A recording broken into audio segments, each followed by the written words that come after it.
the Senate began consideration of the Save America Act in a marathon debate session. Why? Because President Trump is throwing a temper tantrum, demanding that Congress pass his legislation and nothing else. I have long said in politics there is always a good reason and a real reason. The good reason the president touts when arguing in favor of his bill, that it supposedly puts safeguards to prevent voter fraud. Nobody wants to see voter fraud.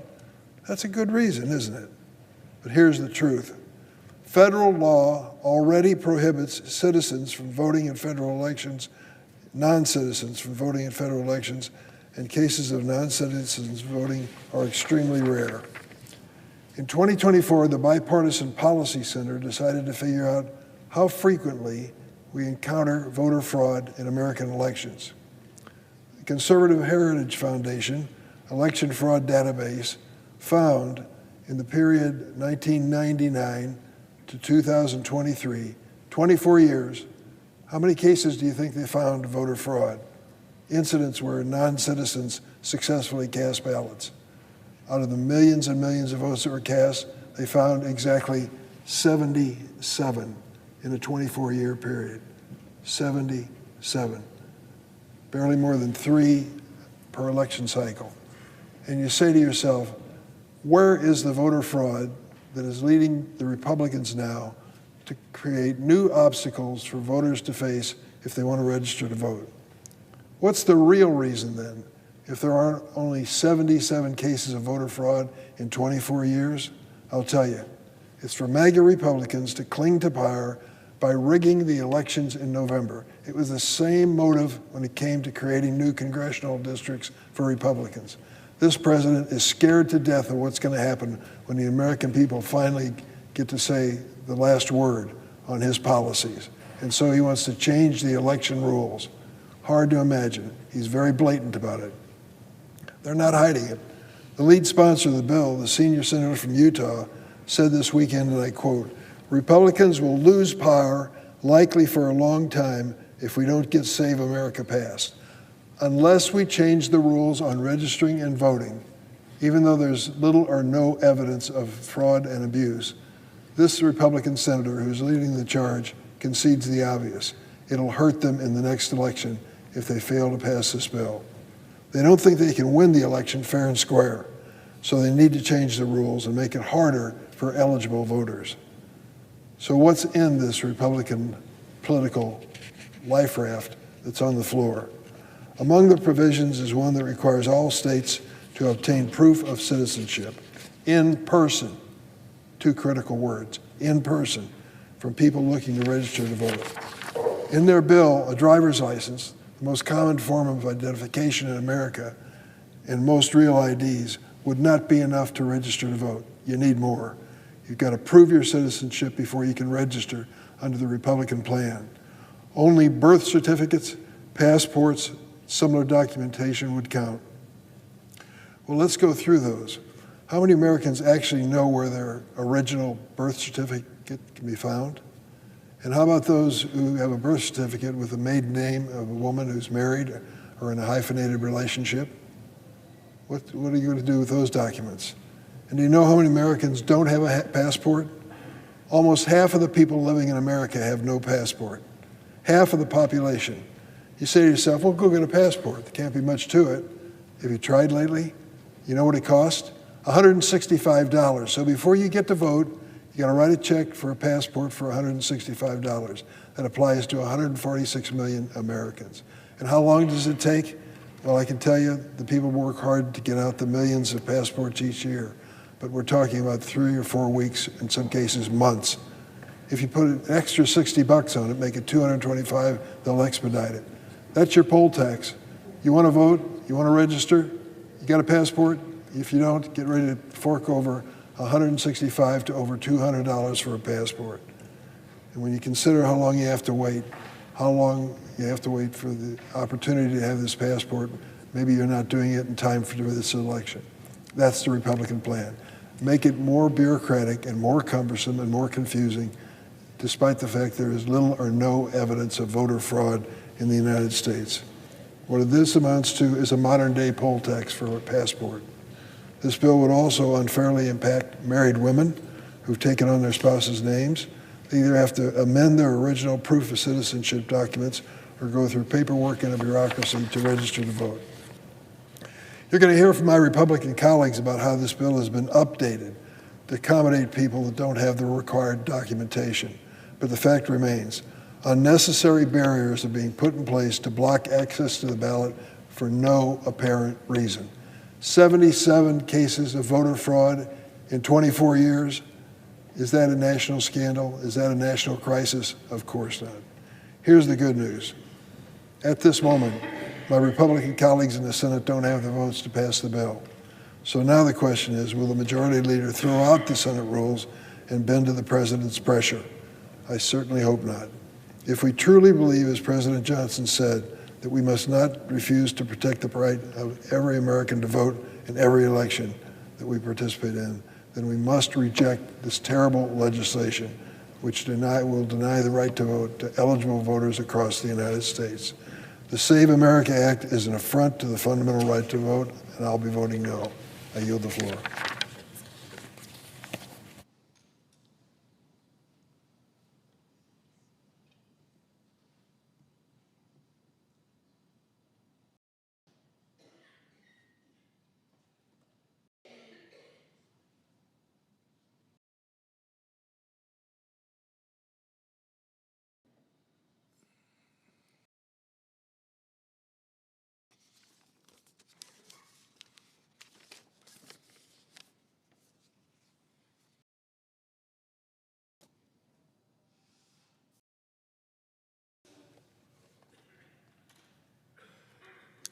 President. Senior Senator from Kentucky is recognized. As a Republican leader, I always enjoyed calling our colleagues' attention to longtime Senate staff as they notched milestones of service in our institution. Well, today, I'd like to reflect for a few moments on a longtime advisor who's an institution in his own right. There have been any number of occasions over the past several decades when it would have been right and fitting to praise the talents and service of Paul Grove. There's certainly been no shortage of situations where, except for the efforts of this one man, the Senate might have missed opportunities to advance America's influence on the world stage. The longtime Republican clerk at the Appropriations Subcommittee on State and Foreign Operations is quite literally that good. But Paul, like so many of the brightest unelected members of the Senate family, is also good at dodging credit for his extraordinary service to the Senate and to our country. Well, not this time. Tomorrow will mark a cumulative 30 years of Senate service for Paul, 25 of them consecutively. He's got more Senate experience than 96 of our elected colleagues.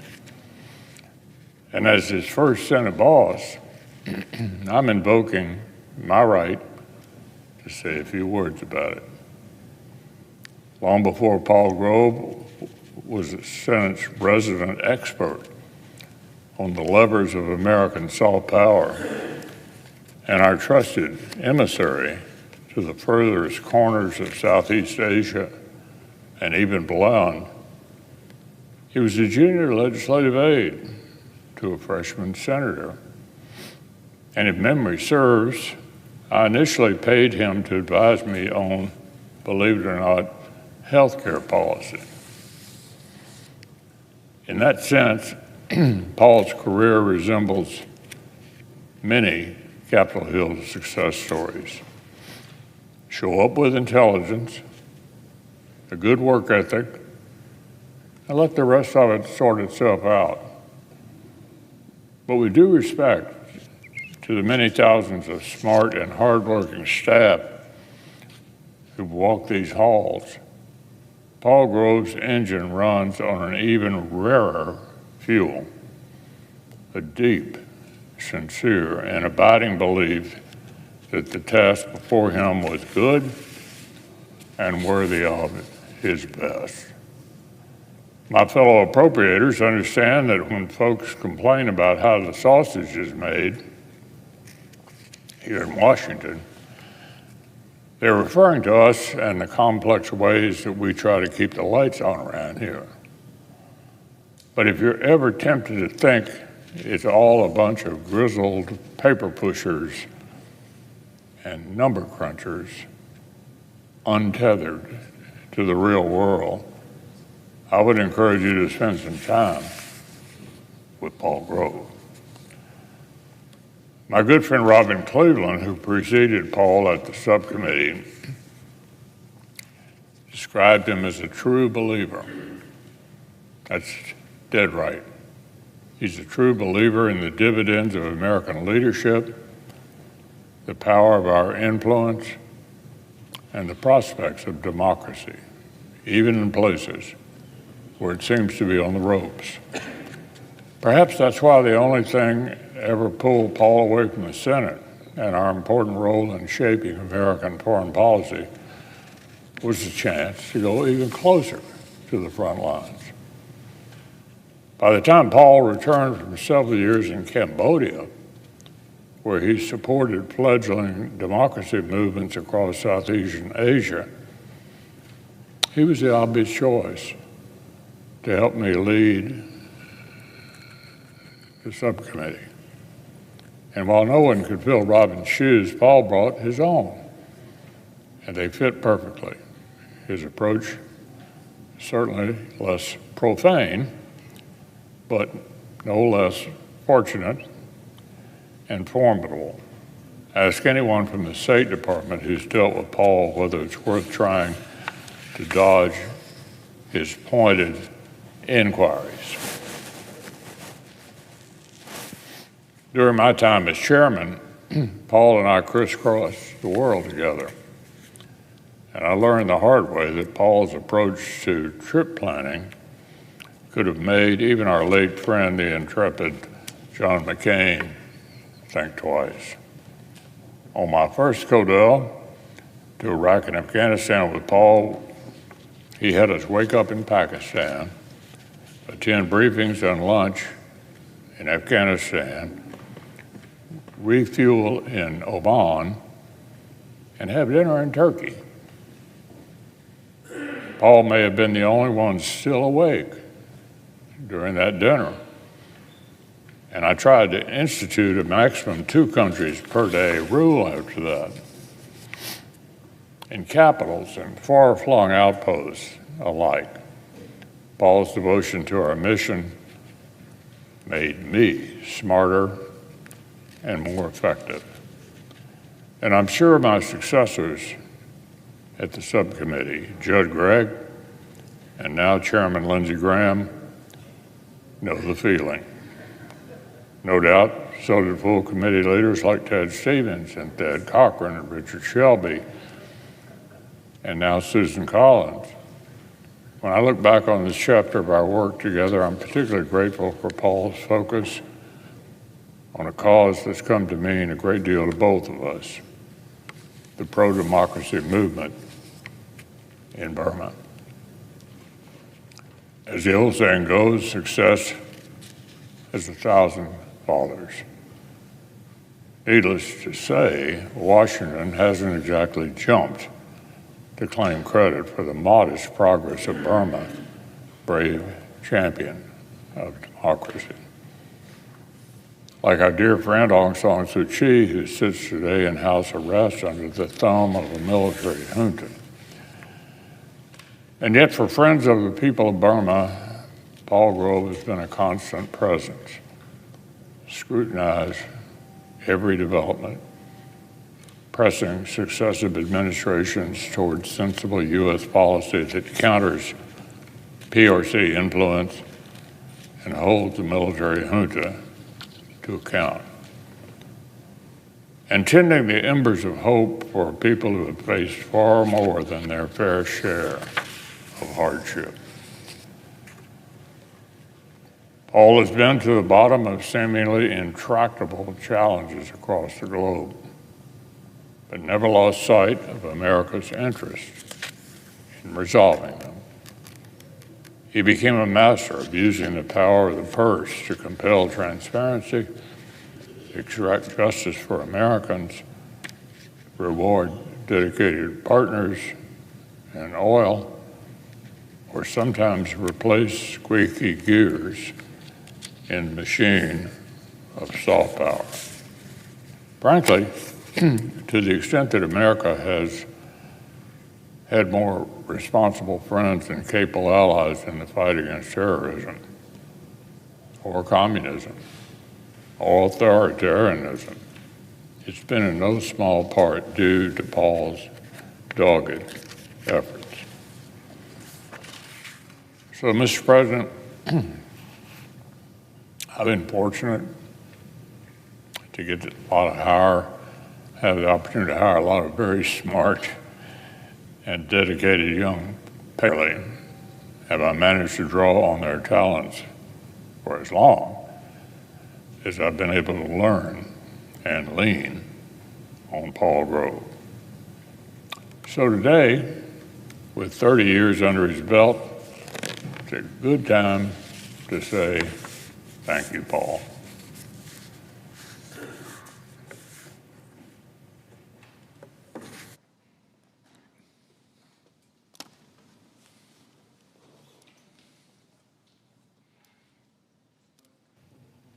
Senator from Vermont is recognized. Thank you.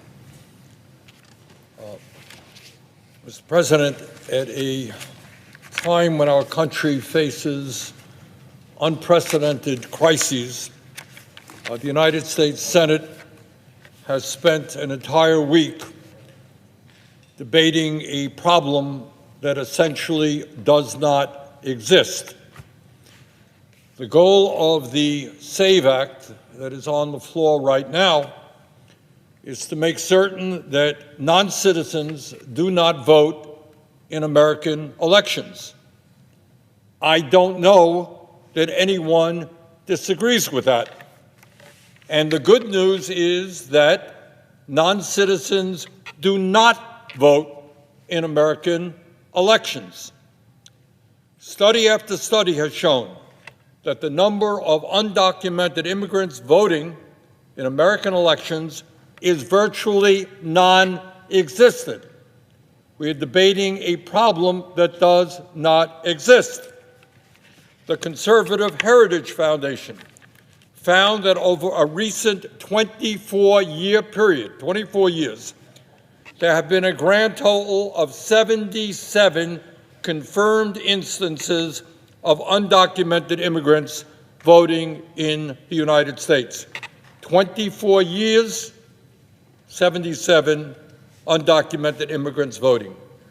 Hundreds of millions of people voted in a 24-year period, and there were 77 instances of non-citizens voting.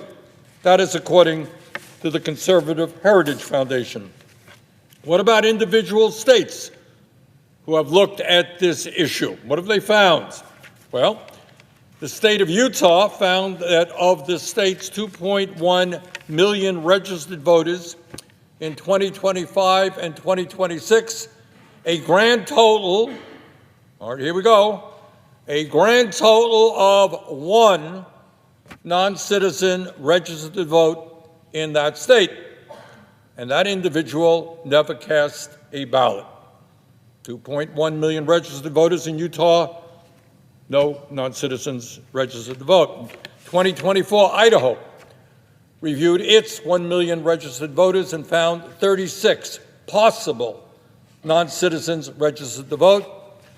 2024, Georgia, state of Georgia ordered its 8.2 million registered voters and found 20 non-citizens registered to vote.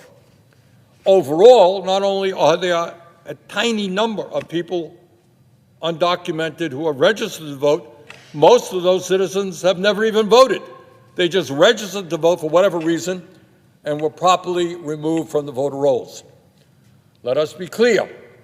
Federal law already prohibits non-citizens from voting in federal elections, and no state, not one of our 50 states, allows non-citizens to vote in state elections. But, Mr. President, if this legislation were to be passed, it would create a whole lot more problems than it would solve. Under this bill, every American would be required to have a passport or a birth certificate in order to register to vote. Now, what's wrong with that? Well, as many as 69 million married women have last names that do not match their birth certificates and would need to provide additional documentation proving their name change in order to register to vote. Further, an estimated 4 million Americans have had their birth certificate or other necessary documents stolen or destroyed. If you're watching this out there, just think, do you have a birth certificate? How are you going to get a birth certificate? How many weeks, months? How much does it cost? You're going to have to go through all the bureaucracy to get your birth certificate.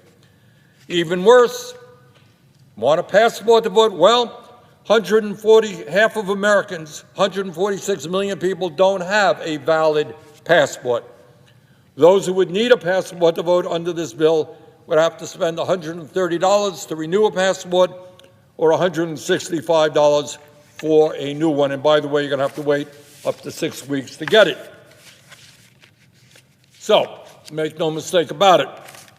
This legislation is nothing more than a modern-day poll tax that would deprive millions of low-income, working-class Americans from being able to vote. So what is this bill really about? Well, good news is President Trump has told us what it's about.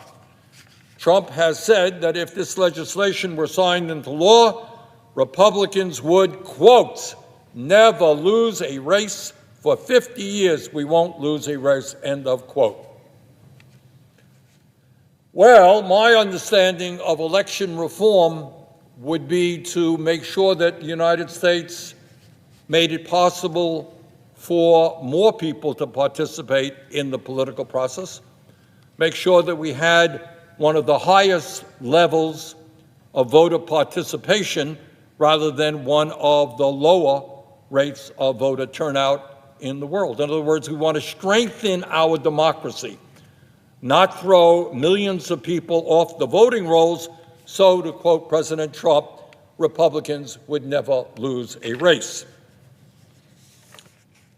Mr. President, instead of spending a week on a non-existent problem, maybe it's time we started to focus on some of the enormous crises facing our country.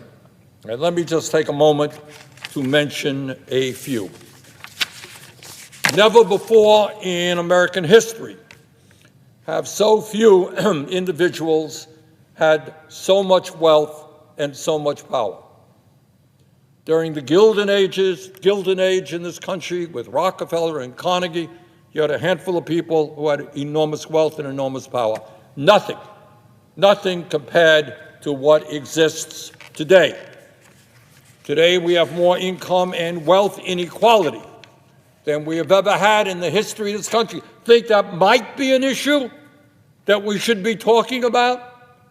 Do you think we might be suggesting that there is something wrong when the top 1% in America now own more wealth than the bottom 93%? Do you think we might be talking about making some changes in an economic system in where 60% of our people today are living paycheck to paycheck, families struggling to feed their kids, pay for health care, pay for rent, pay for child care, pay for the basic necessities of life? 60% of our people live in paycheck to paycheck, and one guy, Elon Musk, owns more wealth than the bottom 53% of American households. Think maybe that might be an issue that we should be talking about? But, Mr. President, one of the reasons we don't talk about that issue and many other vital issues that impact working families is the reality that Congress today is much more concerned about protecting the needs of its campaign contributors, the billionaires who are putting an unprecedented amount of money into the political process, rather than representing the needs of working families throughout America. No great secret. As a result of this disastrous Citizens United Supreme Court decision, the billionaires in this country, Democrats, but more Republicans, putting huge amounts of money into the political process. And the Congress is quickly becoming a corporately owned entity. Maybe we might want to talk about how we get rid of big money in politics and create a democracy in which every person has one vote, not where billionaires can spend unlimited amounts of money to elect candidates who represent their interests. And I should tell you, Mr. President, that one way I believe that we begin to tackle the massive level of income and wealth inequality that exists is by imposing a wealth tax on the 938 billionaires in America who are worth some $8.2 trillion. Legislation that I have proposed, the wealth tax on billionaires, would not impact anybody in America who is not a billionaire. But over a 10-year period, this legislation would raise $4.4 trillion strictly from the people on top, the 1/10 of 1%, minuscule number of people who are doing unbelievably well. And what would we use that $4.4 trillion for? Well, let me just briefly tell you. For a start, in the first year, at a time when working-class families are struggling to put food on the table and pay their rent, this legislation would provide every man, woman, and child in the country in a household making $150,000 or less a $3,000 direct payment, $12,000 for a family of four. So at a time when the billionaires have never had it so good, when many of them are paying virtually nothing in taxes, we're going to demand that they start paying their fair share so that working-class, low-income families can get some help, $3,000 for every man, woman, and child in families of less than $150,000. This legislation would end homelessness in America and address the affordable housing crisis by building 7 million units of low-income and affordable homes and apartments. 20 million households in America should not be forced to spend half of their limited incomes on housing. We should not have 800,000 people sleeping out on the streets. Instead of giving tax breaks to billionaires, we should be building low-income and affordable housing. This bill would expand Medicare.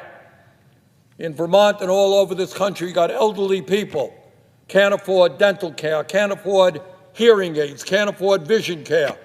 This legislation would expand Medicare to cover dental, vision, and hearing. Last poll that I saw on that, only 90% of the American people supported it. Maybe we may want to pass it. This legislation would provide universal child care in America and make sure that no one in our country pays more than 7% of their limited incomes on child care. At a time when school districts in Vermont and around the country are having a hard time attracting good teachers because the pay scale is much too low, we would make sure that no teacher in America earns less than $60,000 a year. This legislation would also make sure that seniors and people with disabilities receive the home health care they need through Medicaid. And by the way, this legislation would prevent 15 million Americans from losing health care by repealing Trump's $1.1 trillion cut to Medicaid and the Affordable Care Act. And we do all of that just by asking the very wealthiest people in this country, the fewer than 1,000 billionaires, to pay 5% of their wealth in taxes.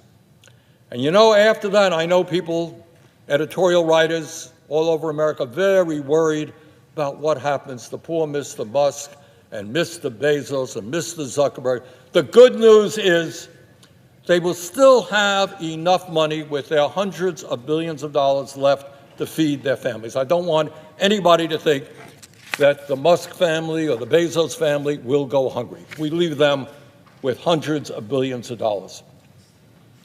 And the other thing, Mr. President, that we got to do, instead of dealing with non-existent problems like the SAVE Act, we got to address the threat of artificial intelligence and robotics. And surprise, surprise, our very same friends, Mr. Musk, Mr. Bezos, Mr. Zuckerberg, Mr. Ellison, Mr. Thiel, and others are pouring huge amounts of money into AI and robotics.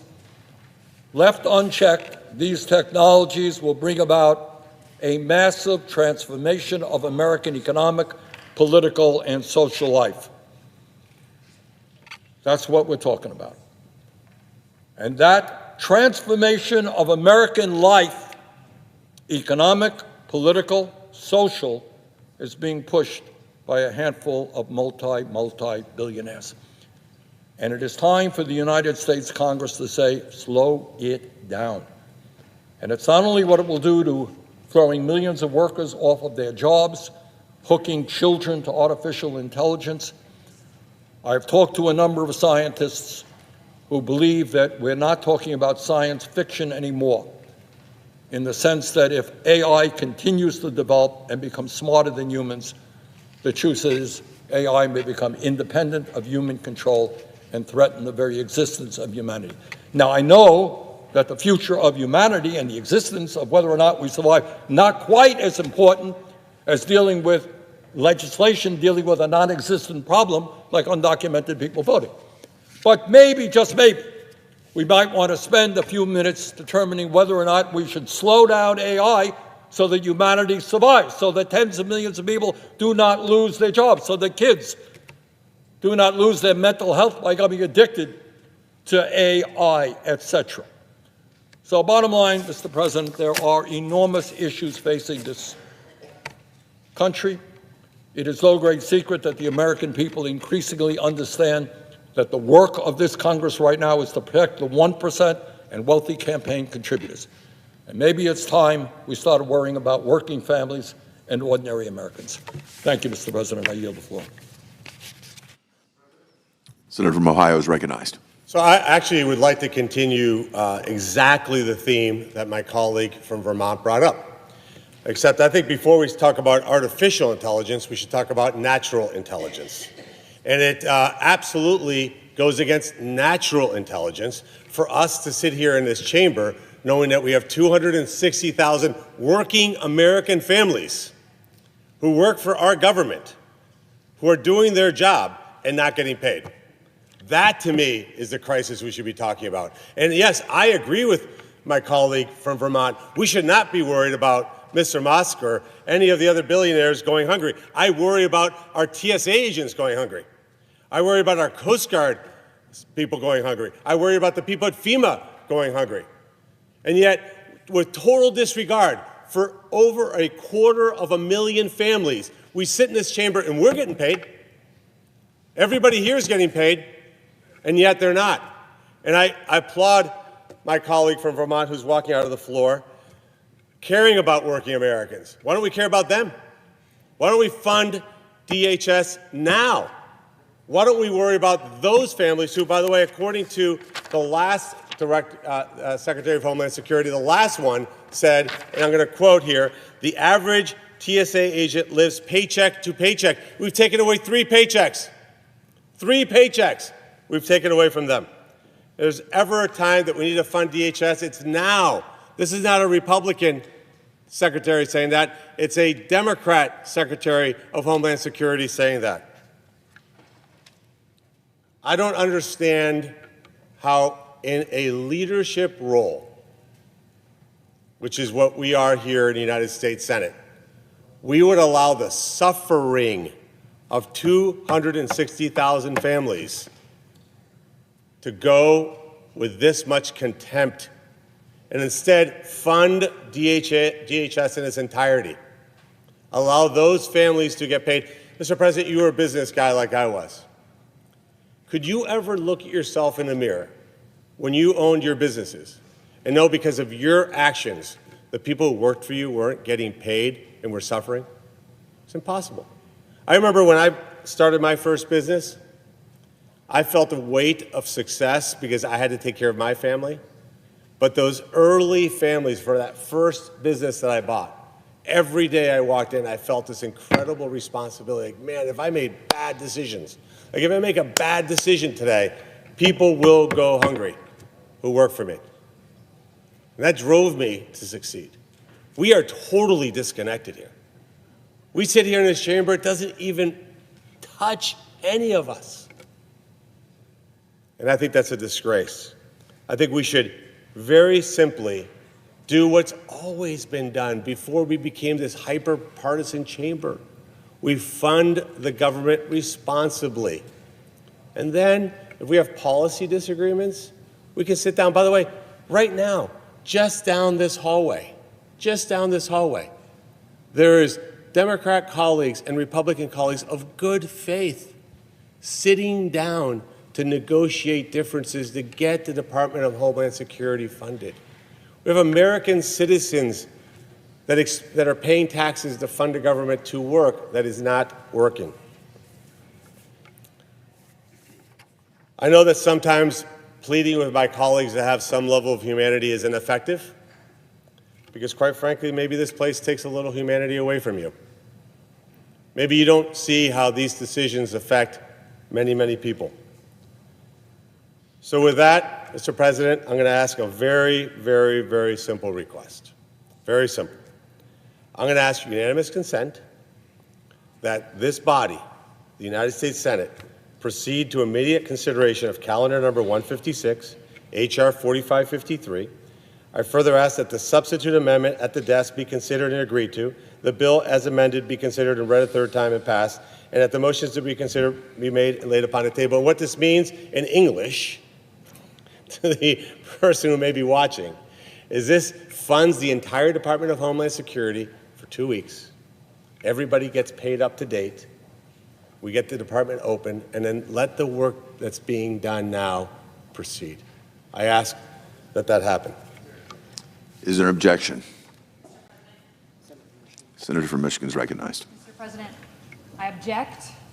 And I think, look, all of us here understand, because we travel twice a week, what TSA is going through. That's why we should immediately today fully fund TSA. If you care about paying TSA, let's pay TSA today. Oh, I'm sorry. I object. If we want to actually pay TSA, let's do it right now. My colleague from Ohio, we both know what it's like to go back and forth to the Midwest every single week. Want to fund TSA? Want to have humanity for the people who are securing us? Let's fully fund them today. So I'm not sure. Senator from Ohio. Sorry, Mr. President, sorry about that. I'm not sure what I just heard, because I just offered to fund TSA.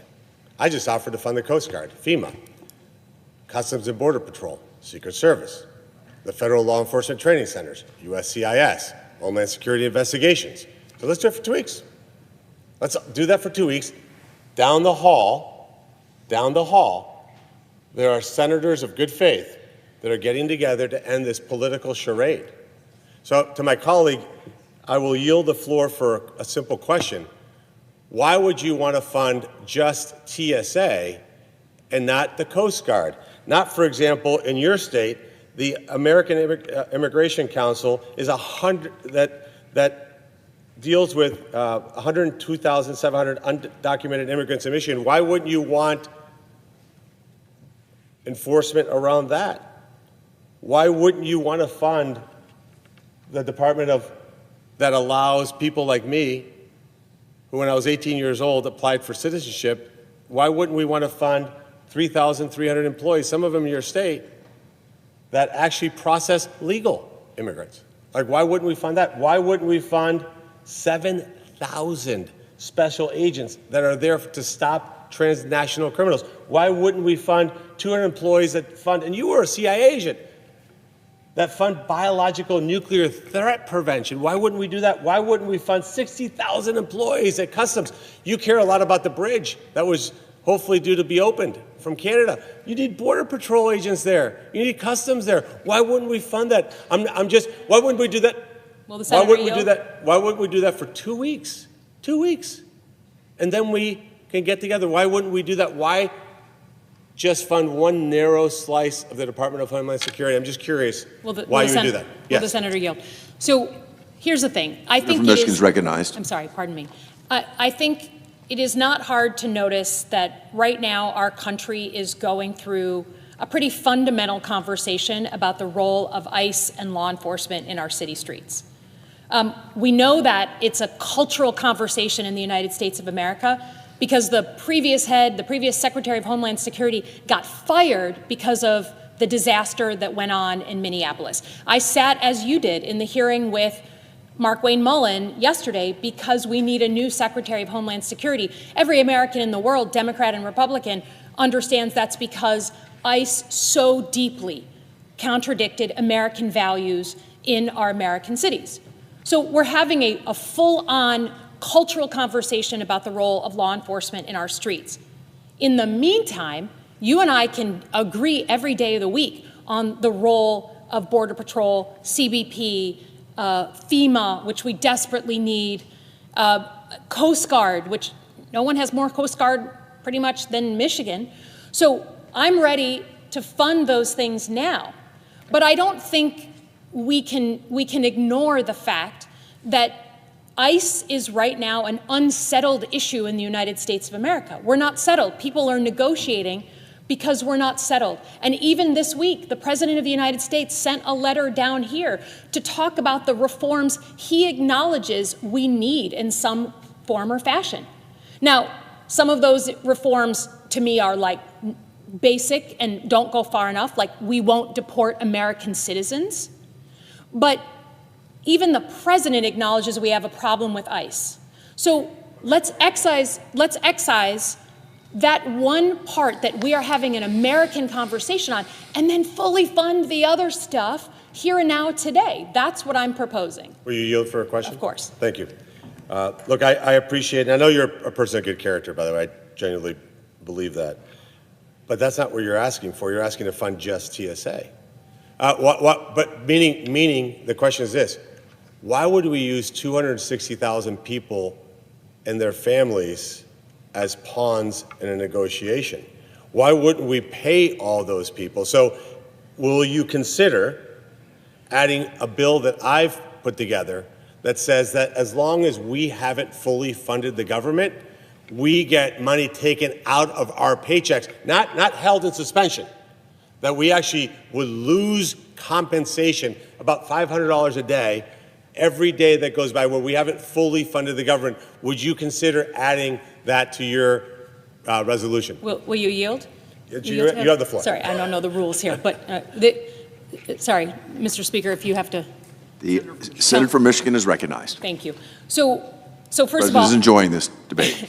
I am proposing today just the UC on TSA, but my colleagues, one after another, have proposed funding the Coast Guard, Border Patrol, FEMA. So whichever way we want to do the package, individually or all but ICE, I'm here for it. And I'll do you one better on your proposal. I 100% agree.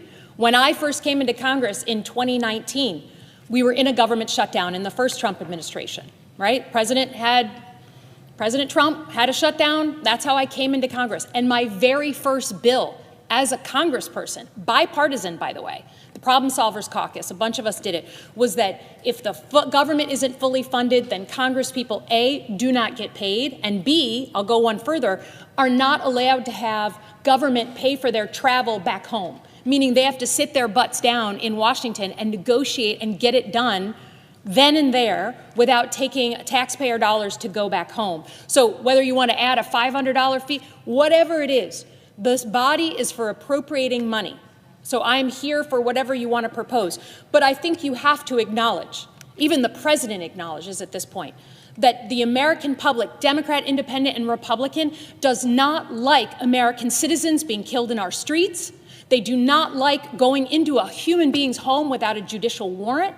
They don't like children being taken and tear gassed and caught in the crossfire. Non-well-trained officers pulling people out of cars and getting into dangerous situations. People being targeted. You should hate this. When you're walking into Target, they had ICE officers pulling people aside because they looked like they were immigrants and checking their papers. You know what that does to a Jew? You know what that means to just check people's papers because of how they look? You should hate that. So for me, whether we agree or disagree, and I would hope we'd agree on the use of force in America, set that aside, fund everything else today, now, here, penalize members of the Senate who want to go home and ignore the problem. I'm with you on that, but you are holding all of those agencies hostage because of ICE. You are defending them and not allowing them to get their paycheck. You are holding them back from those 3 paychecks, not Democrats. We are here ready to pay. You are so protective of ICE,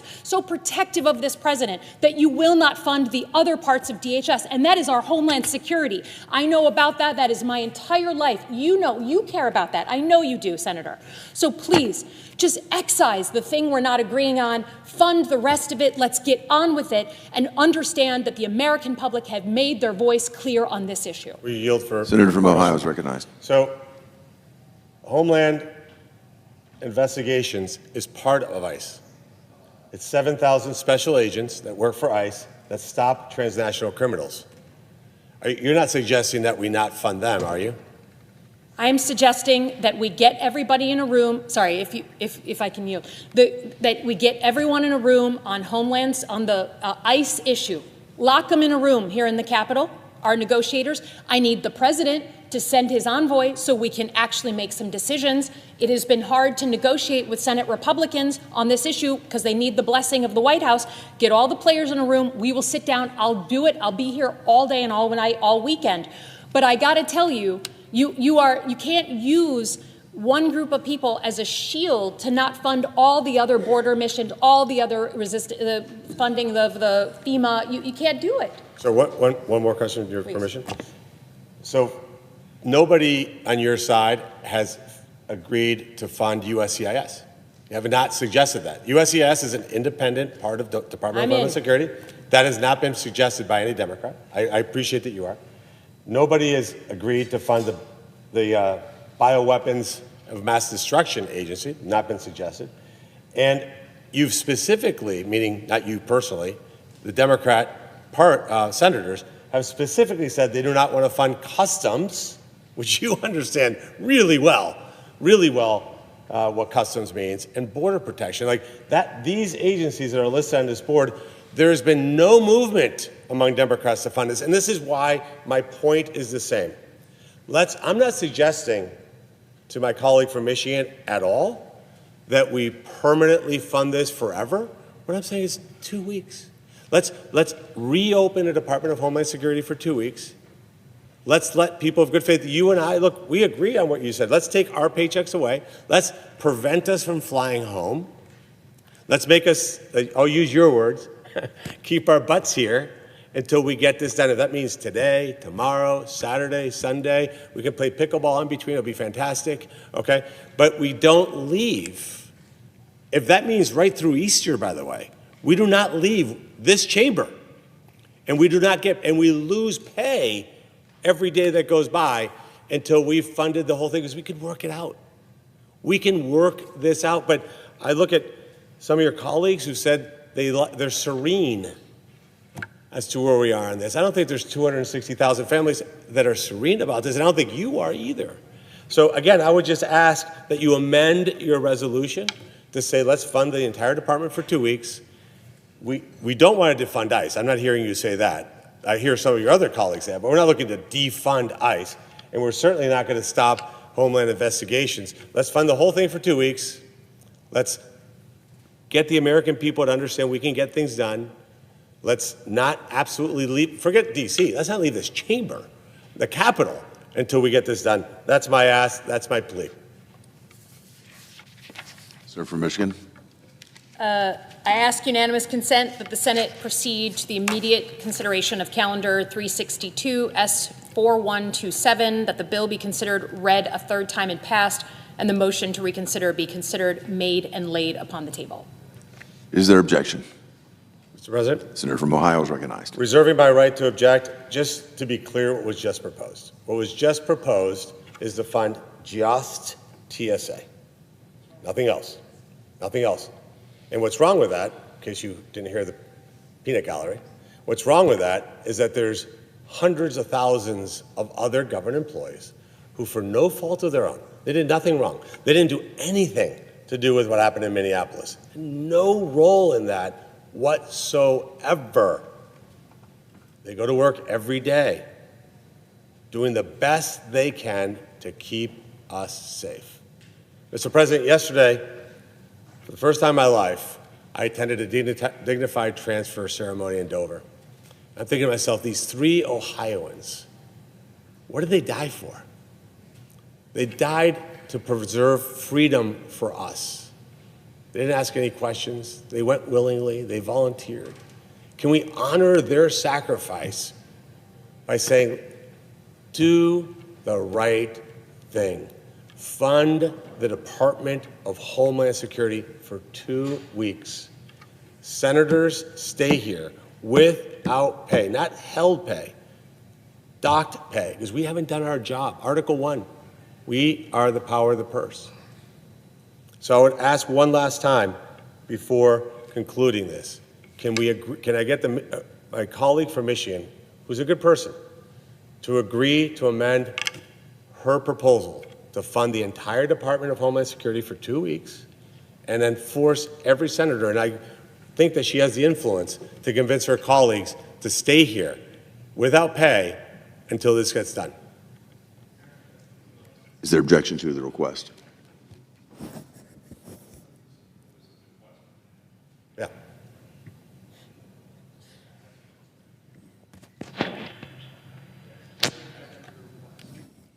I repeat, is there an objection to the request? Yes. I object. I don't. The objection is heard. Is there an objection to the original request? I, with a broken heart, object. And we did not do the right thing for the American people today, Mr. President. It's a shame. Politics got in the way of helping working Americans. It's a disgrace. The objection is heard.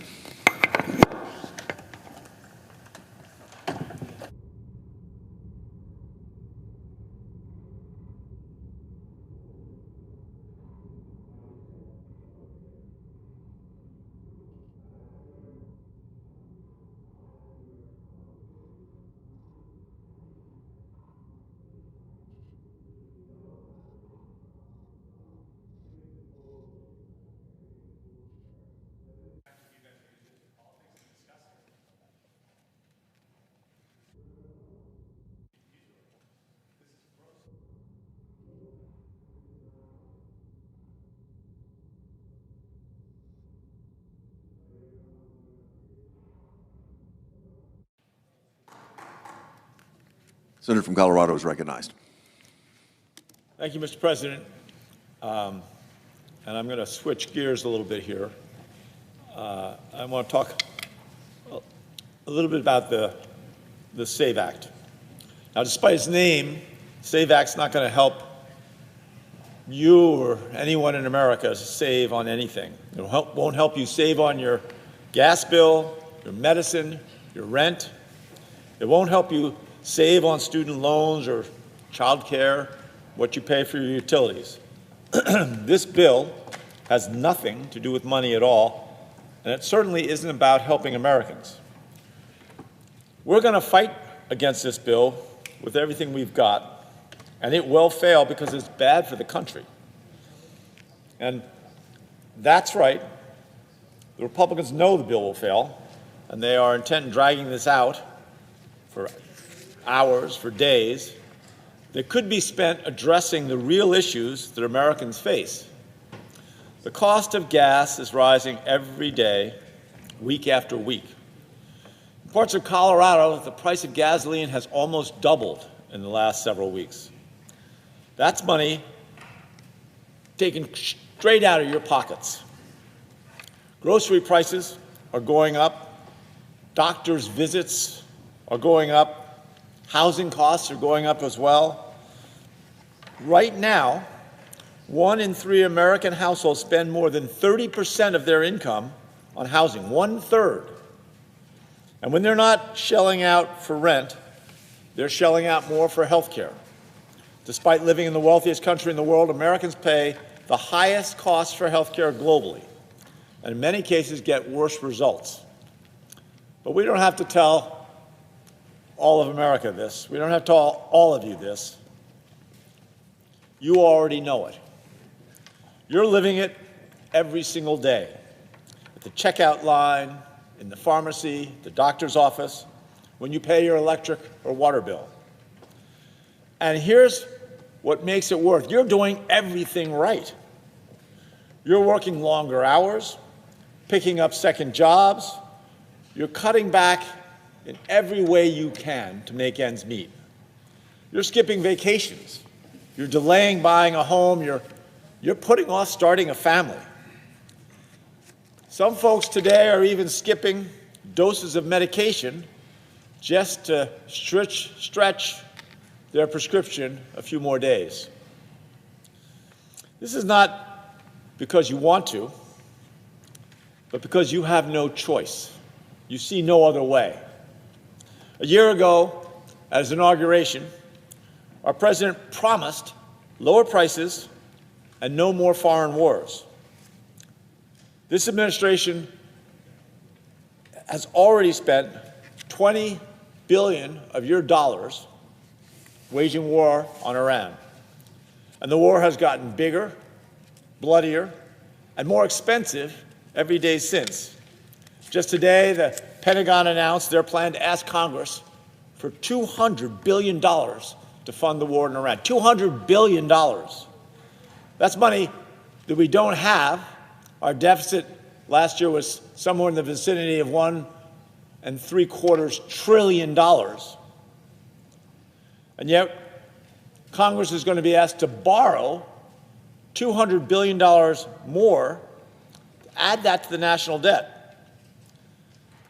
The SAVE Act isn't going to save any of that. It's not going to save any American any money. And it certainly isn't going to change reality. So, what is it really about? I think it's about saving this administration's failing agenda. And how is that? It's through voter suppression. The president knows that costs are high. He knows that you're angry. He knows that the majority of Americans disapprove of the war or are unhappy that their costs keep rising. But instead of actually lowering prices, he's backing a bill that's going to make it harder for most people to vote, especially for Americans who he doesn't trust will vote for him. The Save America Act creates mountains of red tape for voters and will ultimately remove millions of Americans from the voting rolls, Republicans, Democrats, Independents. It requires every voter to dig through their basement, go up into their attic, and try to find their birth certificate, right? Find their passport, just so they can register to vote, something most of them have been doing year after year for decades. But there are problems, real problems, with this plan. More than 21 million Americans, 21 million American citizens, don't have their original birth certificate handy, or they don't have a passport. They don't have either one of these types of identification. And 69 million married women have birth certificates that don't have their correct last name. They changed their name when they got married. Taken together, the Save America Act would make it more difficult for tens of millions of people to vote. It would also dismantle vote by mail as we know it. Now, about 1 in 3 Americans voted by mail in 2024, an election that President Trump won. During the 2024 election, the voters most likely to vote by mail were those over the age of 65. It's the single best way for folks with limited mobility to exercise their constitutional right. Just look at Colorado.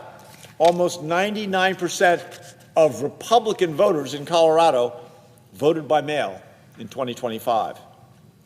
Now, way back in 2013, when I was still the governor, we passed a set of laws that established our state as the gold standard for secure and accessible elections.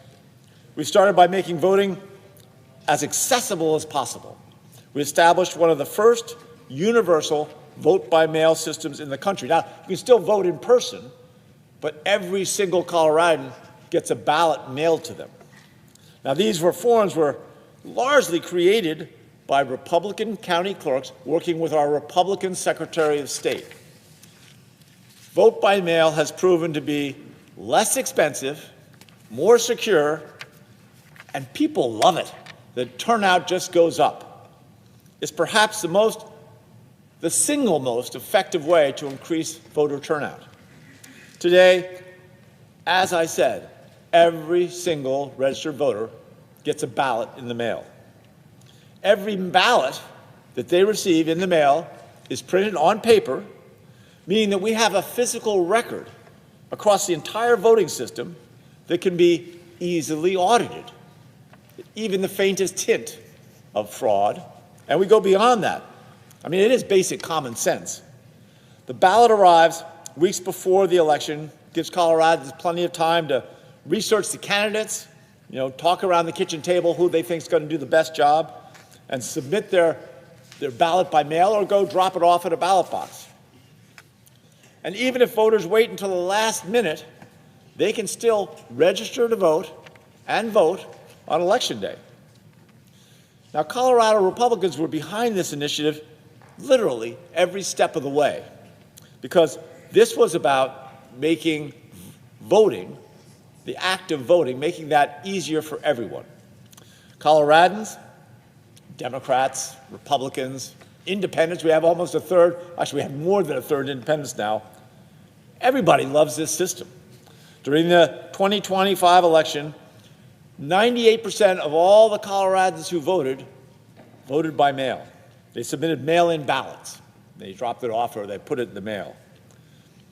And Coloradans didn't just make voting accessible, we made it secure. We created a multi-layered system of checks and balances. Every single ballot, every single drop box that receives ballots is under 24-hour video surveillance from the time the box opens for ballot return until the end of an election, day and night. We made sure Coloradans could track their ballot the same way you would use FedEx or UPS to track a package, so voters could trust that their ballot had been counted. And in 2017, under the leadership of Republican Secretary of State Wayne Williams, Colorado took election security to the next level. We became the first state in the nation to conduct a bipartisan statewide audit after every election. The results from these audits over the last 6 years show that Colorado's vote counting systems were more than 99.99% accurate. We put the burden on a team of Democratic and Republican leaders to use the state's resources, in other words, the state pays for this, to ensure that every person who votes is eligible, and every vote counted matches the ballot. Now, the SAVE Act would completely reverse this progress. It would bog down the voter in endless mountains of new red tape. And in the end, millions of Americans wouldn't cast a ballot at all. Now think about and ask yourself who this really impacts. Seniors who no longer drive, rural Americans who live hours from a government office. These are likely Republican voters, but it's going to impact them negatively. It will impact working parents who can't take time off to track down paperwork or take work off to vote in person. It would impact women whose last names have changed, as I mentioned.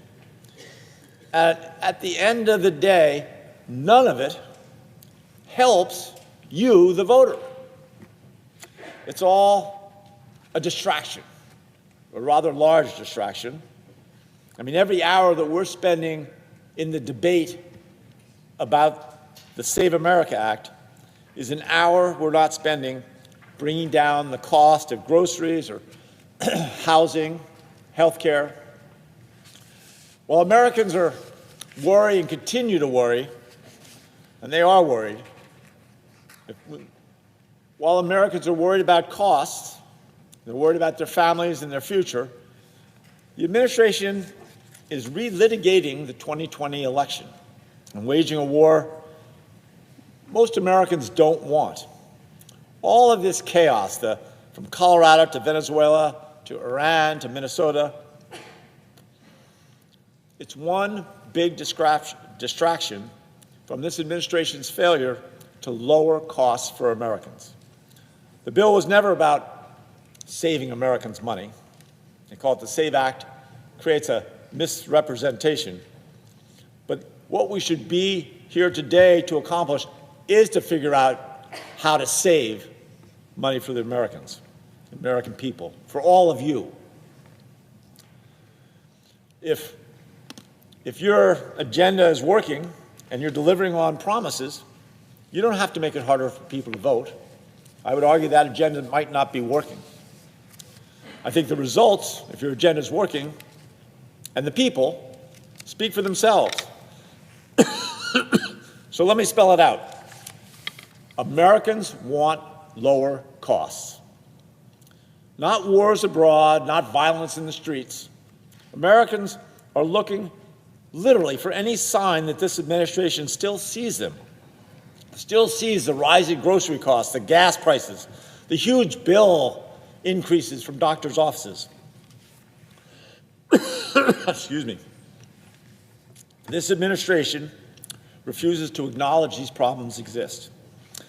And there's so much infighting within the president's ranks that they can't decide whether this war will go on for 2 weeks or 5 weeks or a year. Are American troops going to be deployed? The jury's still out on that as well. It's a lot of noise and not a lot of substance. So far, there's no evidence for a comprehensive plan. And certainly no, and by that I mean zero, accountability to the American people. Let's remember, the Pentagon just announced their plan to ask Congress for $200 billion to fund the war in Iran. They want the American taxpayers to sign off on borrowing, because we don't have the cash, to borrow $200 billion more money. $200 billion more. With that kind of money, we could fund universal pre-K in every state in this country. We could get to universal health care coverage. We could have free school meals for every child. We could free community college for every American for a full year. So when they shout out the importance of the SAVE Act, remember this one thing. It will not help you save a penny on your rent, your groceries, the cost of your health care. The only thing it's saving, I would argue, is their political skin. Thank you, Mr. President. I yield the floor.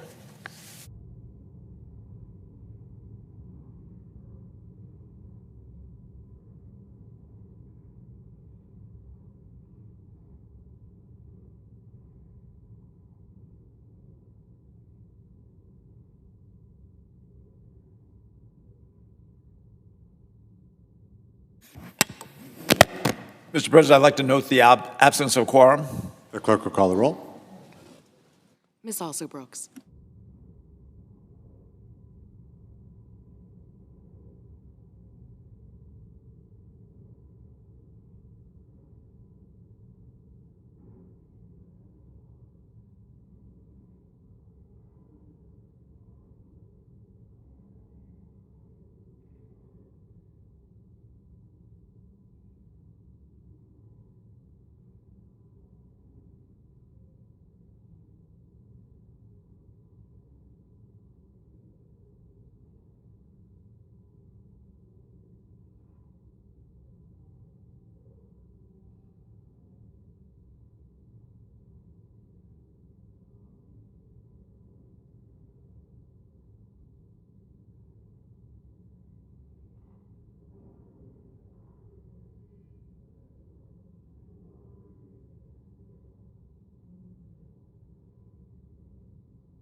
I recognize the senator from Texas. Mr. President, are we in a quorum call?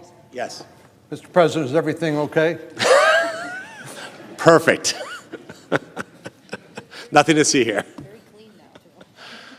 Well, Mr. President, I'm back here to speak again on the Save America Request I ask consent that the quorum call be dispensed with. without objection.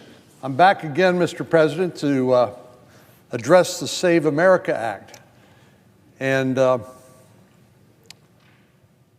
what I can't really get my brain around is the fact that in a recent poll, 71% of Americans support the Save America Act.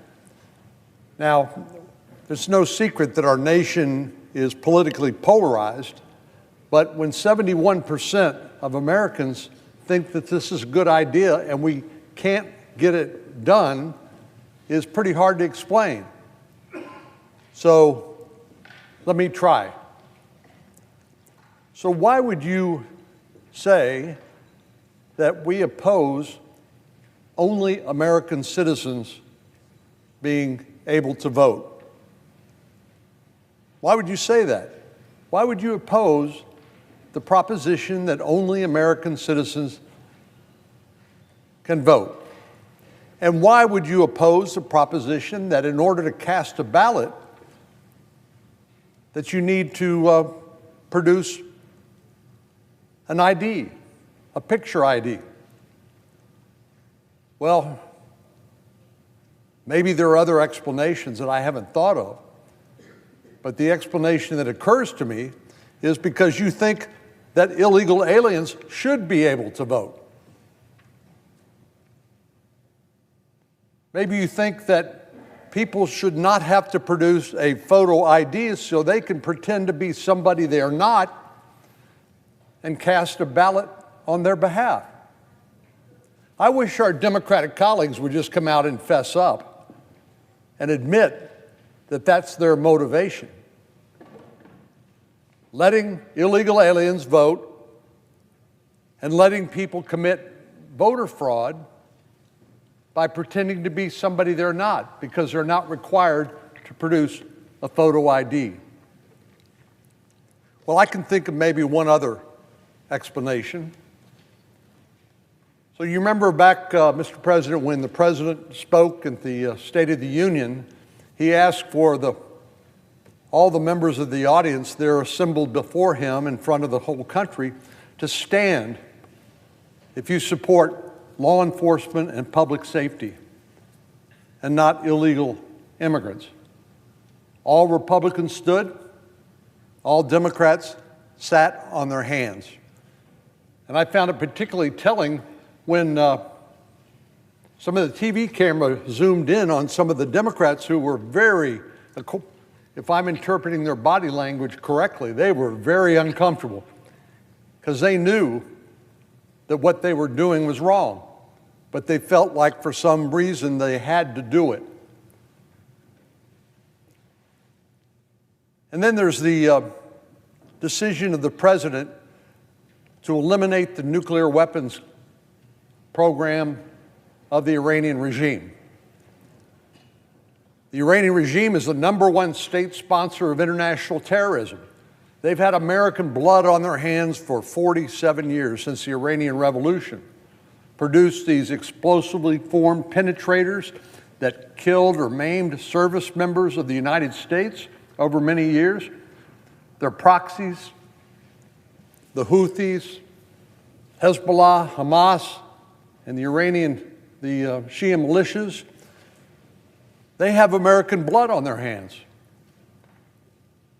And the Biden administration and previous administrations knew that they aspired to have a nuclear weapon. Now, I cannot imagine anything worse than the #1 state sponsor of terrorism getting a nuclear weapon. They're committed to the death of Israel. They want to wipe Israel off the map, but they've also chanted death to America. What is it about that we don't understand and believe?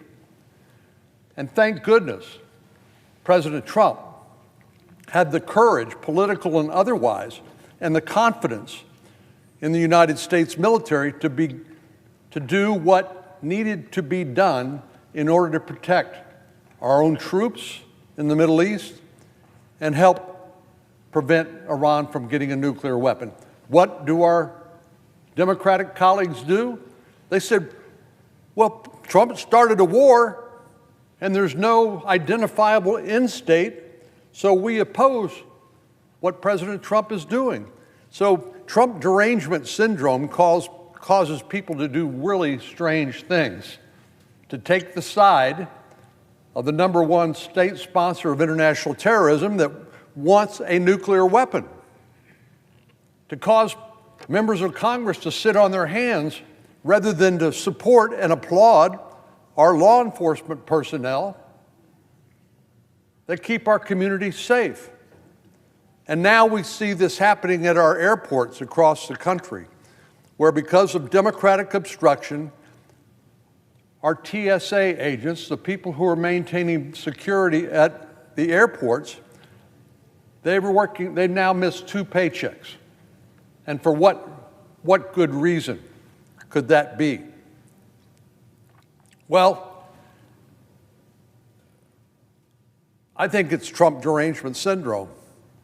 They know that President Trump wants the Department of Homeland Security funded, which means they automatically, reflexively don't want it funded. And they frankly don't care who they hurt. It's shameful. It ought to be embarrassing. But some people can't be embarrassed.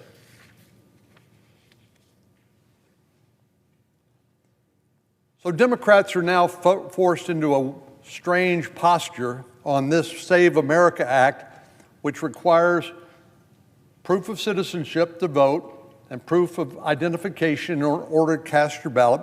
Democrats are forced into the awkward position of saying they should block this legislation that so many of their own constituents apparently want and agree with.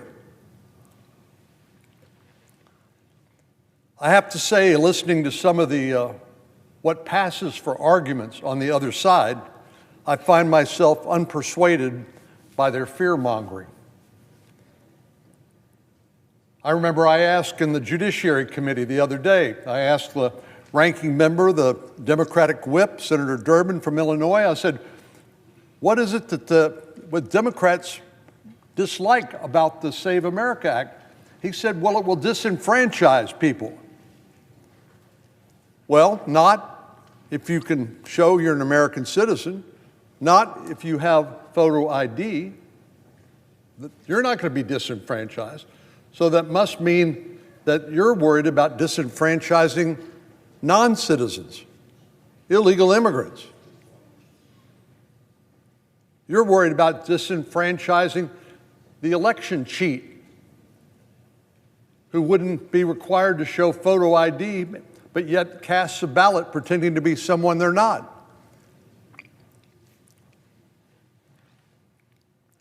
Two days ago, Minority Leader Schumer came to the Senate floor and said the SAVE Act is not about election integrity.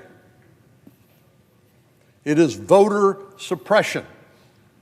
Well, he's half right. It's illegal voter suppression. But his general argument that American citizens would be denied the opportunity to vote is patently false. 38 states, including states like Georgia and Rhode Island, currently represented by Democrats, require voter ID. Are those states suppressing the vote? Is the minority leader suggesting that 38 out of our 50 states are actively engaged in voter suppression? Well, that's preposterous on its face. Some states, like my state, Texas, requires voters to show an ID with an option to sign an affidavit alongside of a secondary form of ID to establish their identity. In other words, we make it easy. So the idea that the Save America Act will disenfranchise legitimate voters is a bald-faced, well, let me try to be generous. It's not true. And he knows it. The Democratic leader knows that's false, but he has the temerity to stand up here on the Senate floor and to tell people who may not be informed about the details of this that we are trying to take away their right to vote. Well, it's the Democrats who are diluting your vote, if you're a qualified voter, by allowing non-citizens or people who engage in election fraud the opportunity to vote. They're diluting your vote, making it less valuable. So the Save America Act will not disenfranchise legitimate voters. It will simply universalize ID requirements so that all 50 states will play by the same rules. Another charge that we're hearing is that, well, it's just too hard to prove you're an American citizen because you need a passport. You'll need a passport to vote, and any requirement that you need a passport will be too burdensome. Well, of course, anybody who's traveled will have a passport, of course. But once again, this argument that you need a passport to vote is not true. The Save America Act allows Americans to prove their citizenship by a variety of documents, including but not limited to a passport. Americans can present an enhanced driver's license, a real ID compliant driver's license, or a state ID card, all of which are sufficient under this bill to prove you're an American citizen. I have a real ID driver's license in my pocket, as do most driver's licenses. We've required post 9/11 to prevent terrorists from getting false identities and traveling on our airplanes and blowing them out of the sky. We required that states eventually require a real ID, which just has a radio frequency chip in it that's hard to counterfeit, so that we have assurance that people who produce a driver's license with a real ID in it are who they say they are. So you don't need a passport. You can use a military identification card. You can use a certificate of naturalization. If you weren't born in this country but became, by grace of God, an American citizen. Furthermore, if an American does not have any of the above, they can pair a photo ID with their birth certificate, a consular report of birth abroad, or similar documents. In other words, there's a lot of different ways that people can establish that they are qualified to vote. Finally, and perhaps the most outrageous charge that our Democratic colleagues have been flinging at us, is that married women, we're going to disenfranchise married women whose birth certificate does not reflect their current married name. They won't be able to vote. Well, that would be foolish if that were true. As somebody who is not only married for 46 years, but the father of 2 adult daughters, I promise I would be the last person on the planet to tell a woman she has no right to vote. So this is nothing but a scare tactic. Certainly, it's easy to be able to establish, based on a marriage license or something else, that some other qualifying document, that your birth certificate name is different than your married name. So this is nothing more than a scare tactic by our colleagues who want what? Why are they objecting to this?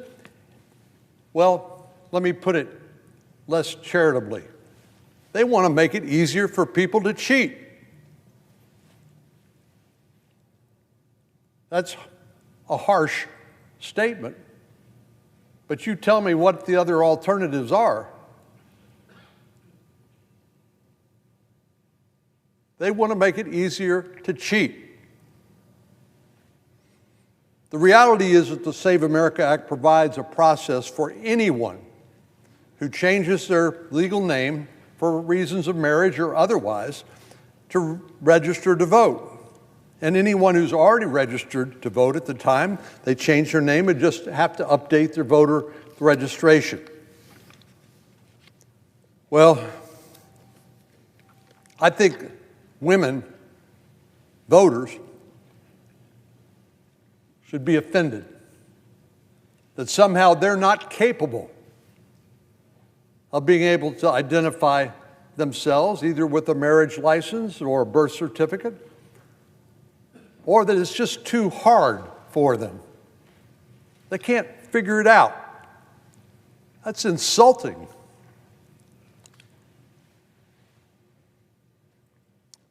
Well, I have full confidence that American citizens who happen to be female, who go through these heroic efforts to keep our businesses running and take care of our families, I have full confidence they'll be capable of updating their voter registration to match their new married name. To listen to our Democratic colleagues, you would think the American people are incapable of thinking for themselves or are incapable of simply locating these legal documents. And we're not doing this for frivolous reasons. It's because apparently our Democratic colleagues think that non-citizens should be allowed to vote, and that election fraudsters should be able to vote without proving their identity. On the behalf of the 32 million Texans I represent, I find this argument deeply offensive.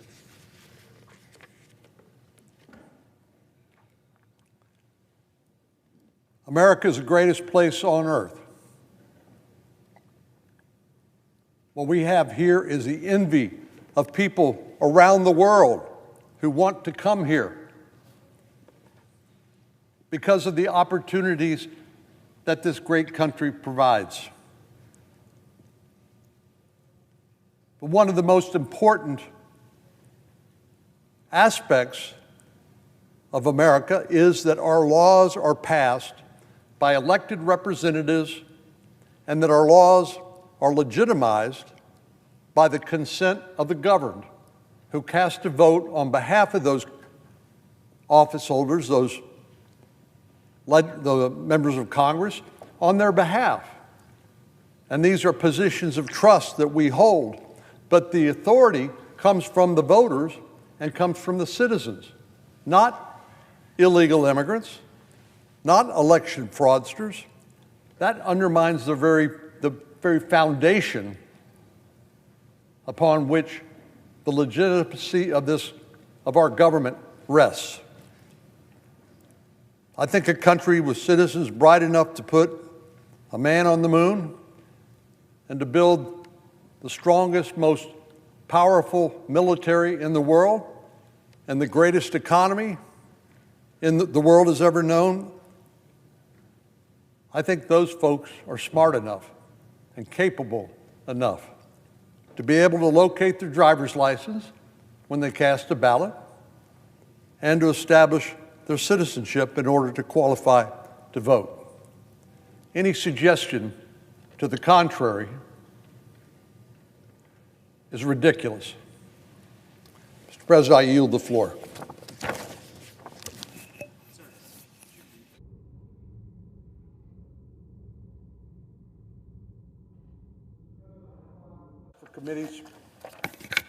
Five requests for committees to meet during today's session of the Senate. They've been approved by the minority and majority leaders. Duly noted. Mr. President, I note the absence of a quorum. The clerk will call the roll. Ms. Alston-Brooks.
Mr. President. I recognize the senator from Tennessee. Thank you. Sorry, Mr. President, I dropped the microphone there. I ask that we dispense with the quorum call. Without objection. And thank you, Mr. President. You know, it is so interesting that we're finding ourselves here on a Thursday, and one of the pressing issues is DHS funding for Homeland Security. And I find it so interesting that my colleagues across the aisle continue to be given to this concept that they have grown over the last few years. And it is that we need to defund federal law enforcement, and we need to abolish ICE. And of course, we know they have made this commitment to their leftist base that what they're going to do is find a way to go through defunding federal law enforcement and abolishing ICE. And to them, that is the Holy Grail. So let's look at what this actually would do. I think it's important to note that the Department of Homeland Security, that ICE is already funded, fully funded, and will be fully funded through 2029. Now, they can rant and rave all day long, but nothing is going to change that. That is already there. We did that this summer, and it was in the big, beautiful bill, working family tax cut, but of course, they all voted no. No one on the Democrat side voted for that, even though it was the largest tax cut in our nation's history. So they obviously never read the bill to find out what was in the bill. But one would think that with this much time having passed, that they would be aware that ICE is fully funded. Now, what they are doing is prohibiting funding from FEMA, Secret Service, the Coast Guard, and other components of Homeland Security. And FEMA makes up 35% of the DHS budget. And Mr. President, I just think it is so important to note TSA is not being paid. And this is now day 35 that the Democrats have said to TSA and to the American people, we are going to use you as our pawns because we want to make certain that we are defunding federal law enforcement and we're abolishing ICE. So our TSA workers are out there working without a paycheck because of this singular focus of our friends across the aisle. I encourage them to set this aside. We need to make certain that Homeland Security investigations, that TSA, that FEMA, that the Coast Guard, that the Secret Service are all receiving appropriate funding, and that we make certain DHS, Homeland Security, has the funds to keep this nation safe. I yield the floor.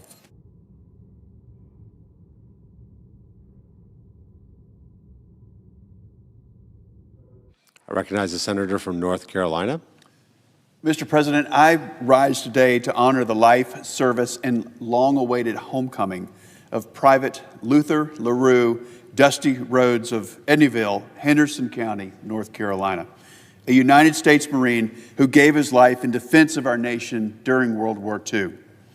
Luther Rhodes was born in Eddyville on March 22, 1924, and raised on his family's farm in the Blue Ridge, Appalachian Mountains, by his parents, Harley and Lexine Rhodes, alongside 9 brothers and sisters. From an early age, Luther learned the values of hard work, devotion to family, and responsibility to others, values that shaped the man that he would become and guided his decision to serve his country. At just 17 years old, Luther was determined to enlist. After receiving his father's permission, he joined the United States Marine Corps on November 11th, 1941, just weeks before the attack on Pearl Harbor. He completed recruit training at Parris Island and was assigned to L Company, 3rd Battalion, 5th 1st Marine Division at New River, now Camp Lejeune, North Carolina. In late May 1942, Private Rhodes deployed to New Zealand and soon thereafter took part in the amphibious landings on Guadalcanal on August 7, 1942, the first major American offensive of the war in the Pacific. His unit captured Henderson Field and then endured months of sustained, often brutal combat, including Bloody Ridge and battles now along the Matanikau River. And during this period, Luther became known among his fellow Marines as the Kid and by his nickname, Dusty. He was young and slight, with light blonde hair and a boyish face, but he demonstrated courage and resolve beyond his years. He earned the respect of the men with whom he served. On the night of October 7th, 1942, during the Third Battle of the Matanikau, Japanese forces attempted to break through the Marine lines. In the darkness and the confusion of that engagement, Luther Rhodes was killed in action. He was 18 years old. His fellow Marines recovered his body the following morning. And one of them, Lawrence Hard Rock Gherkin, who had taken Luther under his wing, was informed personally of the young Marine's death. When Gherkin saw Luther's body wrapped in a poncho, he was overcome with grief. He ordered the men carrying him to handle him with care. Decades later, those who witnessed that moment still recalled how Luther's blonde hair appeared alongside the battlefield. But the chaos of the war and the movement of his remains afterwards created lasting uncertainty. Luther's body was buried in a temporary Marine cemetery on Guadalcanal, but his remains were never returned home. In 1949, he was declared permanently non-recoverable. His parents wrote to the Marine Corps in 1946, pleading for information and expressing their hope that their son could one day be returned to the United States for his final resting place. Their youngest son, Marvin, grew up never knowing his brother. Luther died when Marvin was just 6 months old. For decades, Marvin searched for answers. He submitted DNA. He attended briefings. He followed every lead that he could. And eventually, he lost hope that his brother would ever be found. Then, last year, in 2025, the phone rang. The Defense POW MIA Accounting Agency had identified Luther Rhodes from remains buried at the National Memorial Cemetery of the Pacific in Honolulu. Advances in DNA technology had finally made it possible. After 83 years, Luther was coming home. And for the people of Henderson County, that news meant something deep. It meant a son of the mountains who left home as a teenager to serve his country was finally coming back to the hills that raised him. Next weekend, Luther Rhodes will be laid to rest at Edneyville United Methodist Church near his parents and siblings in the soil they prayed he would one day return to, back in the Appalachian Mountains among his own people. That identification came through persistence, careful research, and an unwavering commitment to the principle that no American service member should ever be forgotten. It came through the extraordinary work of the Defense POW MIA Accounting Agency. It came through the advocacy of the Hedrick Rhodes VFW Post 5206 in Hendersonville, and it came through the determination of family members and community leaders who refused to abandon the search. To Marvin Rhodes and the entire Rhodes family, the people of North Carolina honor your brother.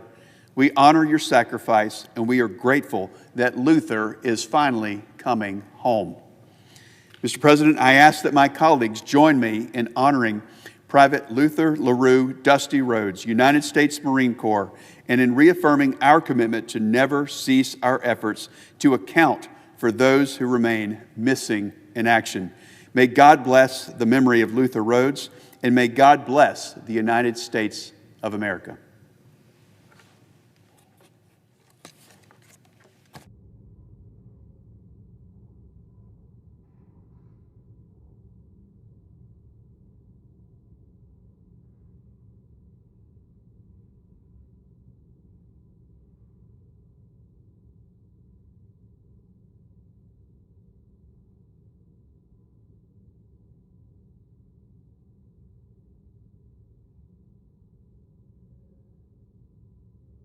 I recognize the senator from Hawaii. The clerk will call the roll. Ms. Alston-Brooks.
Mr. President, I recognize the senator from Tennessee. I ask that we dispense with the quorum call. Without objection.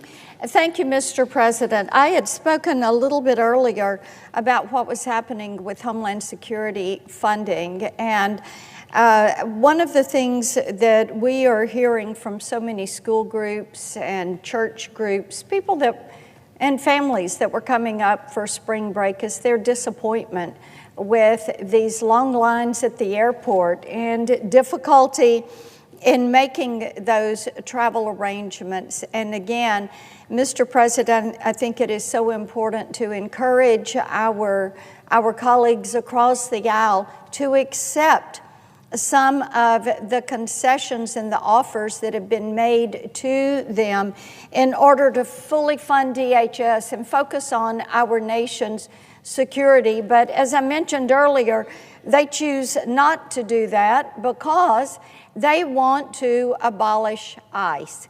And that is their North Star right now. That is their guiding principle. They are all about abolishing ICE. So let's look at what that would mean. One of the things that we have learned from the American people is they wanted to see our nation's border closed. They wanted to make certain that we, the American people, know who is coming into our country and why they are coming into our country. We know that we want to be certain that people are not coming here with ill intent. Now, we have seen this play out. We know for a fact that there are about 18,000 known terrorists that came in during the 4 years of the Joe Biden administration. Many of these people came in with criminal records. We know that they are on these terrorist watch lists. We know that they have moved across our country and that the Department of Homeland Security has been locating these individuals, moving to apprehend these individuals, to detain them, to prosecute them, and to get them out of our country. Now, interestingly enough, the vast majority of the American people agree with that process. They agree that these are individuals that should be removed from the country. And Mr. President, it is really quite amazing to me. In Tennessee, I have not talked to one single person, not one, who says, Marcia, you know what? I hope we get more terrorists moving into our neighborhood. Or, Marcia, I hope we have more gangs, more drug dealers, more drug traffickers, more human traffickers, more sex traffickers, more pedophiles, wanting them in their communities. They don't want that. And there is a good reason for that. The people in this country value public safety. They value that. They want our nation to be safe. They want our communities to be safe. They want to make certain that we are going to have a safe environment in which to live. Public safety, defending our country. That's kind of at the top of the to-do list when you talk with people about their expectations of the activities we're going to take out. There's another thing that is at the top of their to-do list, and that has to do with the Save America Act that is before us right now. This legislation, Mr. President, holds two provisions that the majority of the American people agree with. Democrats give it a 71% thumbs up approval rating. Independents approve it by about 85%, and over 90% of Republicans approve this. And it's really quite simple. It really is common sense. Common sense, obviously, to Democrats all across the country, independents all across the country, Republicans all across the country, but to the Democrats in this chamber, Mr. President, they say, oh, no, no, no, don't you don't. The two provisions are this. Number one, if you are going to register to vote in a U.S. election, you have to prove that you are indeed a U.S. citizen. Very common sense. We don't allow people that are not citizens to register to vote because they're not a citizen. Now, if you were to follow the illogic that is on display from many of my colleagues across the aisle, you would hear them say, well, we need to allow these individuals to be a part of the community. Well, you know what? They are illegally in the country. They do not have a right to vote. They should not register to vote. But we've got 19 states, 19 in this country, 19 states that will allow people that are illegally in the country to get a driver's license. Well, what does that have to do with voter registration? Because of the motor voter law, Mr. President, what they will do is get that driver's license, and then they check that little box that says they can register to vote or they want to register to vote. And then the responsibility of getting them off that registration goes to your state registrar of elections, because they're going to have to match up their voter rolls against the list of individuals that are in the country illegally and make certain they're not there. States also can clean up these rolls by making certain that what they're doing is checking it against the IRS Social Security death rolls. This is how you make certain that your rolls are accurate. And that, indeed, is what needs to be done to ensure that people who are eligible to register to vote are the only ones who are registering to vote.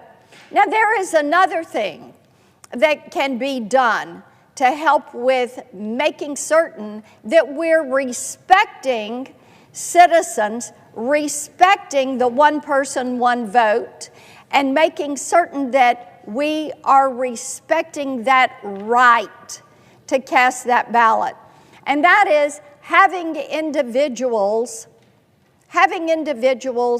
who are going to the poll to vote to actually show their ID.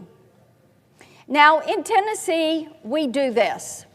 This is standard process for for us in Tennessee. And by the way, we clean up and verify our rolls. We make certain that we are doing that. We check them against the Social Security and the DHS rolls. And we are certain that people are a citizen. Makes sense, doesn't it? If you're going to vote, you got to be a citizen. And when people go to the polls, they take that photo ID and they show that ID before they cast that ballot. Mr. President, this is an action that shows respect. It shows respect for one person, one vote. It shows respect for the process. It shows respect for our citizens. The Save America Act and what it embodies with making certain that people prove they are who they are when they go to that poll, that people prove they are indeed a citizen of this great nation, the greatest nation on the face of the earth, and that they are thereby entitled to register to vote. These are actions that certainly are there to help protect that process. And we want to make certain that the Save America Act is passed, that it makes it to President Trump's desk, and that it is indeed signed into law. And Mr. President, I think that all of our colleagues across the aisle, when you look at the fact that 71% of the Democrats support this, 85% of the independents support this, 90-something% of the Republicans support this. So it leads you to ask the question, what are they afraid of? Well, one of the things that we continue to look at is, as we talk about elections, we should make it easier to vote and harder to cheat. And verification, clean rolls, respecting that process, yes, indeed, that is going to make it easier to vote. It's going to make it harder to cheat. That is something that the Save America Act would accomplish. But our colleagues across the aisle are fearful of that. So I would encourage my friends to think long and hard, Mr. President. What are they afraid of with the Save America Act? Are they concerned that it would eliminate fraud? Are they concerned that it would clean up elections?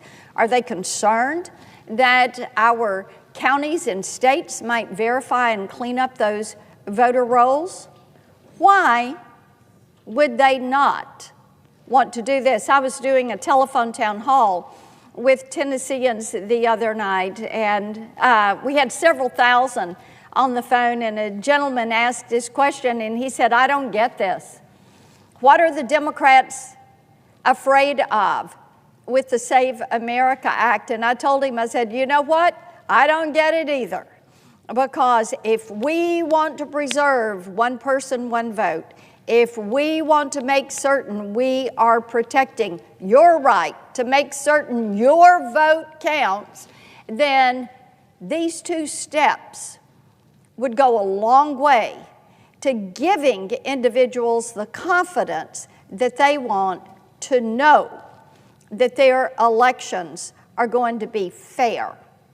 And in Tennessee, we've been ranked as we're ranked as #1 in election integrity.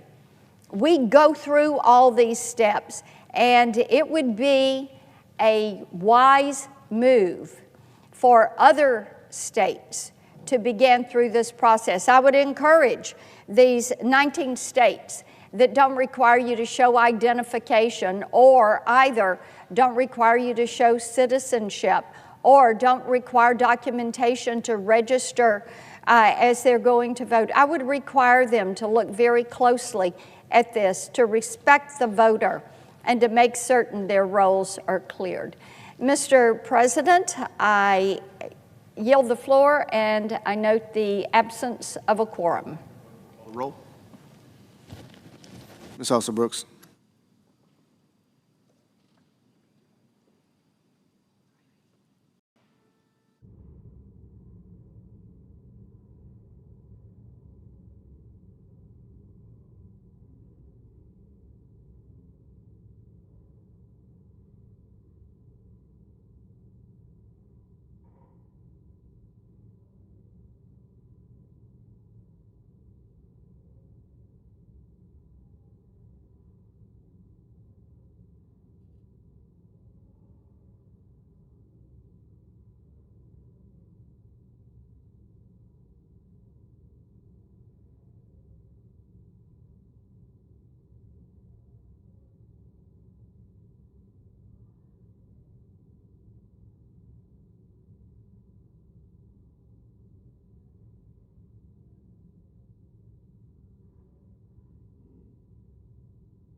Mr. President.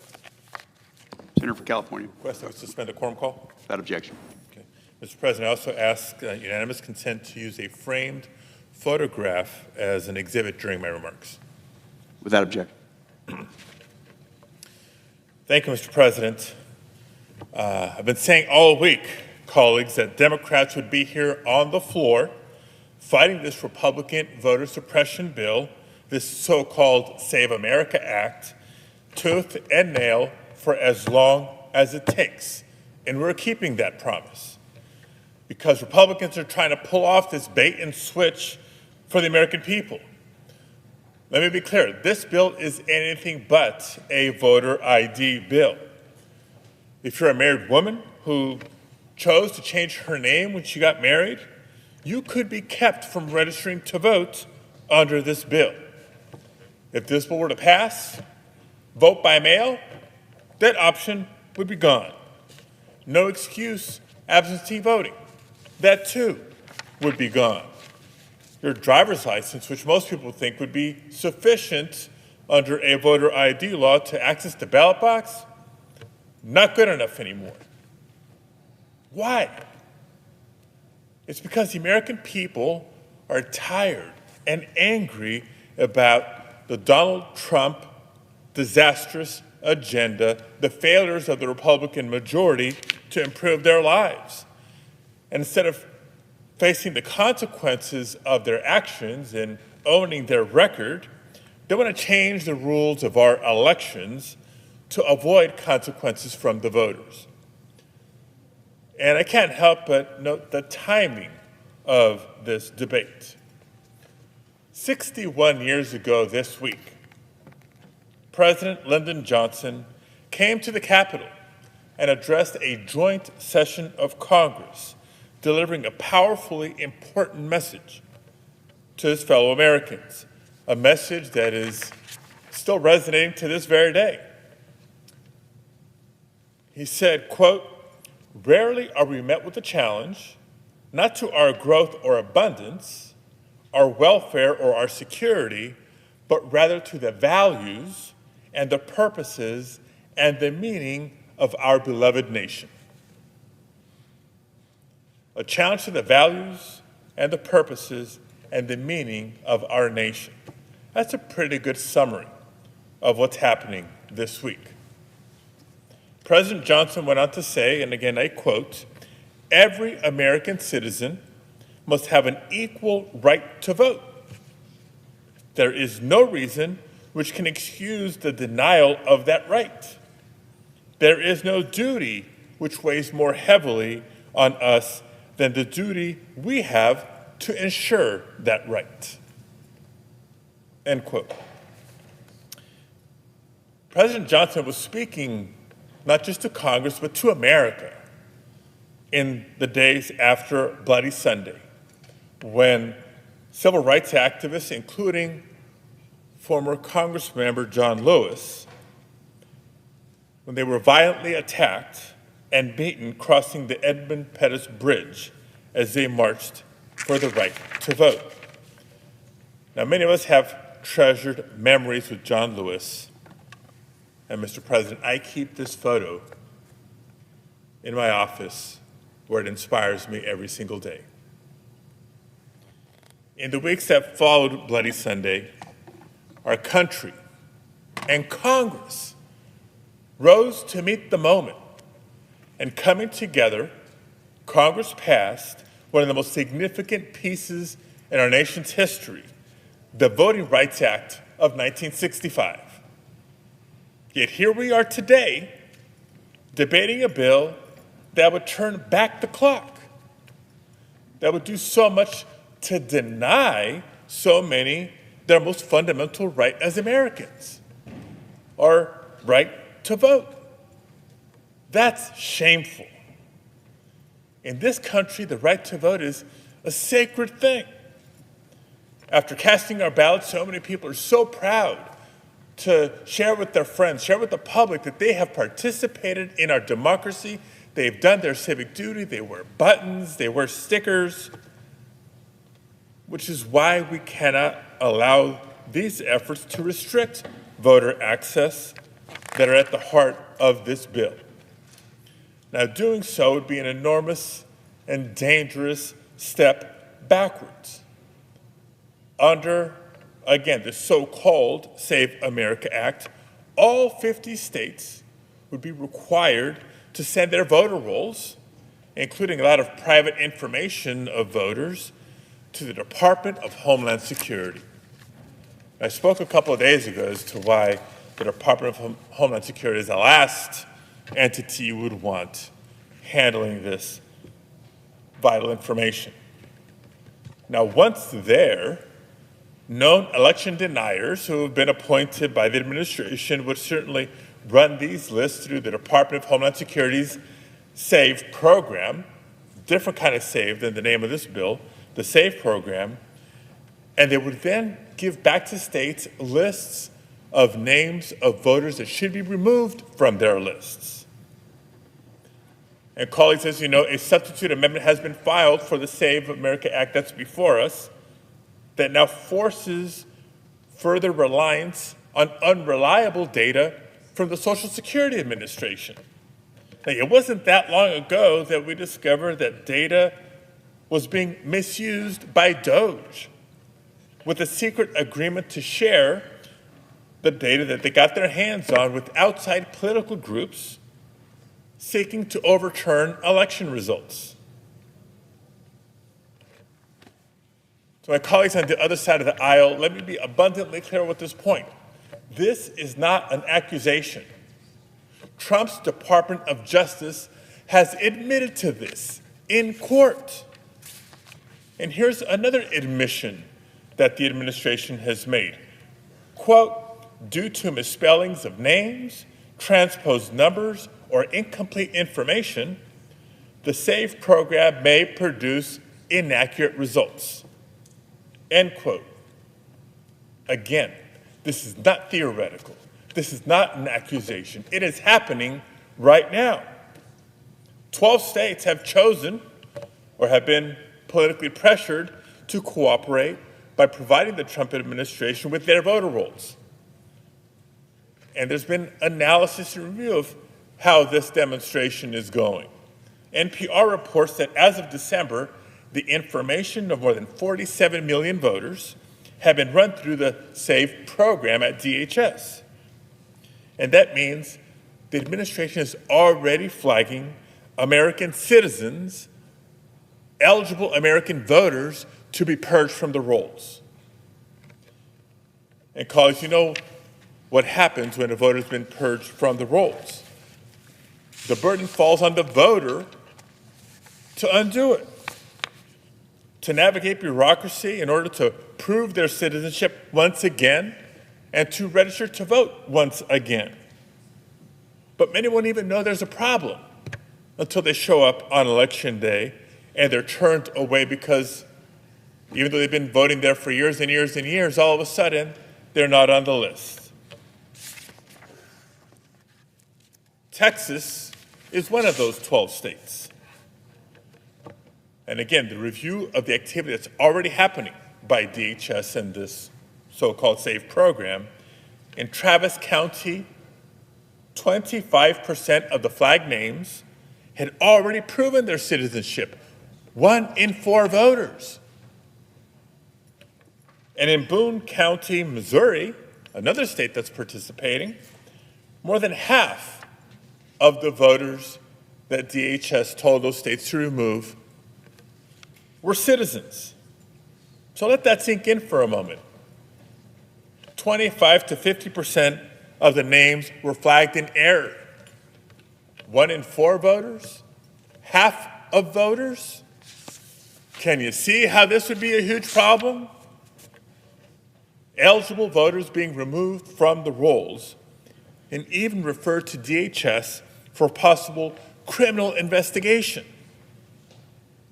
That's the broken system that Donald Trump wants to use to maintain voter rolls nationwide.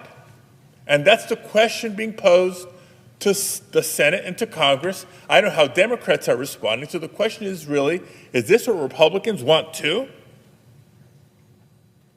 And as you look through the rest of the bill, you know that this SAVE program utilization is not the only problem. And we don't have to guess as to what the strict documentation requirements would cause if imposed on the voters. Look no further than the state of Kansas, when they tried something very similar to this just a few years ago. 31,000 eligible citizens blocked from registering to vote. 31,000 eligible citizens blocked in Kansas. If I was a senator from Kansas, I'd be up in arms. Or look to New Hampshire. Hundreds of voters were turned away last year under a recently enacted state law because they didn't have a passport or a birth certificate on hand when they went to the polls. The very types of requirements in the language of the bill before us. Joshua Bogdan was one of those voters. In the late afternoon on Election Day, he turned up at his polling site to vote, only to be turned away because all he had on him was his driver's license that day. He had to race home and frantically search for his passport, then race back to the polls before they closed. Thankfully, he was able to vote that day. But he admitted later that if there was anything that might have delayed him, having to take longer to find the passport, maybe getting caught up in traffic, he would not have been able to cast his vote. He would have been denied his fundamental right to vote. Now, I've also heard some of the sponsors of this bill say, oh, don't worry, if you don't have the proper paperwork at hand, there's going to be a separate process. And they replied to me, well, just read the bill. Well, guess what? I have read the bill.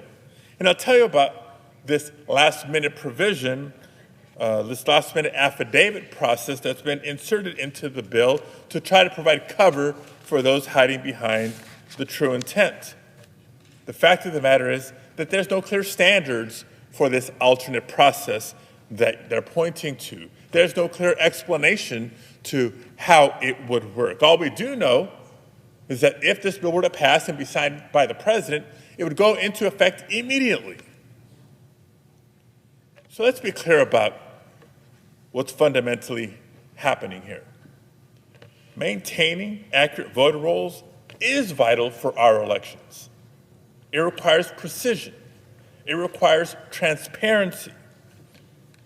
Trust me, I served as California Secretary of State prior to coming to the Senate. Nobody understands this in this body better than I do. But I also understand that that transparency, that precision, is not in this bill. Instead, this bill creates a system where mistakes are inevitable. And if mistakes are inevitable, then it is inevitable that people will be denied their fundamental right to vote. There's a reason, colleagues, that President Johnson and civil rights leaders came to push so hard for the passage of the Civil Rights Act and the Voting Rights Act. It was to move our country forward, not backward.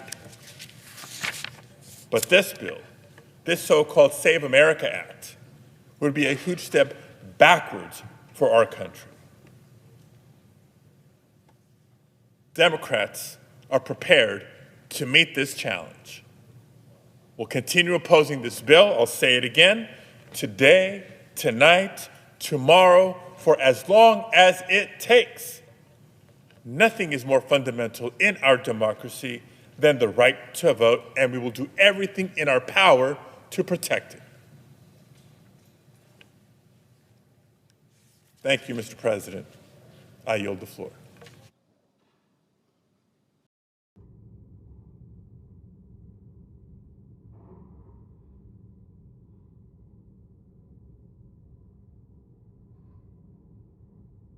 President. Senator from Nevada. Thank you. Mr. President, I rise today to express my strong opposition to the Save America Act. Let me be clear right off the bat. I believe in protecting the integrity of our elections. I believe our elections should be and are safe and secure. And I believe we must always make sure there is no meddling in our elections. Every eligible American deserves to have their voice heard at the ballot box, and they deserve to have confidence in our democratic system. So this is not a Democrat or Republican value. Free and fair elections are the foundation of the United States of America. And protecting these free and fair elections should be something every elected official should support. But that's not what this bill is really about. It's not what this bill is really about. The hyper-partisan so-called Save America Act, it isn't about making our elections any safer. It's not even about keeping our elections free and fair. It's quite the opposite. This bill is about making it harder for eligible Americans to vote and shrinking the size of our electorate to benefit Republicans.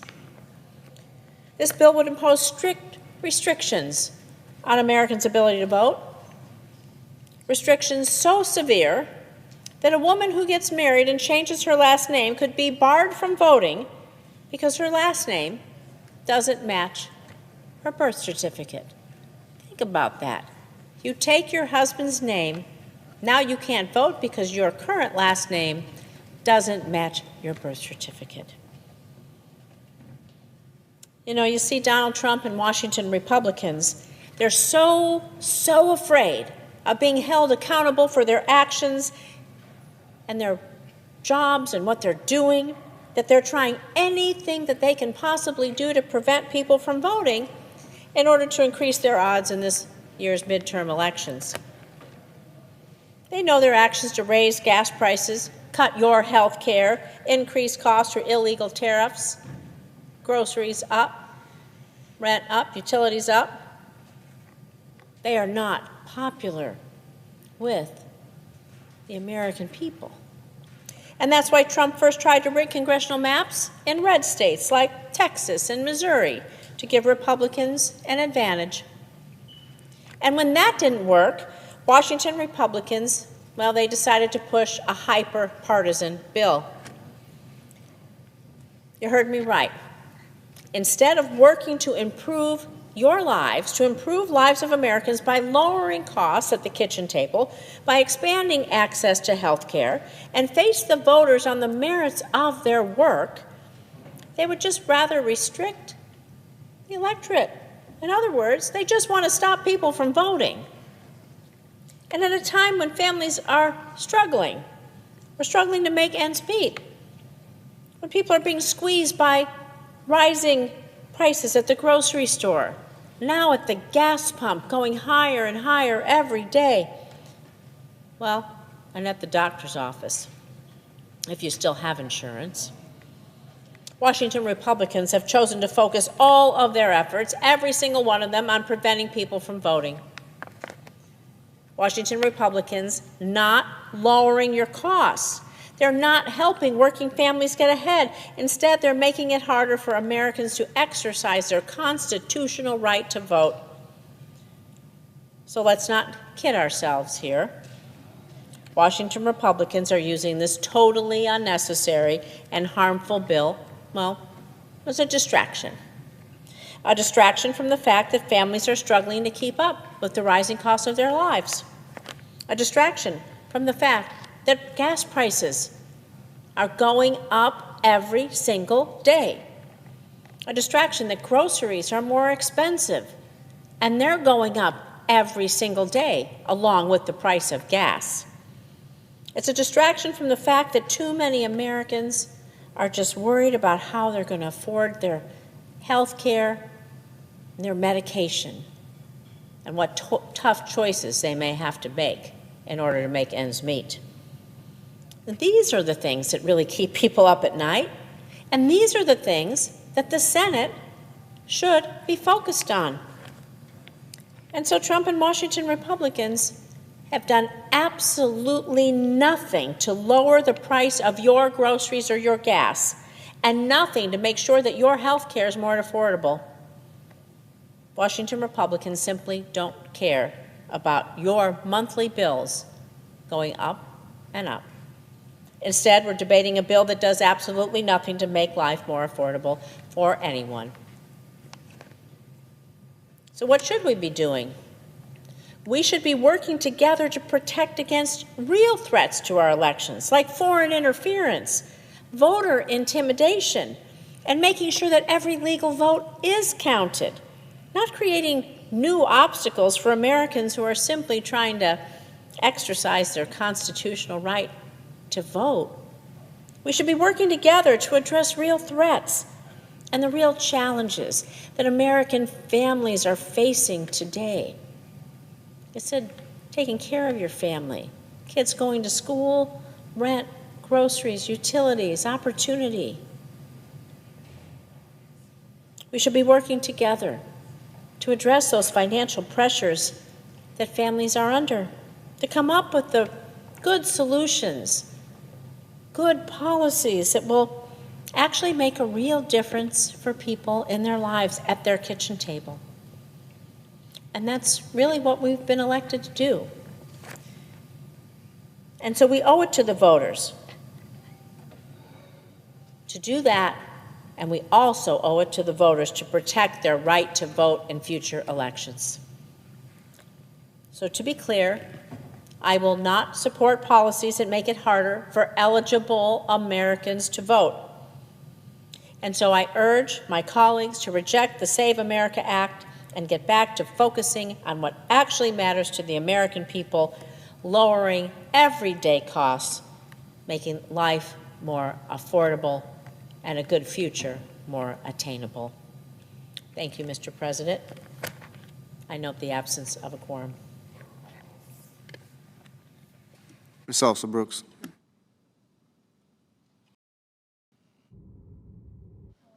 I'm good.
Mr. President.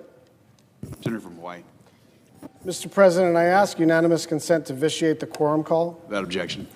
Mr. President, I want to read excerpts of a letter March 17th to Senators Collins and Britt from the border czar and the Director of Legislative Affairs for the Trump administration.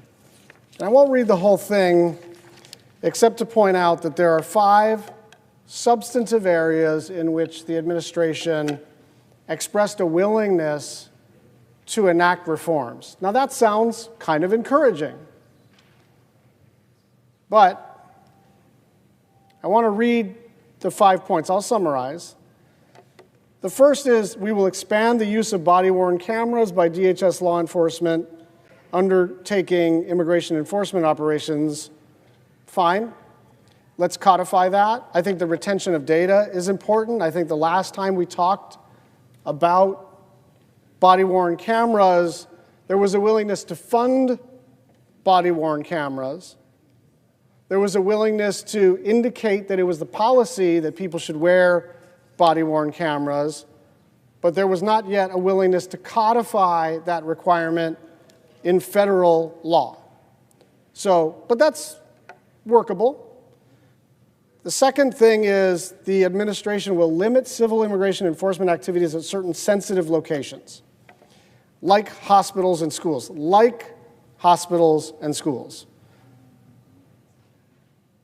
There are more sensitive locations than hospitals and schools. Churches, synagogues, mosques, polling locations. There are multiple sensitive locations where we've just decided until now, as a society, that that is not a good place for law enforcement, especially a roving patrol, to be.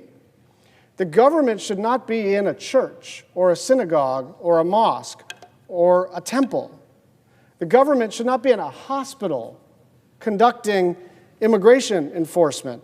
The government should not be in a polling location or near a polling location conducting immigration enforcement. And so the idea of limiting civil immigration enforcement activities at certain sensitive locations is a reasonable start. However, I would like to rule out all of the sensitive locations and not just say like hospitals and schools.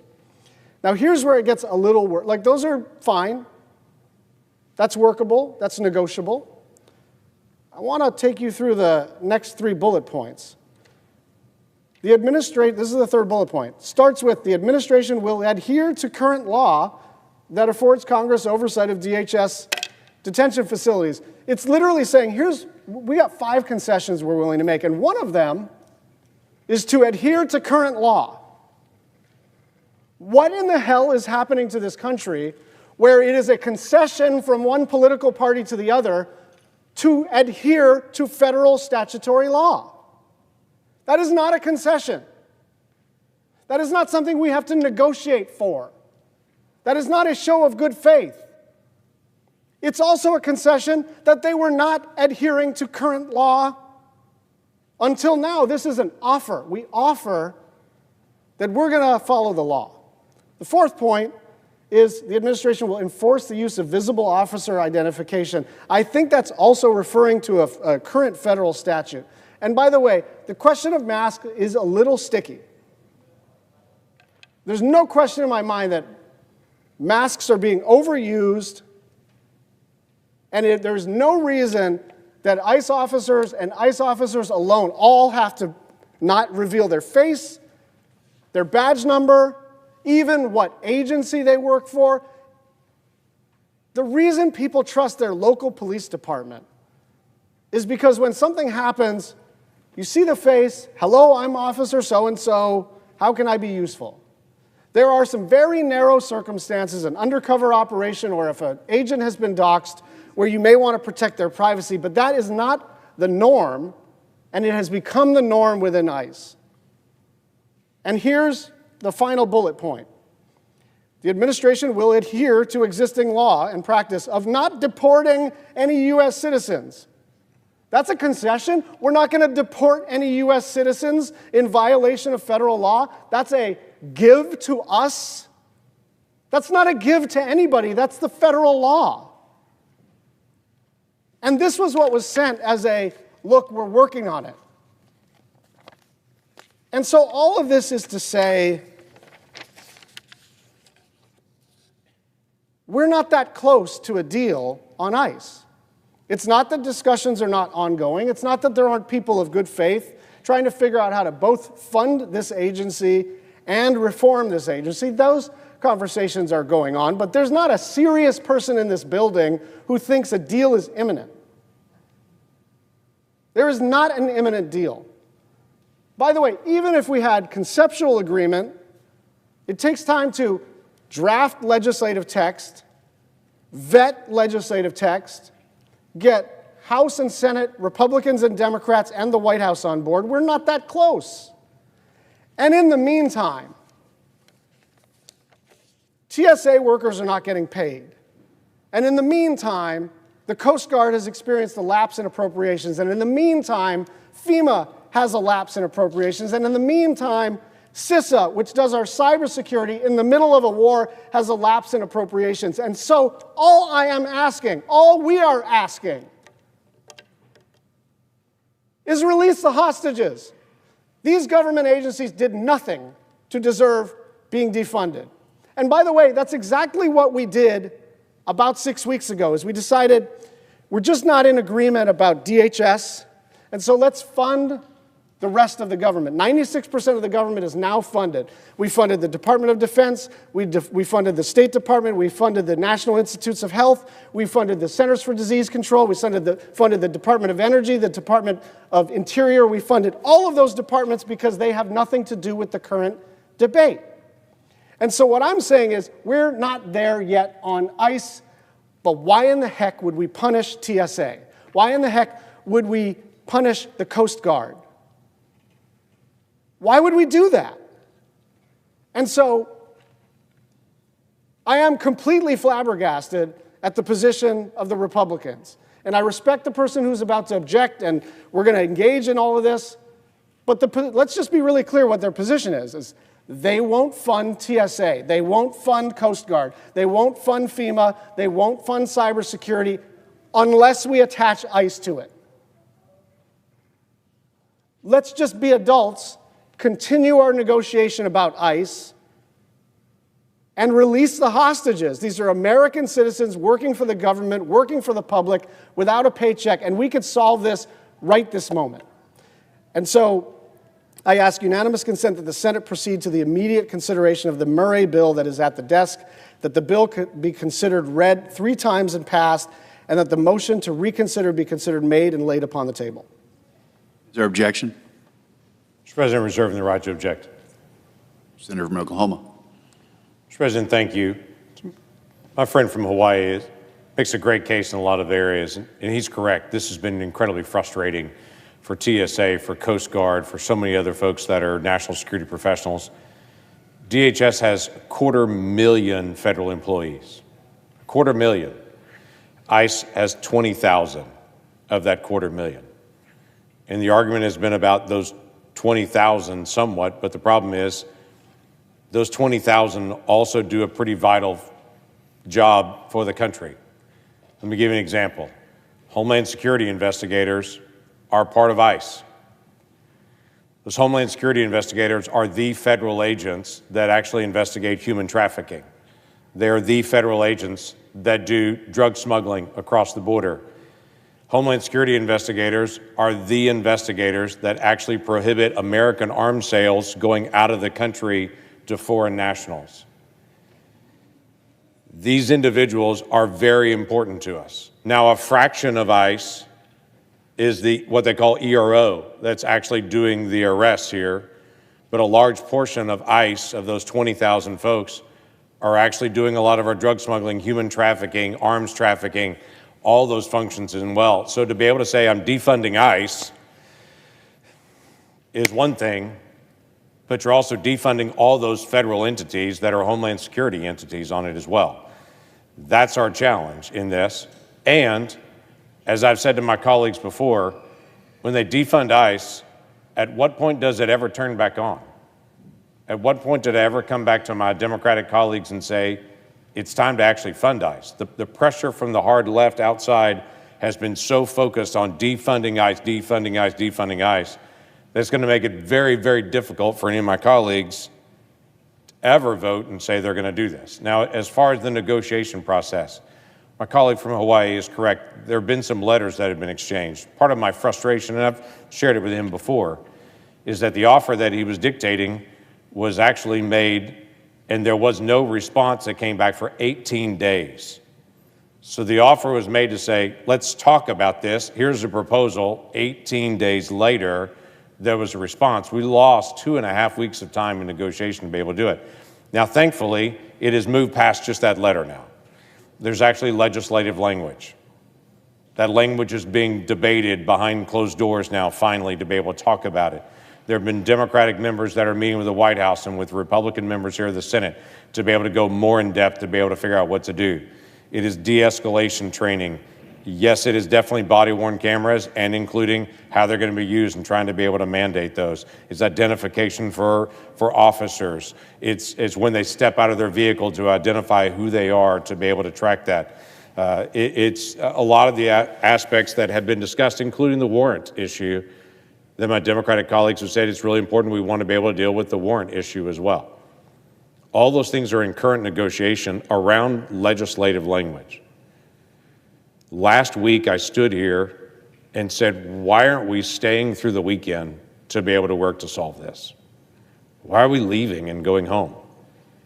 We should stay at the wheel and keep working until it's actually resolved. Not just for the 250,000 folks that are in DHS, but also for those 20,000 folks that also work with ICE. They have families as well. They have mortgages as well. They also want to be able to get paid the same as everybody else. So the challenge now becomes, we're not going to just defund ICE and then never turn it back on so ICE agents quit because they know they're not getting paid and it just drags on for a long time. We need to actually resolve the differences. My colleague and I agree on body-worn cameras. We agree on de-escalation. Now, we disagree somewhat on the mask issue because the problem has become unique. There's now activists who have apps that they're snapping pictures and saying there's an ICE agent here. They're snapping a picture of their vehicle. They're putting it together. And other people are then snapping where they are, tracking, using facial recognition to be able to identify where their family is. Where ICE agents, for the first time that I know of ever, now literally put their family at risk from Americans. In the past, ICE agents knew that there were cartels that were pursuing them. Now it's not just cartels, it's left-wing activists that are now trying to snap a picture of them. And so while they're in one city, you can actually have an activist show up at their hometown, at their home address, and to be able to torment their family there. For the sake of the ICE agent and for their kids, why would we not allow them to be able to protect themselves and to be able to protect their family? They're doing a job that the federal government has asked them to do, to go pick up criminals and to go pick up criminal aliens. Let's protect their family in the process of actually doing that. So I do object to this, but I'd love to be able to offer a second alternative to this in the days ahead, so I object. Mr. President, first of all, I didn't get a chance to thank the senator from Oklahoma for keeping the Senate last week. There was a moment where there was an exchange of views, and it was actually the majority leader had a perfect right to kind of monopolize the time and make it so that it would have been 6 Republicans in a row and we would have been just standing there. But he's the one that said, look, it's the Senate, we have to have a debate, and caused us to take turns. That seems like a small thing, but it's not a small thing, because we ought to be hard on the issues and easy on each other. And I just appreciate his steadfastness in being decent while being extremely conservative at the same time. I'll just make a couple of final points. On HSI in particular, I think a lot of us would feel more comfortable carving that out if it weren't for the fact that so many of these HSI people are actually being taken off of their current assignment to help conduct immigration enforcement. And so people are literally being taken off of like preventing child pornography, preventing arms trafficking and drug smuggling, and they're now in these immigration enforcement actions. 300 remain in Minnesota. And so there's a little bit of the devil being in the details as it relates to getting our arms around this, because we don't want whatever we do to only apply to the narrow question of the appropriations bill. For instance, when members said, I have a right under the appropriations law to go and visit this detention center, the people at the detention center who turned away members of Congress said, we're not funded by the appropriations bill, we're funded by the OBBA. Different pot of money, different set of rules that attach. And so whatever agreement that we achieve, if we achieve one, we can't mess around with color of money and detailees from HSI or CBP. Like, as these operations manifest themselves on the ground, nobody's tracking what the color of money is. So all of the reforms that we're talking about have to attach to OBBA money, have to attach to detailees from either the FBI or HSI or any other federal law enforcement agency. We are trying to actually get this agency under control. But my basic problem is, this is cordial, this is constructive, but you and I both know we're not that close, and people got to make their rent and their mortgage now. And so the idea that nothing is agreed to until everything is agreed to, like, sounds good in diplomacy, but the practical effect is that our Coast Guardsmen and women, our TSA, our FEMA employees, our CISA employees are going to miss paychecks because we're still in an argument about a very, very narrow swath of the federal government. I yield the floor. To recognize the senator from Oklahoma. Mr. President, my friend from Hawaii is absolutely correct on the color of money issue. There shouldn't be a difference. Those are taxpayer dollars, all of them. So the taxpayers should have accountability in that. And there shouldn't be a limitation on that. And that is one of the areas that I've also expressed frustration at DHS on, because I'm also one of those folks that's made a call, said I want to make a quick drop-in on one of the DHS detention facilities to be able to see it. And I was also told no. That should not be so. So I agree with my colleague from Hawaii on that, that whatever rules apply should apply no matter what account that it comes from, because the account is actually the American taxpayer. So that should apply in every single spot on that. I do agree as well that we've got to be able to finish this out. We've tried to offer several opportunities to be able to do it. Want to continue to be able to do that as well. At the very beginning of this, we couldn't reach an agreement, so we did what was called a continuing resolution. Say, let's pay everybody short term until we can actually get through this. That's how we started this. That actually ended, and now we don't have anything on it as well. So I'd like to offer a 4-week version of that, to say for the next month, let's try to work through this. I think we're closer. That's my opinion on this. I think we're closer to the debate to be able to getting this done. But if it's my family trying to be able to get to a paycheck, they just want to know it's going to get done. So I'd like to offer a simple amendment, that is to take DHS funding, do a continuing resolution for the next month, and to be able to have it all funded. Let's keep debating, let's keep working this out, but make sure that everybody gets paid. So I ask unanimous consent that the Senate proceed to the immediate consideration of calendar number 156 HR 4553. I further ask that the substitute amendment at the desk be considered, agreed to, the bill as amended be considered, read a third time, passed, and that the motions to reconsider be considered made, laid upon the table. Is there objection? Mr. President, reserving the right to object. Senator from Hawaii. Mr. President, I'll be brief. I always enjoy our exchanges, and this one was, I think, particularly constructive on substance. I'll just say, my job is to count, and the votes do not exist for what the senator from Oklahoma is asking for. They just don't exist. Not if I wanted it, not if Senator Schumer wanted it. The votes are not there, and I think that one of the things that I've tried to convey to my Republican colleagues is the depth of feeling, not because there's some group demanding that we be tough on this, but because American citizens have been deported, American citizens have been killed at the hands of this agency. It doesn't mean everybody in this agency is not trying their best. It does mean that this agency is in desperate need of reform, and we do not have the votes to extend funding for this agency without reforms, whether it's 1 day, 1 month, or 1 year. I yield the floor. I object. Objection is heard.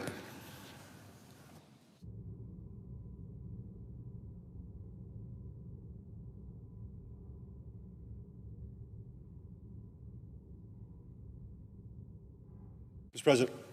To recognize the senator from Missouri. Thank you, Mr. President. I'm going to address two issues. The first is the funding of DHS, and the second will be on the Save America Act. I actually agree with the senator from Hawaii. I don't think we're close. And here's why. The Democrats have made it very clear they're hell-bent on defunding ICE. They have demonized these husbands, wives, cousins, sisters, brothers, to the point where they have painted themselves into a corner where there is nothing that they will accept short of eliminating immigration enforcement in this country. The White House has acted in good faith with the Democrats on this, with some reasonable measures like more training, body cams, things like that. But here's what they really want. What they really want is they don't want people deported. They don't actually believe in the sovereignty of the United States of America. They don't think that as a country we should decide who's here and who has to go. It's a fundamental disagreement that didn't exist before. If you listen to a Bill Clinton speech from not that long ago, he talked about strong borders and deporting people. Barack Obama deported millions of people. What they want is a dynamic, and if you listen closely, the reason why they want mask agents or the ICE agents not to wear masks is they want them identified. They want the ICE agents' families to be terrorized. They want the facial recognition software that exists on Facebook and others when people are doxxed to be very clear and usable so that nobody wants to join ICE anymore. This is the exact same phenomenon that happened with the Defund the Police movement. What happened was because the police officers were demonized by the left, people retired early. People stopped joining police departments. Recruitment dived. That's what they want with ICE. They want to muck up the process with this whole idea of judicial warrants, knowing full well that warrants currently exist right now. There's a full disposition for deportation through the process that both Republicans and Democrats have agreed to over the years, including Republicans and Democrat presidents. That's not good enough because they want to make it harder to deport people. So this fundamental question about whether or not we're going to get funding for DHS is going to be very hard to solve when the Democrats on the other side don't actually want to solve the problem. And Chuck Schumer wants the chaos. I've talked to rank and file Democrats who have no idea about the reasonable nature of what the White House has offered because the minority leader doesn't want them to know because this is what he wants. He wants the chaos. He wants people stranded on spring break at airports because he creates a bigger problem and he thinks that all goes back to Trump. This is not like rocket science, but it's dirty. And what the Republicans have said is the White House is dealing in good faith. These people deserve to be paid. We shouldn't be holding all these people hostage. These TSA agents who are now going to miss their third paycheck here pretty soon. Listen, I fly back and forth every week. People can't afford that. Real people can't do that. So this is where we're at. I think they want to create a dynamic like they did with the Defund the Police movement that they were so supportive of a decade ago with the Defund ICE movement, so that they can't do their jobs and their jobs become so difficult and their families are terrorized that nobody wants to be at ICE anymore. And then what do you have? You have amnesty for the 15 million people who are here illegally, the de facto amnesty because they're not going to be deported. That's the truth. Now, they're not going to say it on the Senate floor, but that's really what's going on. And so, as far as I'm concerned, we're not going to do anything that kneecaps ICE's ability to do their jobs. The American people, this was on the ballot, they support deportations. They don't think that rapists and murderers who are here in this country are more important, illegally, are more important than American wives and daughters. So that's the dynamic. Mr. President, I also point out, as we talk about the Save America Act, the graveyards of history are littered with the bones of once great republics that chose to die.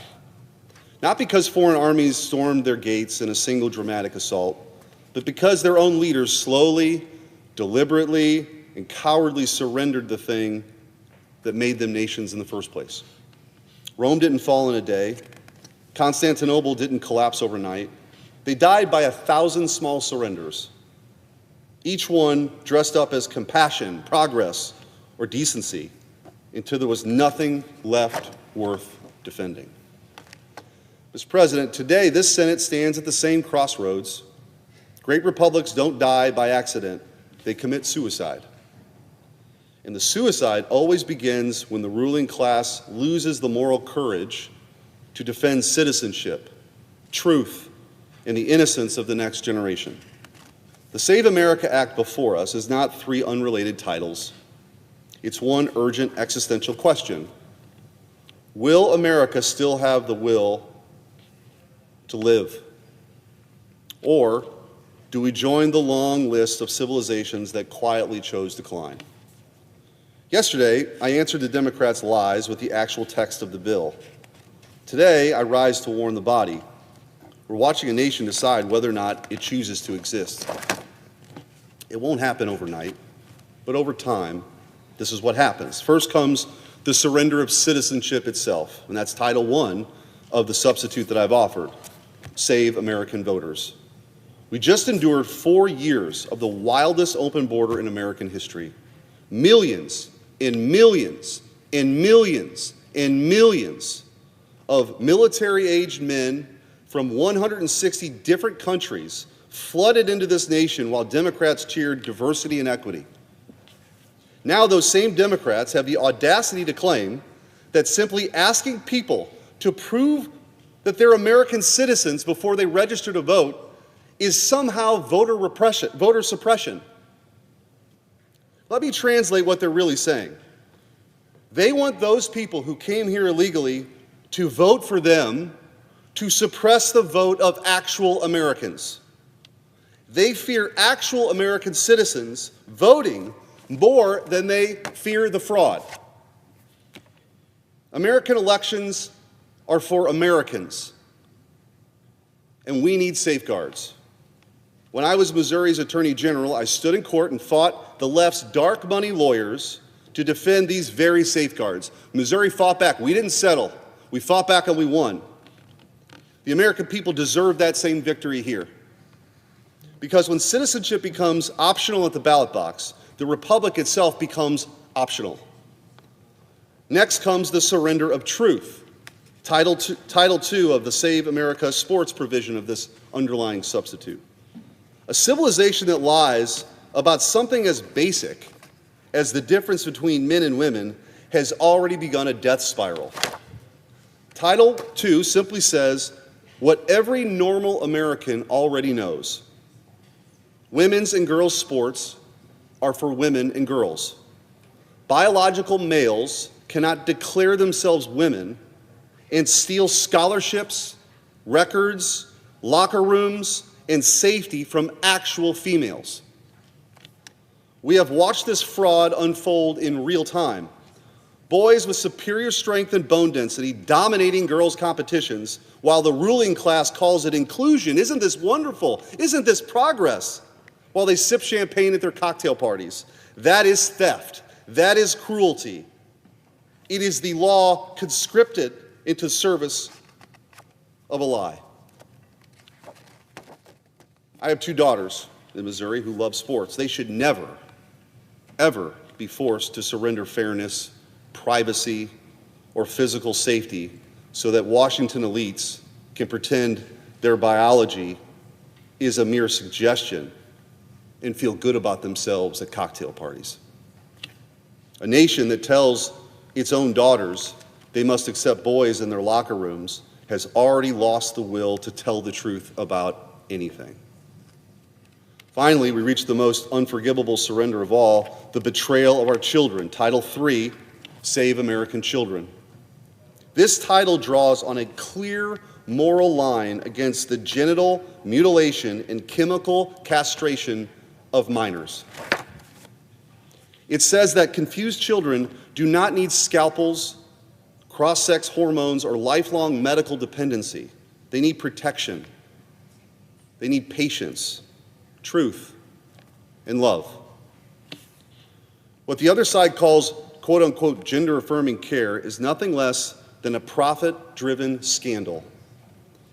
When big pharma and activist doctors turn childhood confusion into permanent patients and permanent revenue streams. Children are not ideological property. They are not raw material for adult experiments or corporate greed. A decent civilization does not answer a child's distress with irreversible harm. The final sign of a dying civilization is when it sacrifices its own sons and daughters on the altar of adult delusion. Mr. President, I look around this chamber right now.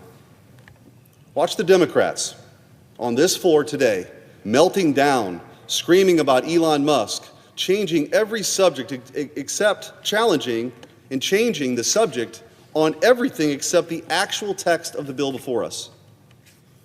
Democrats are not debating this legislation because they cannot defend what this bill exposes: open borders, an open season on America's daughters and children. They prefer managed decline so long as they're in power. This Senate was not sent here to manage decline. Enough with the slow-motion suicide of this republic. The American people did not send us here to preside over the death of a country. They sent us here to fight for its life and for renewal. Working families in Missouri and across this nation are done. Done with citizenship being treated like a suggestion. Done with their daughters being erased in the name of inclusion. Done with their children being targeted by an ideology that profits from permanent harm. This is the moment of truth. To my Democratic colleagues, stand up right now. Defend what you really believe. Tell the American people on the record, that citizenship should mean nothing at the ballot box, that boys belong in girls' sports, and that children should be chemically castrated and surgically mutilated in the name of quote-unquote care. Tell us that. Tell it to the American people. Tell it to your voters who don't support that. Say it plainly. Own it. To every Republican in this chamber, this is why the people gave us the majority. This is the reason we exist in this moment. No more excuses. No more polite theater. No more managed decline. Pass the Save America Act. Restore the ballot to American citizens. Defend our daughters from fraud. Shield our children from harm. Prove once and for all that America still has the will to live.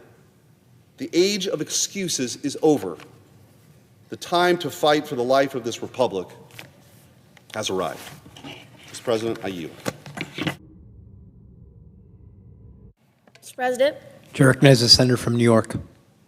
I rise today to address the merits of this bill, per my colleague's request. I rise to speak out against President Trump's un-American efforts to keep millions of eligible voters from the ballot box. The president is more focused on preventing Americans from voting than lowering prices for working families who are suffering right now because of his economy and because of Trump's tariffs. Make no mistake, the Save America Act is not about preventing voter fraud. It's a voter suppression bill designed to silence American voters. This legislation would virtually eliminate voter registration methods that 90% of Americans rely on. That includes mail-in registration, online registration, voter registration drives, and automatic registration at the DMV. It would also require citizens to present documents like a passport or a birth certificate in person while registering to vote. And not just when they register for the first time. Every time someone moves, or if a woman changes her name when she gets married, or if a person wants to update their political party affiliation, they have to go back to the election office in person to re-register with those specific documents.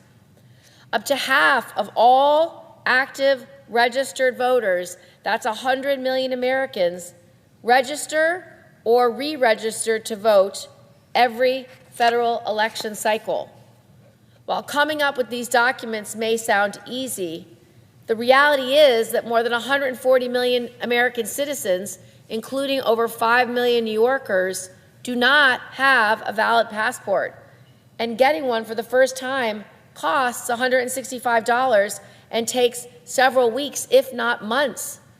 On top of that, nearly 70 million women who have taken their spouse's name do not have a birth certificate that matches their new legal married name. The newest version of this bill also ends mail-in and absentee voting with very limited exceptions, putting a massive barrier to people's ability to vote if they work during the day or otherwise can't make it to the polls in person. That means, in practice, this legislation would disenfranchise millions of American voters. But it wouldn't just make it harder for new voters to register, or for registered voters to change their information, or for people actually to vote. The Save America Act would also force states to submit voter data to the Department of Homeland Security under the guise of verifying voter citizenship status. But here's the catch. Registered voters who are flagged by DHS, which has a history of misidentifying U.S. citizens as ineligible to vote, would make them have to prove their citizenship or be removed from the voter rolls. That means that registered voters could be purged from the rolls, then face the additional burden of confirming their citizenship in person with an accurate passport or birth certificate. That is an extraordinary burden to put on working Americans just trying to exercise their right to vote. It's unacceptable. And let me just put a finer point on this. If you take out your wallet and find your identification, it's going to be a driver's license. It's going to be an insurance card. It's going to be your military ID. None of those pieces of identification are valid. So the process that we have today for showing who you are is not valid under this bill. The right to vote is the cornerstone of our democracy. It's the purest expression of what it means to be an American. From the founding of this nation to the hard-won struggles of the civil rights movement, generations of Americans have fought, marched, and died to guarantee that every citizen has a voice in their government. That sacred promise should never be weakened, suppressed, or denied. But that is exactly what is happening right now. So as we prepare to vote for this legislation, I ask you all to consider what this means for your constituents. Think about the service members who have to move every few years when they get a new base assignment and would have to go through this onerous process of re-registering in person over and over again. Think about the rural communities in your state where it might take hours to get to the location where they can appear in person to confirm their citizenship to maintain their registration. Think about the seniors and people with disabilities who are homebound and rely on mail-in and online registration to make their voices heard. Think about the nearly 70 million women like me who have taken their husbands' last names. The Save American Act would effectively block us from voting if you don't have a passport or didn't go to get a new birth certificate with your married name on it. All of these American citizens would be disenfranchised by the Save America Act. Make no mistake, this bill is not about preventing election fraud. If it was, I'd be for it. It is already illegal for non-citizens to vote in our elections, and numerous studies have confirmed that voting by non-citizens is extremely rare. Instead, this bill is a poorly concealed effort by President Trump to consolidate his own power and strip Americans of their constitutional rights. The president himself said that by passing the Save America Act, the GOP will, quote, never lose a race for 50 years. What do you think President Trump meant by that? It's a blatant admission that this legislation is designed to subvert the will of the American people to keep President Trump's allies in power. We will not let them get away with that. Whether you live in a rural town or in a major city, whether you vote red or whether you vote blue, whether you are old or whether you are young, whether you are rich or whether you are poor, your vote is your voice, and your voice deserves to be heard. Here in Congress, we have a duty to protect and strengthen the right to vote for all Americans.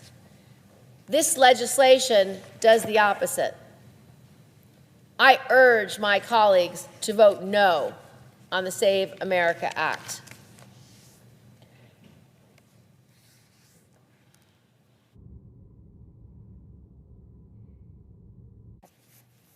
Mr. President. Chair recognizes Senator from Mississippi. I rise today in strong support of the Save America Act. The principle at the heart of this legislation could not be simpler. It is not confusing, and it could not be more important. American elections are for American citizens. The fact that we are even here debating this tells you everything you need to know about how far some in this great country have drifted from common sense. I've been fighting for the integrity of our elections for a long time. As a senator in the Mississippi State Legislature, I voted multiple times on the record to establish voter ID requirements, something Mississippi voters eventually approved as part of a citizen-led initiative. Photo IDs have been required at the polls in Mississippi since 2014. And let me tell you something. The Civil Rights Division of the Obama Department of Justice reviewed Mississippi's voter ID law, deemed it lawful, and never took a single legal action against it. Because it is lawful, it is fair, and it works. Despite naysayers' argument that a photo ID requirement would place undue burdens on the elderly, the poor, and the minorities, it continues to work with voters able to show or acquire a legally recognized photo ID. Did voting rights in Mississippi collapse? No. Did democracy in my state end? No.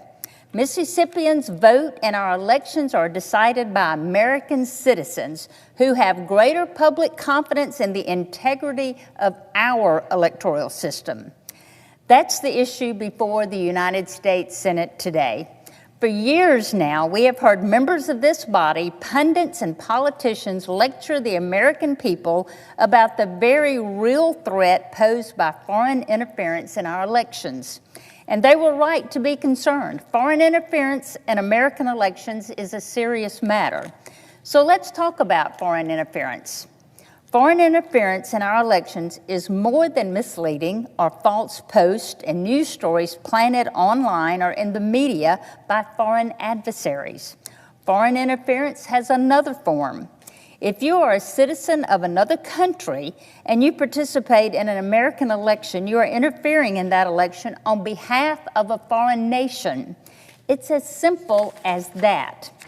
Right now, today, non-citizens are taking advantage of loopholes to register and vote in American elections without ever proving they are a legal citizen of this country.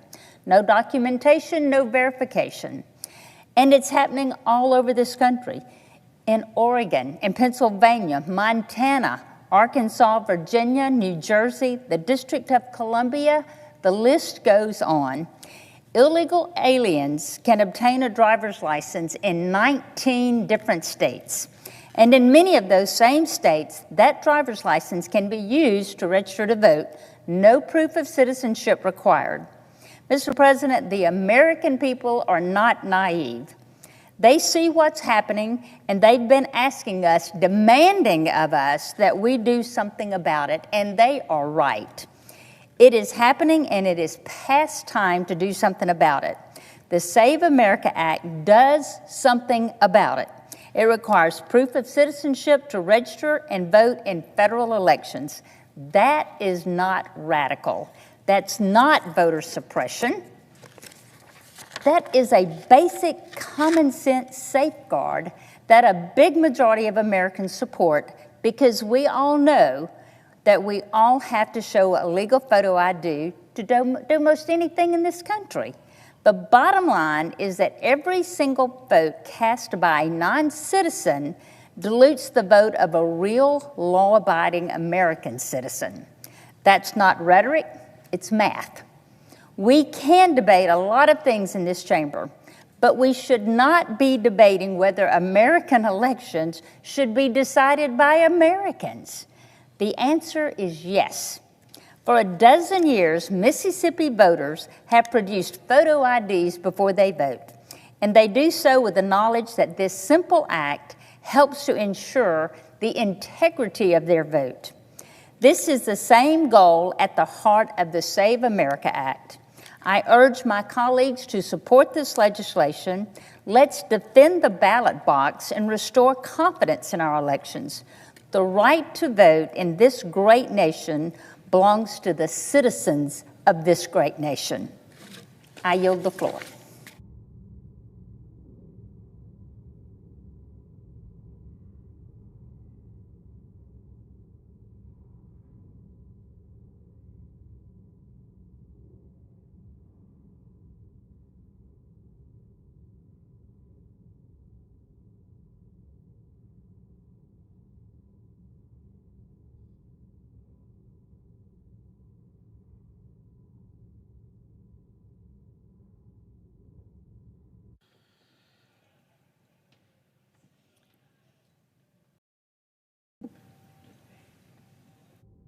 Mr. President. To recognize the senator from Alabama. Mr. President, I rise today in support of our colleague and my dear friend, United States Senator from the great state of Oklahoma, and President Donald J. Trump's nominee to be the next Secretary of the Department of Homeland Security, Senator Markwayne Mullin. Many in this chamber have had the opportunity to get to know Markwayne, and that is both a privilege and something that doesn't take long. Because with Markwayne, what you see is what you get. He is authentic in every interaction, and he has never met a stranger. Markwayne and I became not only fast friends as freshman members of the Senate, but importantly, we became real friends. Over the past few years, my husband Wesley and I have cherished getting to share memories and that same level of friendship with his wonderful wife and much better half, Christy, and their 6 children. Both personally and professionally, Markwayne Mullin is the real deal. He is a man of faith and deep conviction, a devoted husband and father, whether it is coaching his children at their wrestling matches, being home when his girls get picked up for their homecoming dance, making doctor's appointments across the country, or leaving our freshman dinners early enough to get home to do FaceTime devotions with his boys. Mark Wayne makes sure that his family always comes first. He is honest, loyal, selfless, and principled. All of the qualities of a true leader and public servant. But to really understand the kind of leader that Mark Wayne is, you need to start from his roots. Throughout his life, he and his beautiful family have poured so much of their time, energy, and efforts into serving their community, state, and our great nation. Oklahomans first sent Mark Wayne to serve in the U.S. House of Representatives in 2012, and nearly a decade after that sent him here to the United States Senate. His constituents recognized that he was uniquely positioned to represent them because his story is similar to theirs. He is a true son of Oklahoma. Growing up in Westville, he began his education on a wrestling scholarship to Missouri Valley. But when his father got sick, he left his scholarship immediately and went home to run his family business. He didn't hesitate. He knew it was the right thing to do. And he and Christy, who has been part of his success since day one, took a struggling business and turned it around over the next 20 years, making it the largest provider company in the region. They built that family business into an incredible success. His grit is absolutely unmatched, and he never backs down from a cause, a person, or a principle that he believes in. Mark Wayne is driven by purpose, and there is no challenge, no matter how great, that he's afraid of. Mark Wayne has already stepped up twice to serve the United States, both in Congress and here in the Senate, and now he has answered the call again by accepting the incredible responsibility of running the Department of Homeland Security as its secretary.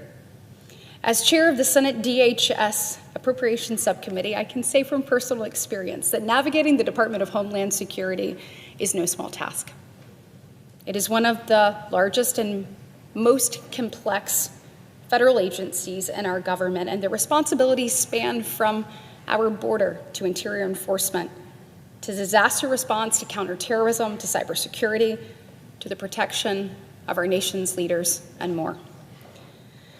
Leading this department at this point in our country's history will require a leader willing and able to solve the issues facing our nation. And that's why I'm here today, to tell you that Mark Wayne is not only qualified, but that I know without a shadow of a doubt that he's the right person at the right time to lead this department. It is worth noting that as I speak today, the Department of Homeland Security is shut down. Mark Wayne is no stranger to tackling challenges, and he's repeatedly demonstrated incredible skill in the way that he approaches them here in this chamber. Over the past several years here in the Senate, he hasn't just served his constituency back home, he's also served as a liaison between this body and the House and the White House, trying to figure out what was possible and find a pathway forward.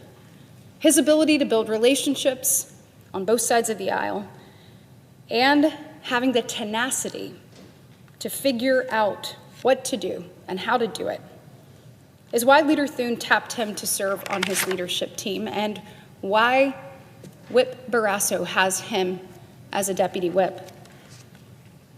Mark Wayne doesn't just talk about problems or issues that we are facing, he puts in the work and the time to find real solutions.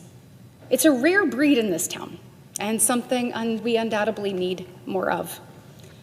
With strong relationships on both sides of the aisle, he's willing to sit down with anyone, anywhere, and figure out a pathway forward.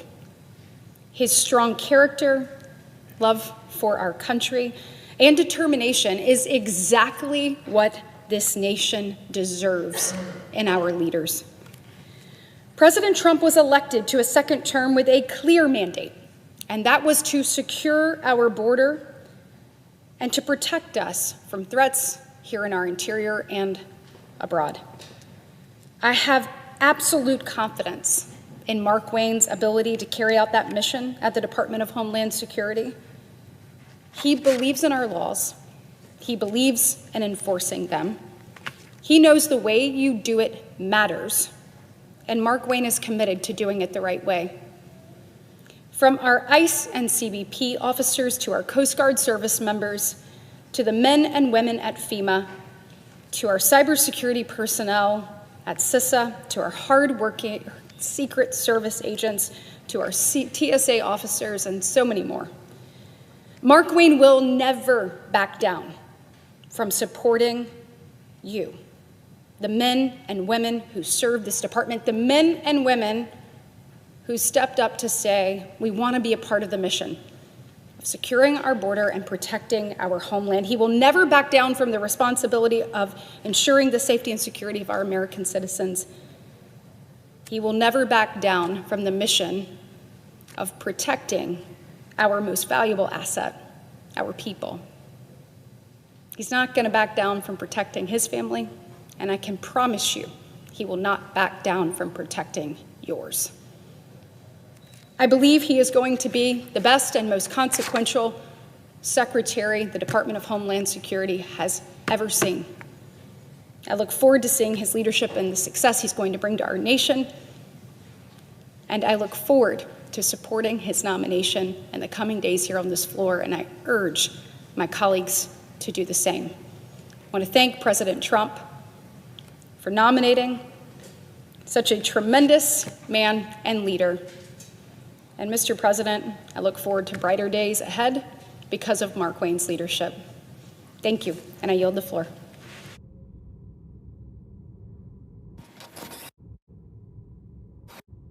Hey, Mr. President, one more thing. Senator from Alabama. I think that if we are going to go and sit here for how many days is it? I don't know, Senator from West Virginia, maybe what, 48 days, 30-something people without paychecks. I really think we should think long and hard about Senator Kennedy's bill. I fully support it. I hope that we can get every one of our colleagues down here to do the same, Mr. President, because what Senator Kennedy's bill says is that if there are people who have stepped up to serve our government in any capacity that are not getting a paycheck as a result of this body not doing its job, then we shouldn't get one either. I think that's pretty common sense. I can promise you that if the staff in this building, if the men and women in this building, if members of Congress, House or Senate weren't getting a paycheck right now, they'd be much more eager to come to the table and to have a conversation and to figure out a pathway forward. And I just think we should take a long and hard look at it. I fully support it. If there are men and women who have stepped up to serve, in this instance, the Department of Homeland Security, which, Mr. President, the very mission of that is to keep our homeland safe, to keep American citizens safe, many of them taking an oath to do just that, and they are not getting a paycheck. If they're not getting one, we shouldn't be either. Look, people are sick of different rules for different people. And I can think of no better example of that than this right here. So let's put Senator Kennedy's bill on the floor. Let's do it. And let's see where everybody falls on this. And I can guarantee you, if this body and that body don't get paychecks, they'll be much more eager to make sure that other people get theirs. So, Mr. President, I urge this body to take a look at Senator Kennedy's legislation. I fully support it and hope that we will vote on that in the days to come. Amen. Mr. Speaker, or Mr. President, excuse me. I recognize the senator from West Virginia. Thank you, Mr. Speaker, or Mr. President from Ohio.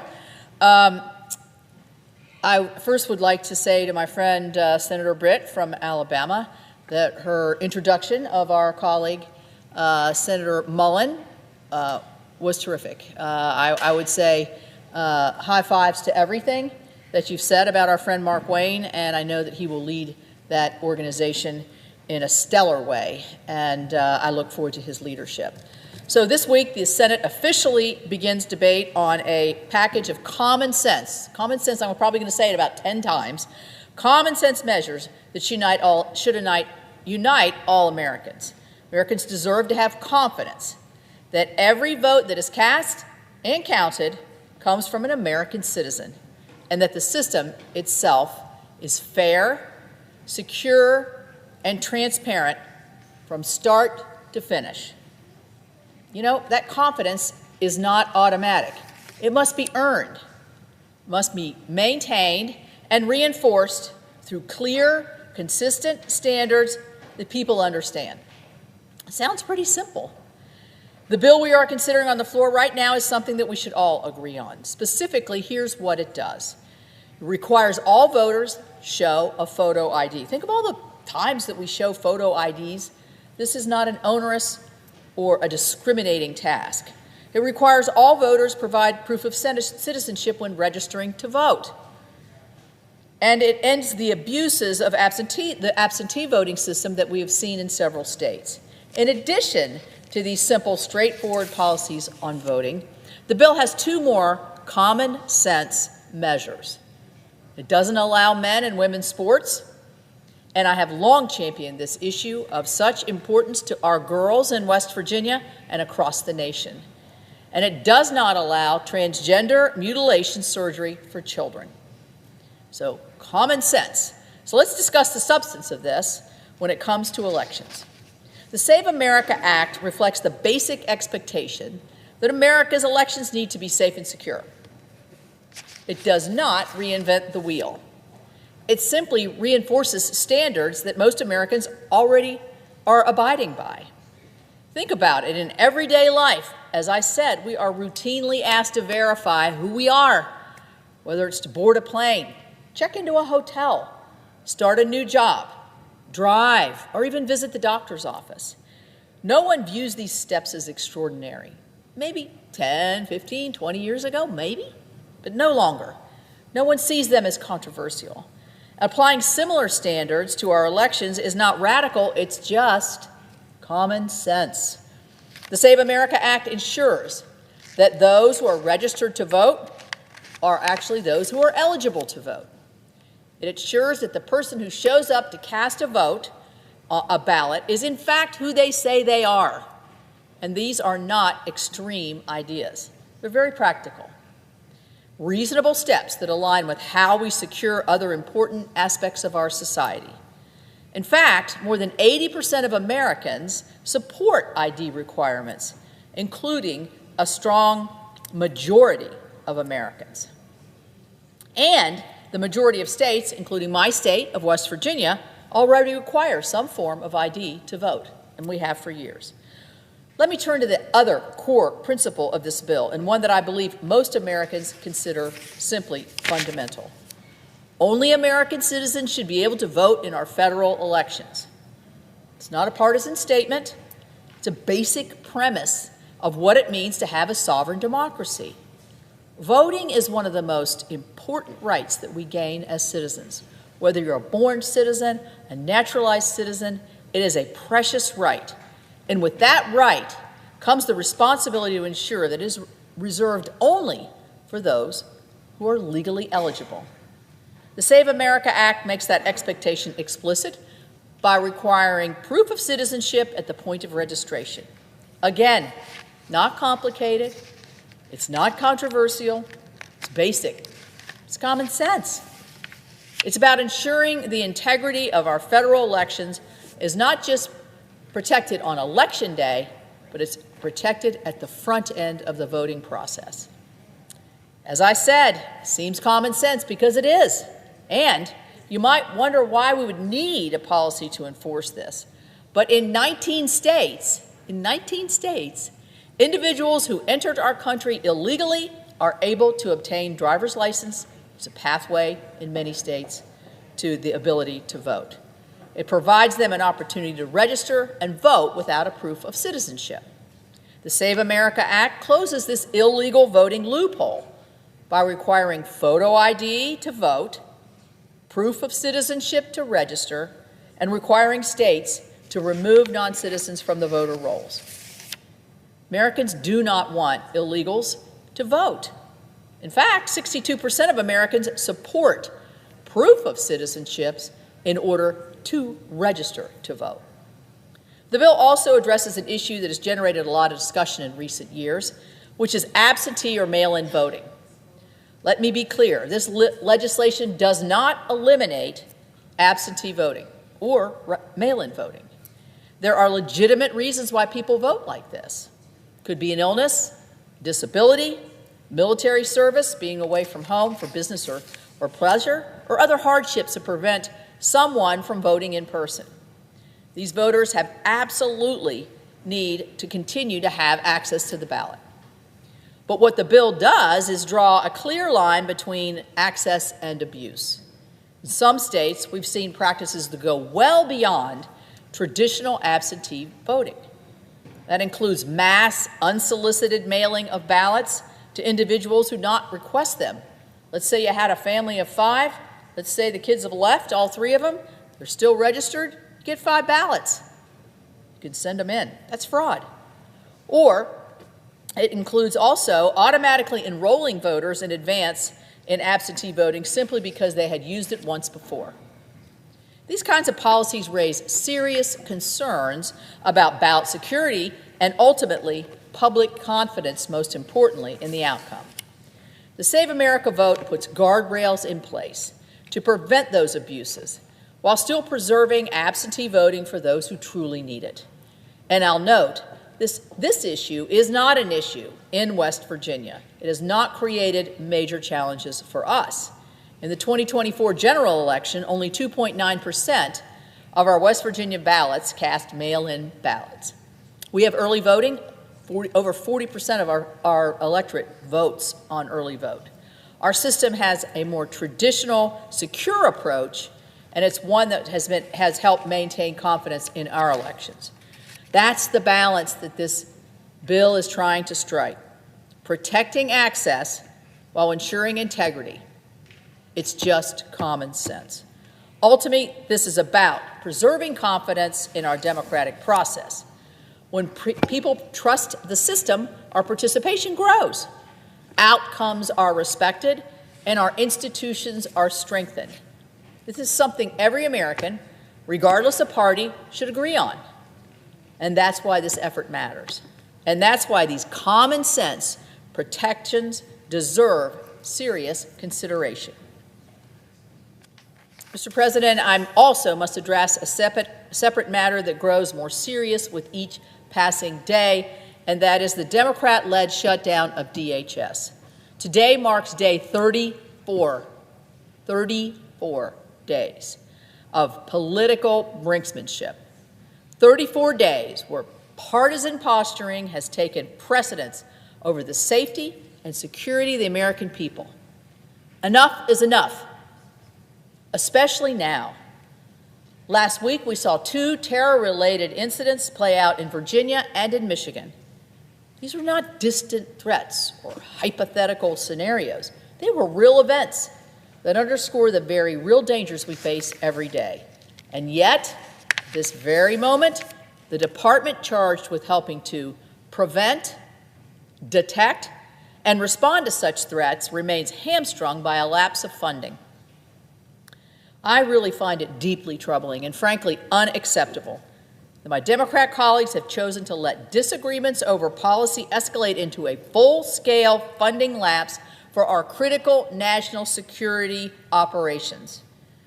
This is not an abstract debate, and these are real people that are missing their paychecks. This has real immediate consequences. Because of this shutdown, vital resources for our airports and TSA are strained. They're beginning to not show up in larger numbers. In fact, I just met with the folks from my local airport this week, and they told me they are starting to see this with a small cadre of TSA agents. The men and women who ensure the safety of millions of travelers every day are being asked to do their jobs with uncertainty hanging over their head. We're heading into a holiday season here where a lot of families are traveling. This is only going to escalate. We've got FEMA, the Coast Guard, and thousands of law enforcement officers operating during a time when Americans expect and deserve effective emergency response. Let's be clear what is at stake here. This shutdown weakens America's border security. It undermines maritime security. It erodes our readiness to respond to emergencies. We should not be playing politics with our national security, and we should not be gambling with the safety of our own citizens. The Americans expect us to lead here. They expect us to govern. That means get things done. And they expect us to come together, especially when the security of our homeland is on the line. It is imperative that we fund DHS immediately, not tomorrow, not after another round of negotiations or shadow negotiations. So let's just set aside the politics. Let's fulfill our most basic responsibility to protect the American people. I urge my colleagues to end this shutdown, restore stability, and put the safety of our nation first. With that, Mr. President, I yield the floor. Mr. President. I recognize the Democrat whip. Mr. President, did you hear what the President said about this piece of legislation? It's entitled Save America Act. How important it is to him? Earlier this week on social media, President Trump said, quote, "Only sick, demented, or deranged people in the House or Senate could vote against the Save America Act." And then he threatened, not to me, but on the other side of the aisle, to sink any Republican who doesn't fall in line. Here's what he said: "I will never, ever endorse anyone who votes against this legislation." What's going on here? What is it about this bill that the president is so exercised about? Why is he saying these outrageous and exaggerated things? I'll tell you, because this legislation is the crown jewel in a grand scheme to rig the results of the upcoming midterm election. Some of my Republican colleagues have come to the floor to defend it, saying it's necessary to safeguard our elections. So let's just look at some facts. Facts. Let's pick a period of time. How about from 1999 to 2023, 24 years in American history. Every 2 years we have an election cycle, and 80 to 100,000 people are going to register to vote in each of those 2-year cycles. 80 to 100 million, excuse me, are going to register in those 2-year cycles. So in the period of time between 1999 and 2023, 24 years, 12 different election cycles, and millions of people registering to vote in the United States. How many were discovered to be falsifying their country of origin and to be illegal and unqualified to vote? Take a guess. 7 million, right? No. Well, 700,000. No. How about 700? No. 77 people were found to try to falsify where they were from to vote in a 24-year period of time. 77 in 24 years. And you say to yourself, and so this bill is a death by legislation for us, take it or leave it? I don't buy it. There's something more to the story. When I got involved in politics, the fellow who used to counsel me said, "Durbin, when you get in politics, there's always a good reason and a real reason. The good reason is voter fraud, but 77 in 24 years? We've got the cleanest, most accurate elections in the world. We ought to be proud of it. There's only one man who disagrees with that. He happens to be the president. He still has this big lie concept that he won in 2020. He'll go to his grave believing he won in 2020, but he didn't. He lost fair and square. He just can't accept defeat. It's beyond him. So you say to yourself, what does this bill do? Well, what this bill does is establish a standard for registering to vote in America. The current standards generated 77 violations in 24 years. They want to change them all. And you go through the first few pages, and the way they approach it is amazing. One, you want to register to vote? Present your passport. Well, guess what? More than half of Americans don't have a passport. You say, well, go buy a passport then. What's that going to involve? A $165 fee to pay for a passport in this country. If you want an expedited passport, it's another $60. So in order to vote, you have to buy a passport. You have to pay for a passport. It's kind of like a poll tax, isn't it? $165 if I want to vote in November. No thanks, I'll spend it on gasoline. I don't need to buy any passport. But that's what the bill says. It's one of the first provisions. And the second thing you can produce is your birth certificate to show you were born in the United States. Do you know where yours is? I don't know where mine is at home. It's in a box somewhere in the bedroom. I'll have to go looking for it. And if I find it, I'm okay. My wife's got a problem with hers. It has her maiden name on there. And she got married to me a few years back, happily I hope, and she doesn't identify by her maiden name any longer. But to prove she was born here, she's going to have to do some fancy footwork with documents to prove it. So I looked at this, and the interesting thing is what this is all about. There is a belief in the White House among the political leaders that they're going to do poorly in the November election. So they want to change the rules, and they want to keep some people from voting. How do you keep people from voting? Well, you set hurdles up like this. Give you an example. We have more support in the African American community than Republicans do. So if the Republicans want to enhance their chances of winning, they want to diminish the African American vote. So let's take a look at a few statistics. When it comes to passports, 42% of white Americans have a passport, 34% of African Americans. So if you demand a passport as proof to register to vote, that puts them in a slight disadvantage, doesn't it? How about birth certificates? 6 to 7% of all U.S. adults, that's 15 to 18 million, are in a situation where they have no easy access to proof by birth certificate. 6 to 7% of all U.S. adults. 11% when it comes to people of color. What's the problem? Some of them were born in the South. Some were born in segregated hospitals. Some of them were given a birth certificate and some were not. So there's a slight bias against African Americans when it comes to birth certificates. Well, how about government-issued photo IDs? 8% of white Americans don't have government-issued photo IDs. 8%. 25% of all African Americans do not.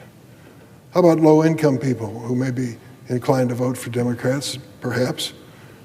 They're less likely to be able to prove their citizenship than those who are better off. So it isn't an algorithm, it's a bias that is built into this bill that says it'll be less likely that the people who are going to vote Democrat are going to register to vote. That's why it's so important to this president. That's why he's threatening members of his party. If you don't vote for it, I'll never support you. He feels that strongly about it. But I don't think it's fair. It's fundamentally unfair. If only 77 cases of voter fraud in 24 years, why in the world are we doing this? Why are we changing the rules? Why are we creating obstacles? Why are we forcing people to spend hundreds of dollars to go buy a passport so they can register to vote? If you are legally in America, and most people who vote overwhelmingly are, then you shouldn't face these obstacles. That's what this is all about, and it ought to come to an end with a big no vote on this floor. I'll be voting no. I'm sorry, the president won't be supporting me, but I'm not running again anyway. I yield the floor.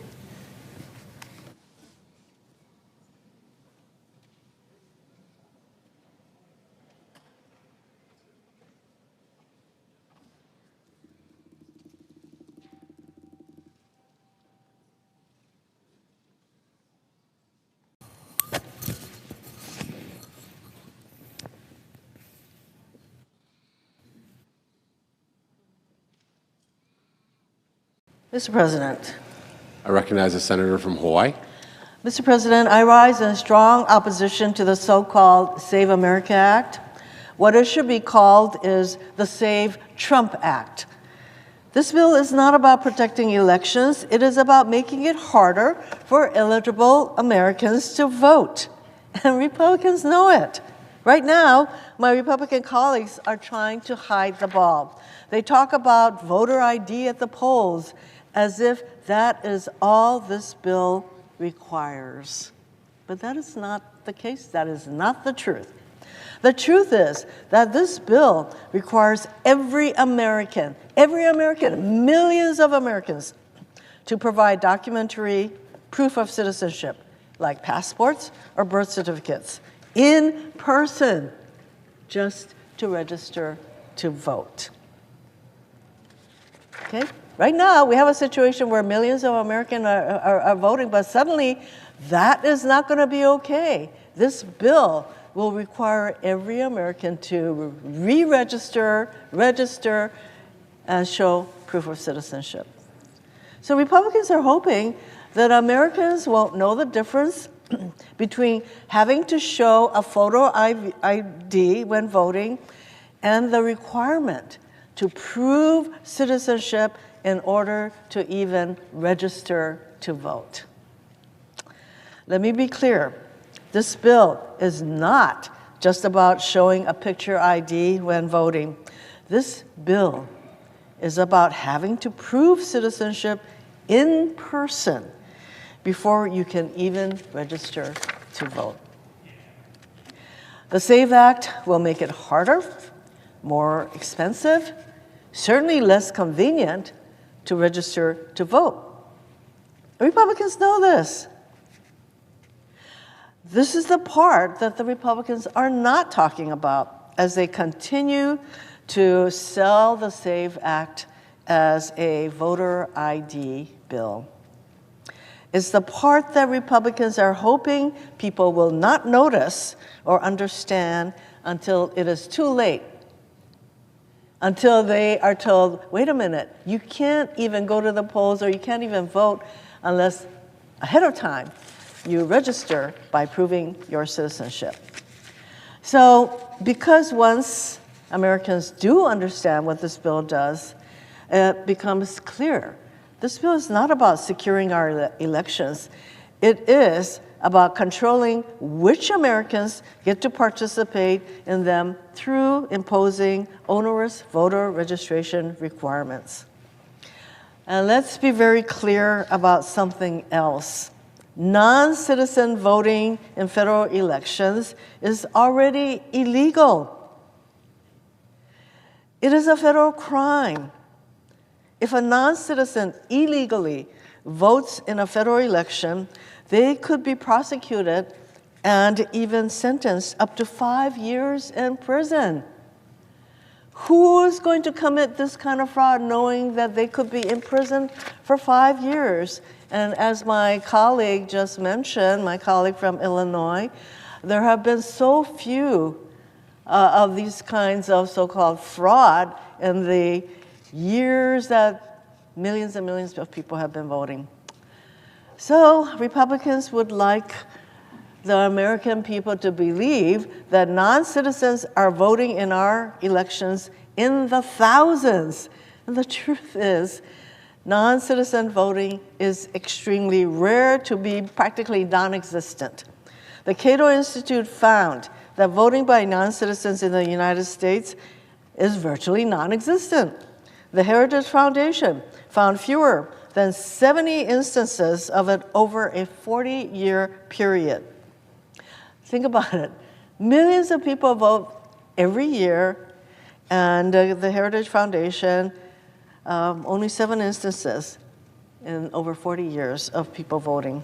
That amounts to 1/10,000th of the over 1 billion votes cast during that same period.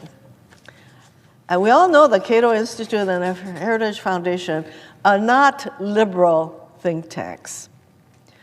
In continuing their claims of mass voter fraud necessitating this bill, Republicans are perpetuating a lie about something that is practically non-existent and already illegal. So why are Republicans so obsessed with passing this bill? Why is Donald Trump calling it, quote, one of the most important and consequential pieces of legislation in the history of Congress? Because he and the Republicans know that their agenda, gutting Medicaid, slashing SNAP, taxing us through illegal tariffs, and dragging us into an illegal war. These are all deeply unpopular with the American people. It's so unpopular that people will be motivated. That's the fear that the Republicans have, that people will be motivated to vote against this agenda and vote for Democrats. Republicans know that when more people vote, they lose. So instead of changing their policies and actually listening to what the American people really need, which is things like lowering housing costs, food costs, the Republicans want to change who gets to vote. They want to cherry pick who gets to participate in our democracy. In every state except North Dakota, people have to register to vote before voting. And many states, including Hawaii, have made voter registration as simple as possible to encourage more voter participation. But not under this bill. Under this bill, Americans would have to prove their citizenship by producing documents like a passport or birth certificate in person in order to register to vote. Imagine you're living in a rural community somewhere and you have to go somewhere in person to register to vote. Republicans know that this is not a simple requirement that they want to impose on people who want to register to vote. More than 140 million Americans, nearly half of American citizens, do not have a passport. And my colleague just said that there are more white Americans who have passports than there are black Americans. So that will already give you an idea of who the Republicans are hoping to discourage from even registering to vote. In addition, more than 21 million eligible voters do not have ready access to documents proving their citizenship. In other words, for tens of millions of Americans, producing these documents, it is not a simple hurdle. It is a huge barrier. It is a barrier for young people trying to register for the first time. For seniors who no longer have easy access to documents. For working families who can't afford the time or cost of navigating more government paperwork just to register to vote. A new passport costs over $150. If this sounds like a poll tax, a price to exercise our constitutional right to vote, that's because it is. It is a financial burden on Americans at a time when millions are struggling just to put food on the table and to pay rent, put a roof over their heads. Yet another reminder of how out of touch this regime is with the lives of average, everyday Americans. Unsurprisingly, the burdens of this bill creates would fall disproportionately on communities who have historically had to fight for their right to vote, including women. An estimated 69 million women do not have a birth certificate that matches their current legal name, their married name, including over 300,000 women in Hawaii alone. In fact, there was a time in Hawaii and probably other states where if you got married, you could not keep your name. You had to take your husband's name or your spouse's name. Hawaii got rid of that, but I just want to mention there was a time when there were lots of limitations on women could do. So 300,000 women in my state and millions more across the country would face new barriers to voting. Talk about heading people off at the pass. If women can be stopped or dissuaded from registering to vote, frankly, that's okay by Republicans. Republicans know full well the consequences that this bill would have for women across our country in red and blue states alike. While women will suffer under this bill, so too will many other communities, including our service members and their families. And don't take my word for it. Let me share with you a letter I received from a military spouse in Hawaii. And she writes, and I'm going to quote her letter because she notes some very important realities for our service members. She wrote, "The SAVE Act would have disastrous impacts on military families like mine. Most active duty families move every 2 or 3 years. In addition to these moves, disruption of our established support networks, changes in our children's education and social lives, and limits on our employment and career paths, these moves also impact our ability to vote. We have a 27% voter participation deficit compared to civilian voters, partly due to how many logistical challenges we already face. If passed, this bill would mean that military service members and their families could functionally no longer register to vote from a far-away duty station. Additionally, if an eligible voter was born overseas, like many in our community, if an eligible voter has changed their first or last name since birth, like many spouses do when they get married, or if an eligible voter simply doesn't have access to their documents because they are in the middle of a military move, this bill could deny them the ability to register to vote. The Save America Act would cut families like mine out of the ability to participate in our own democracy, the very democracy we have committed to protect. There are more than 2 million people serving in our armed services, more than 40,000 of whom live in Hawaii. Our service members who risk their lives for our country, but this bill will make it harder for them to participate in the very democracy they fight to defend. And let's not pretend this bill exists in isolation or in a vacuum. Under this regime, we have seen a relentless campaign to undermine trust in our elections and to enact new restrictions on voting.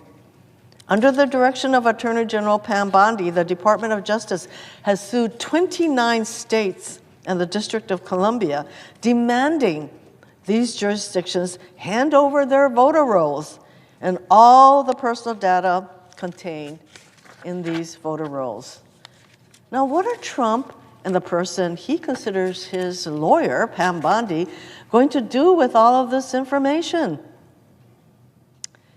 Interfering with our elections comes to mind. And it was just weeks ago that now outgoing Homeland Security Secretary Noam refused to rule out stationing ICE agents outside polling places this fall. If that isn't intimidation and voter interference, I don't know what is. Taken together, making it harder to register to vote, suing states to turn over voter rolls, refusing to pass the Voting Rights Advancement Act, and continued false allegations of voter fraud, this regime is obsessed with controlling the outcome of our elections and obsessed with this bill. Republicans know they can't win over voters with their policies, so they're trying to limit who can vote. We've seen this before, from poll taxes to literacy tests. Southern states spent decades making it as hard as possible for Black Americans and other communities of color to exercise their constitutional right to vote. We've come a long way since the days of Jim Crow, but this bill is a chilling reminder that the battles we thought we had won don't stay won. Eternal vigilance is required of all of us. The SAVE Act is not some benign piece of legislation. That is why we Senate Democrats are here speaking out and fighting back. We know what's at stake, and we refuse to stand by while Republicans undermine our democracy and our sacred right to vote under the false pretense of security. Here's the truth, Mr. President. Republicans don't give a rip about saving America. All they care about is saving Trump's ass, deluding themselves into believing everything Trump says. I yield back.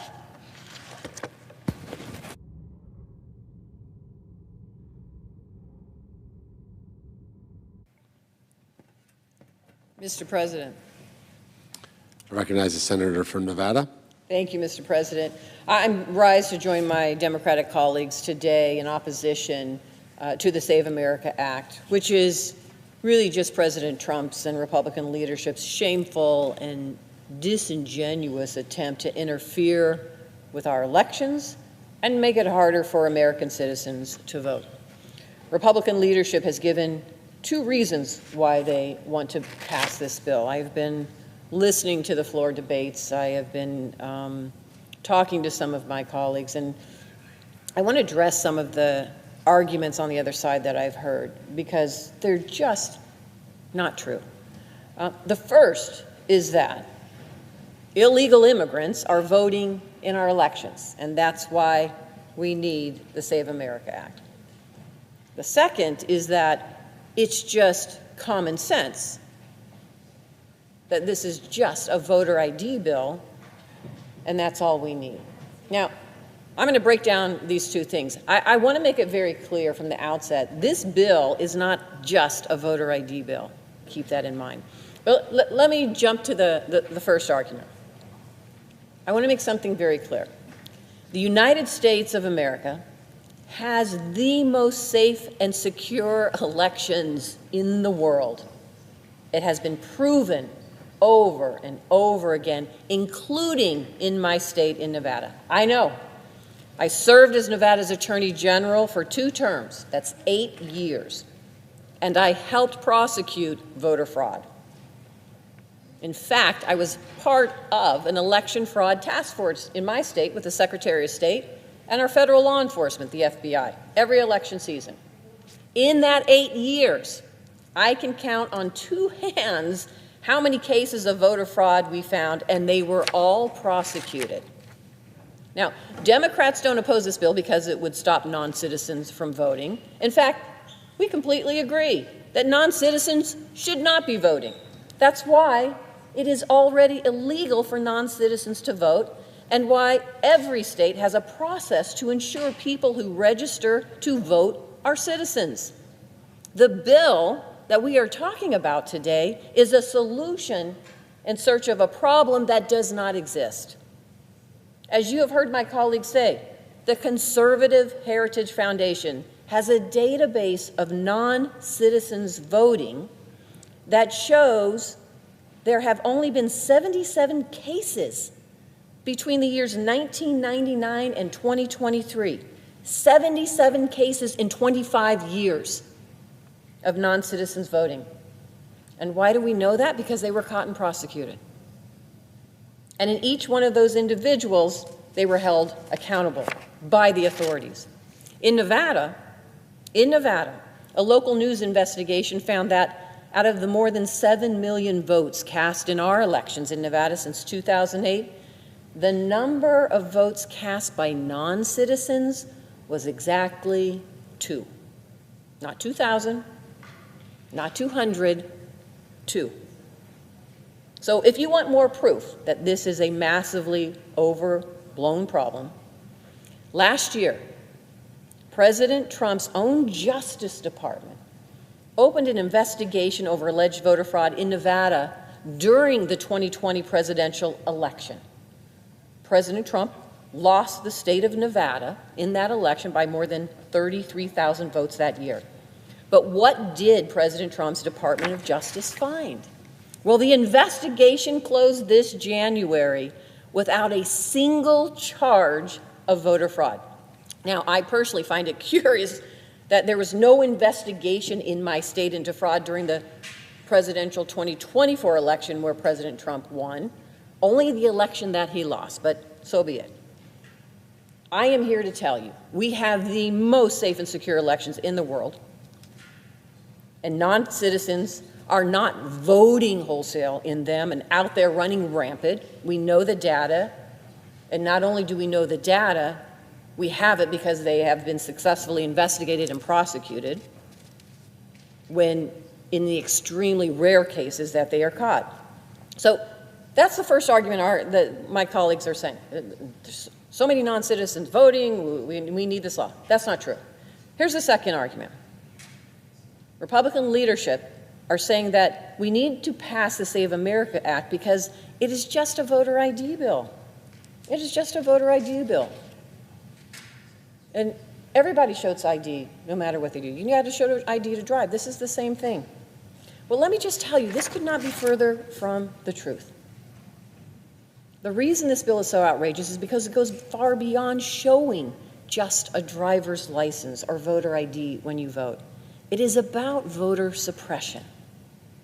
Here is how the Save America Act hurts our elections. 1, it mandates that the Department of Homeland Security, a federal department, collect voters' personal information and store it in a federal database that has a history of deleting eligible voters from the voter rolls for no reason. 2, this legislation, it makes U.S. citizens jump through unnecessary, burdensome, and sometimes impossible hoops when registering to vote. And 3, it effectively ends widely popular methods of registering to vote to discourage Americans from making their voices heard in our elections, which is a constitutional right. So let me break those down for you. First, the Save America Act would force states to turn over all their voter data to the Department of Homeland Security's SAVE program. This is a notoriously unreliable program designed to identify problem voters and then kick them off the voter rolls. This program, it's not accurate, it's not effective, and it has already disenfranchised hundreds of perfectly eligible voters. What does that mean? It means that Americans who have already been determined by their states to be citizens and who have potentially been voting in their states for years or even decades without an issue, could be removed by the Department of Homeland Security, flagged by the Department of Homeland Security for removal from their state's list of eligible voters. And when they show up to vote on the day that they voted so many years in the same location where they have always gone, they will be turned away for no reason. We are already seeing this happen. There are states that have entered into agreements with the Department of Homeland Security to give them access to their voters' private information. Nevada's not one of them. And we have evidence of American citizen voters being misidentified as non-citizens in those states.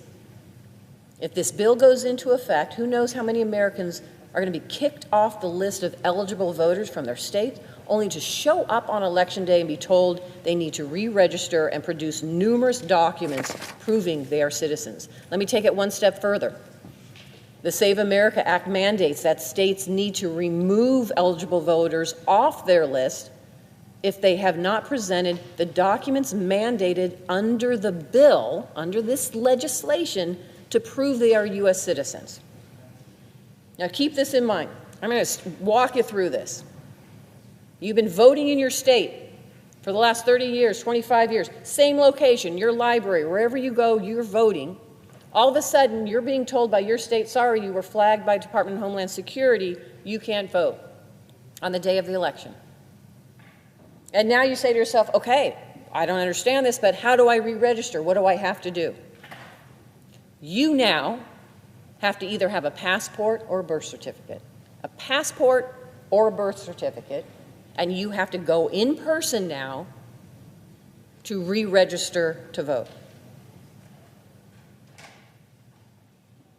Literally, anybody, because of the Department of Homeland Security having this data, can be kicked off the voter rolls. It is a problem, and that is the first step for inhibiting and putting a barrier in front of people for their right to vote. I am here to tell you this is the challenge of this bill and why Donald Trump and the Republicans are here. They are putting barriers in front of people to make it harder for them to vote. Why? Why? It shouldn't be that way. This bill requires Americans registering or re-registering to vote to provide documents to prove you're a citizen. Documents that thousands of Americans just don't have access to.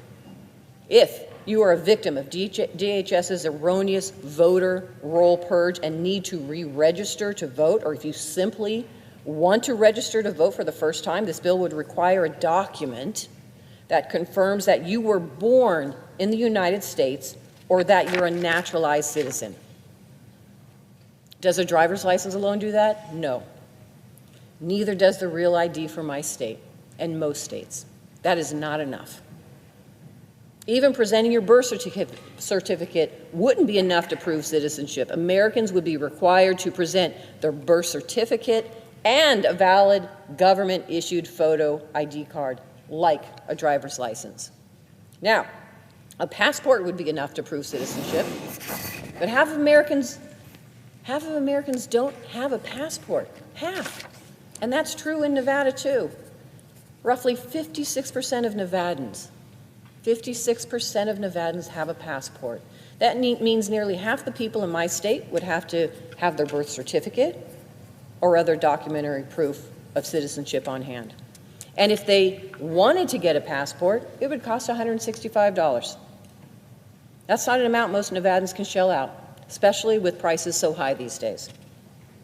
I hope if you're one of the 146 million Americans who doesn't have an up-to-date passport, that you have your birth certificate and another government-issued photo ID readily available. But if you're among the 21 million Americans who don't, maybe because they don't drive or they simply don't have a birth certificate, then Republicans who support this bill want to tell you that you can't register to vote. Now, let's dive into this part of the bill a little bit more. The documentary proof of citizenship required under this bill is just simply nonsensical. For example, let's say you're a Native American. You show up to an election office ready to register to vote. They have their tribal ID in tow. That wouldn't be enough for them. That tribal ID would have to be an enhanced version issued by the Department of Homeland Security, which most tribe members don't have. Or if their tribal ID was issued by their tribe, it would have to display that they were born in the U.S., which many don't. Let me give you another example. Say you are a service member in our military, and you take your military identification card to register to vote. But under this bill, unless you have also presented your United States military record of service showing you were born in the United States or your birth certificate, you don't have the proper documentation. These restrictive portions of the bill would create barriers for all kinds of eligible Americans looking to follow the rules and just to register to vote so they could exercise their constitutional right. Keep in mind, this is not just for new voters registering for the first time. If you have to update your registration and your name doesn't match the documents that you present, this bill would make you take additional steps to prove your citizenship. For example, if you are one of the 69 million married women who has changed your last name, but you don't have an up-to-date passport and you're updating your registration to vote because you moved, you might have to go through this onerous process just to prove who you are. If your name doesn't match in all of the documentation you provided, you'd have to provide more documents or sign an affidavit just to vote. If you can't get all that done, sorry, you don't get to vote. That is what President Trump and Republican leadership want. Americans' right to vote is guaranteed by the Constitution. We should not be making it harder for Americans to participate in our elections. It's bad enough that this bill has an unnecessary documentary proof of citizenship requirement. What's even worse is that if you want to register to vote, you have to present that proof of citizenship in person. That means nobody would be able to register to vote online or by mail. Think about the implications of this. Voter registration drives that encourage Americans to participate in our elections would grind to a halt. That would impact Black and Latino voters the most, as well as those who didn't graduate from high school. Those groups are most likely to rely on third-party voter registration. Many citizens in Nevada register to vote at our DMV. If you think the lines are long at the DMV now, just think of the chaos and confusion that this legislation would require. And if you live in a rural area like many Nevadans and your nearest county clerk's office is hours away, you have to figure out how to get there in order to register to vote. Nevada only has 2 urban counties, Clark, where Las Vegas is, and Washoe County, where Reno is. There are 15 counties in Nevada that are entirely rural, and they have about 240,000 active registered voters in them. If you're a rural Nevadan, you have to register to vote or update your registration. Republicans who support this bill want you to spend a day off of work trying to do it. It's just cruel. Let me give you an example. In Nye County, Nevada, someone who lives on or near Duckwater Reservation would have to travel roughly 270 miles round trip to show an election official at the Nye County Clerk's office their proof of citizenship. Now, that's one of the longest round trip journeys across the country to register to vote, and this is in one state. It's no wonder that in 2022, only 5.9% of Americans registered to vote in person. Why? Because it's inconvenient, it's unnecessary when we have already proven effective safeguards in place to ensure you are who you are when you say you are when you get there to vote, to register to vote. But this bill would force all Americans to take that burden on if they want to exercise their constitutional right to vote, and it's just absurd.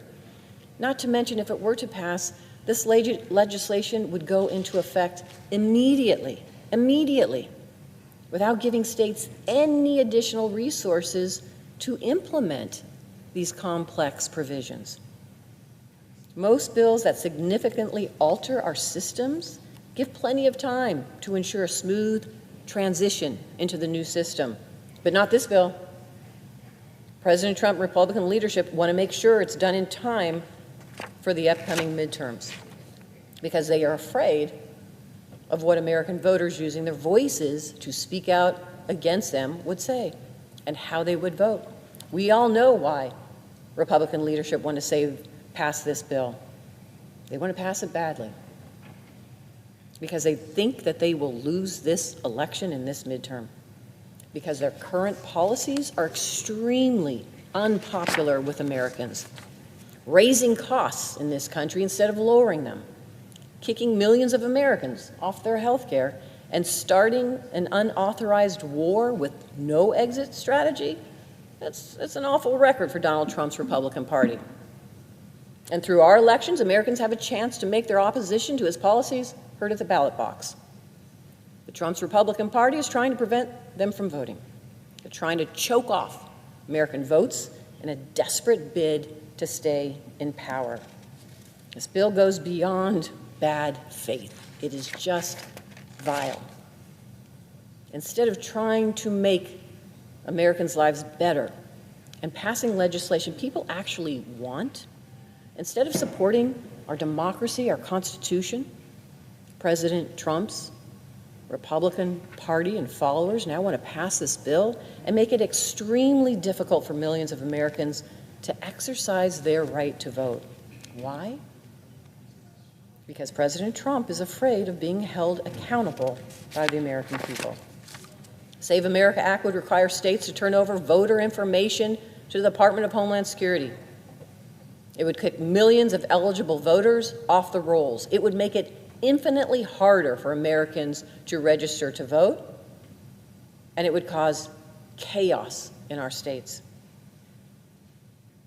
It wouldn't solve a single problem, especially not the ones President Trump and Republican leaders pretend exist. Just the opposite. It would create huge problems for our elections in every state across the country, resulting in voter suppression. Nevadans and all Americans deserve better than this cowardly bill from Republicans trying to run from the issues they created for themselves. That's why my Democratic colleagues and I will not let it pass. To recognize the senator from Utah. Mr. President, I appreciate the passion that my friend and colleague, the distinguished senator from the state of Nevada, puts into her job and into scrutinizing and debating legislation. I appreciate the concerns that she's expressed. Now, if I believed all the things that she said, or just about any of the things that she said, I'd be concerned too.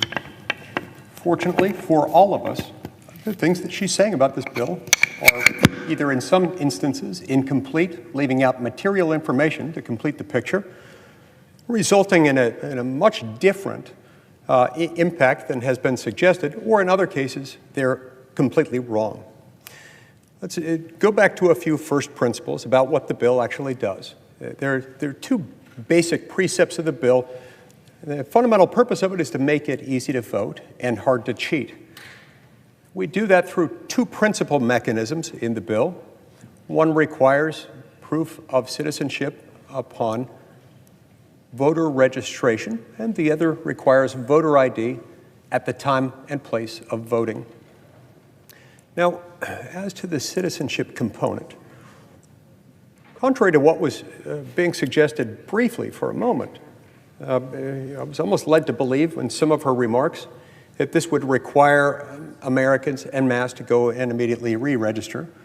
Perhaps I misunderstood her on that part. If I did, my apologies, but just so that there is no ambiguity at all, so that we're very clear on what it is that it does and what it is that it does not do. It doesn't require mass re-registration. If you've already registered to vote, there's nothing about that that's going to invalidate your voter registration. If you move to another state or you otherwise have to register to vote as you would if you have to move, for example, from one state to another, then you will have to register at that point. But there's nothing about your existing registration that's going to be nullified just because this bill becomes law. And on the point of the proof of citizenship, there's been a lot of misunderstanding, some of it in good faith, although the bill itself has just been characterized by my friend and colleague from Nevada as, quote, beyond bad faith and, quote, vile. Those are pretty sweeping accusations, and I don't ever make those lightly on any piece of legislation. If I do, I'm prepared to back them up. Those can't be backed up here. There's nothing about this that is in bad faith. There's nothing about this that is vile. This is dealing with a very common sense problem, a problem that has been many decades in the making. Decades in the making ever since, in some ways, Congress passed the National Voter Registration Act, or NVRA, in 1993, the Motor Voter Law. At the time, it was understood that we could allow participating states, of which nearly all states participate, to set up a process whereby voters could, while applying for a driver's license at their local DMV, also register to vote. After all, it involves some of the same information. You've got to establish who you are when you apply for a driver's license and also when you register to vote. There are some things that have happened since then that have changed the landscape. One of them has been that 20 years after the enactment of the NVRA, the Supreme Court, in a case called Arizona versus Intertribal Council of Arizona, concluded that the NVRA preempts out the state's ability to even request any type of documentation or other proof of citizenship. Even if they're aware of circumstances suggesting that some would-be voters are in fact not citizens, they're prohibited from doing so. And remember, all you have to do under the NVRA form is sign your name after checking a box saying, yes, I would like simultaneously to register to vote. So if the states are then prohibited from even inquiring into citizenship, attempting to document it, to prove it or otherwise, then there is no way to make this happen. And as a result of that, it leaves open this open gaping wound. We now have an estimated 30 million plus non-citizens residing in this country. And that leads to another development that's relevant to this. Over the years, there were differences of opinion between the states as to whether, to what extent, and what circumstances to offer driver's licenses to non-citizens. In some cases, they would issue them to non-citizens as long as they were lawfully here. In other cases, they wouldn't issue them to any. Over the years, it's evolved to the point where in nearly every state, you can get a driver's license as a non-citizen. And in 19 states, plus the District of Columbia, you can get a driver's license even if you are in the United States unlawfully. So in light of that fact, and in light of the Supreme Court ruling in 2013 saying that the states, even if they have reason to believe some voters are not eligible because they're not citizens, they can't look into it further because the NVRA supposedly preempted them out. As wrong as I think that ruling was as a matter of statutory interpretation, it is conclusive and it stands to this day. And you add to that the fact that we had an estimated 10 or 15 million people enter this country unlawfully between 2021 and 2025. You add all that up together, and it becomes even a little more startling. You realize that in several states, they've made a decision to allow non-citizens to vote in some local elections. In those cases, there's still voter registration that goes into that, and those states, along with most blue states in America, have refused to enter into any kind of memorandum of understanding or otherwise cooperate or enter into a cooperative agreement with federal agencies to ascertain whether, to what extent, and what circumstances there might be non-citizens registered to vote in their state. Nor have they been willing to cooperate with the federal authorities who manage the so-called SAVE database within the Department of Homeland Security. They haven't been willing to show them any methodology or any techniques that they use in those particular states that allow some non-citizen voting to occur in local elections. They've done nothing to show how it is that they separate out those voter registration files from the voter registration files of those who are eligible to vote in federal elections. This creates a genuine vulnerability, the one that we couldn't, in good faith, just overlook and pretend doesn't exist. So let me just say that insofar as people find concerns with the methods that we have allowed you to use when establishing your citizenship at the time of voter registration, if we've left out some form of documentation that should have been included to make this easier, let us know. I'd love to consider that. But the truth is, we were very inclusive with it. One important thing to keep in mind is that this is not the only circumstance in which Americans are routinely required to establish their citizenship. Perhaps the most familiar one on the books currently exists in the context of labor and employment.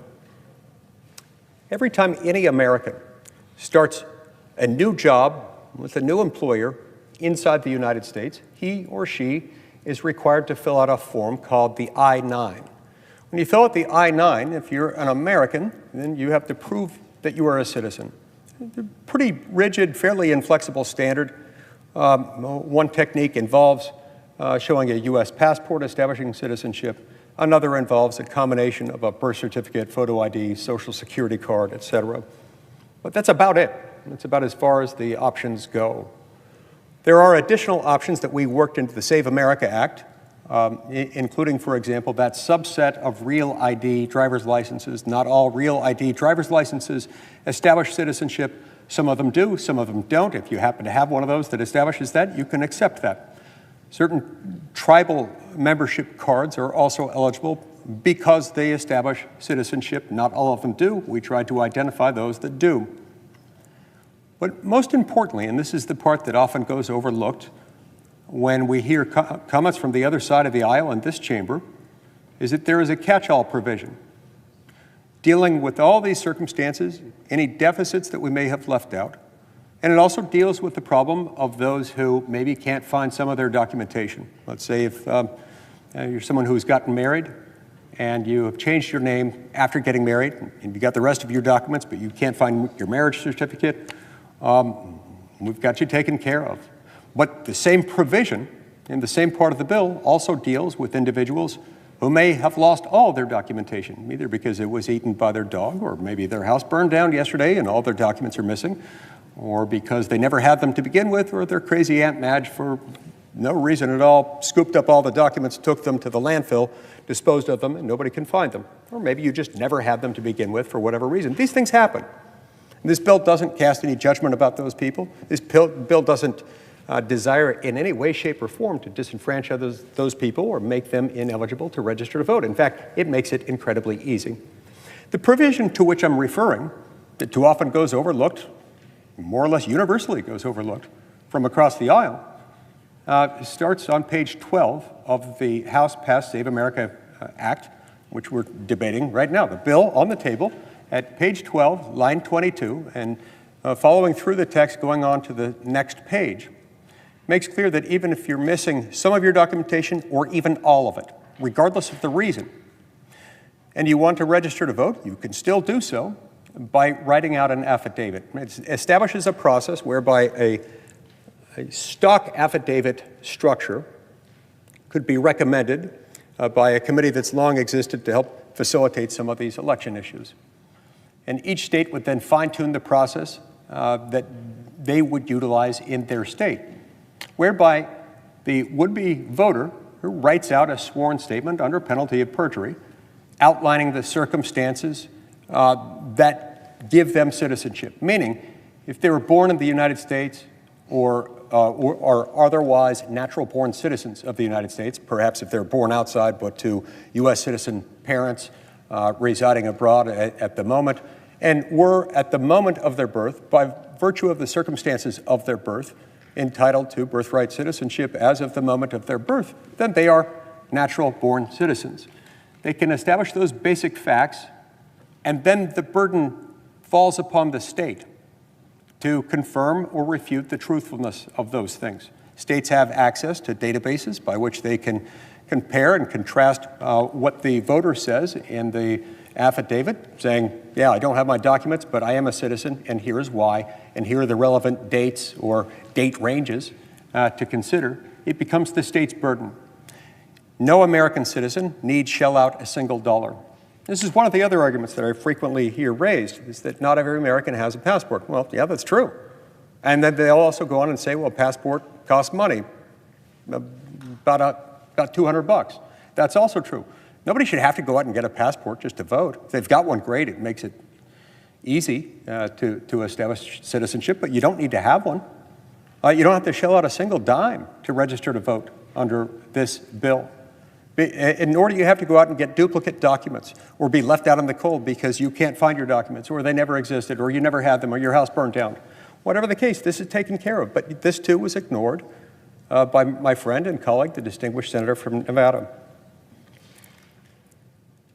This question is startling because we hear over and over again how people are going to be left out in the cold, and yet every American who has ever had a job as an employee with an American company in the United States of America has had to establish their citizenship under standards using documents that are far less forgiving, far more rigid, far less flexible than what we allow here.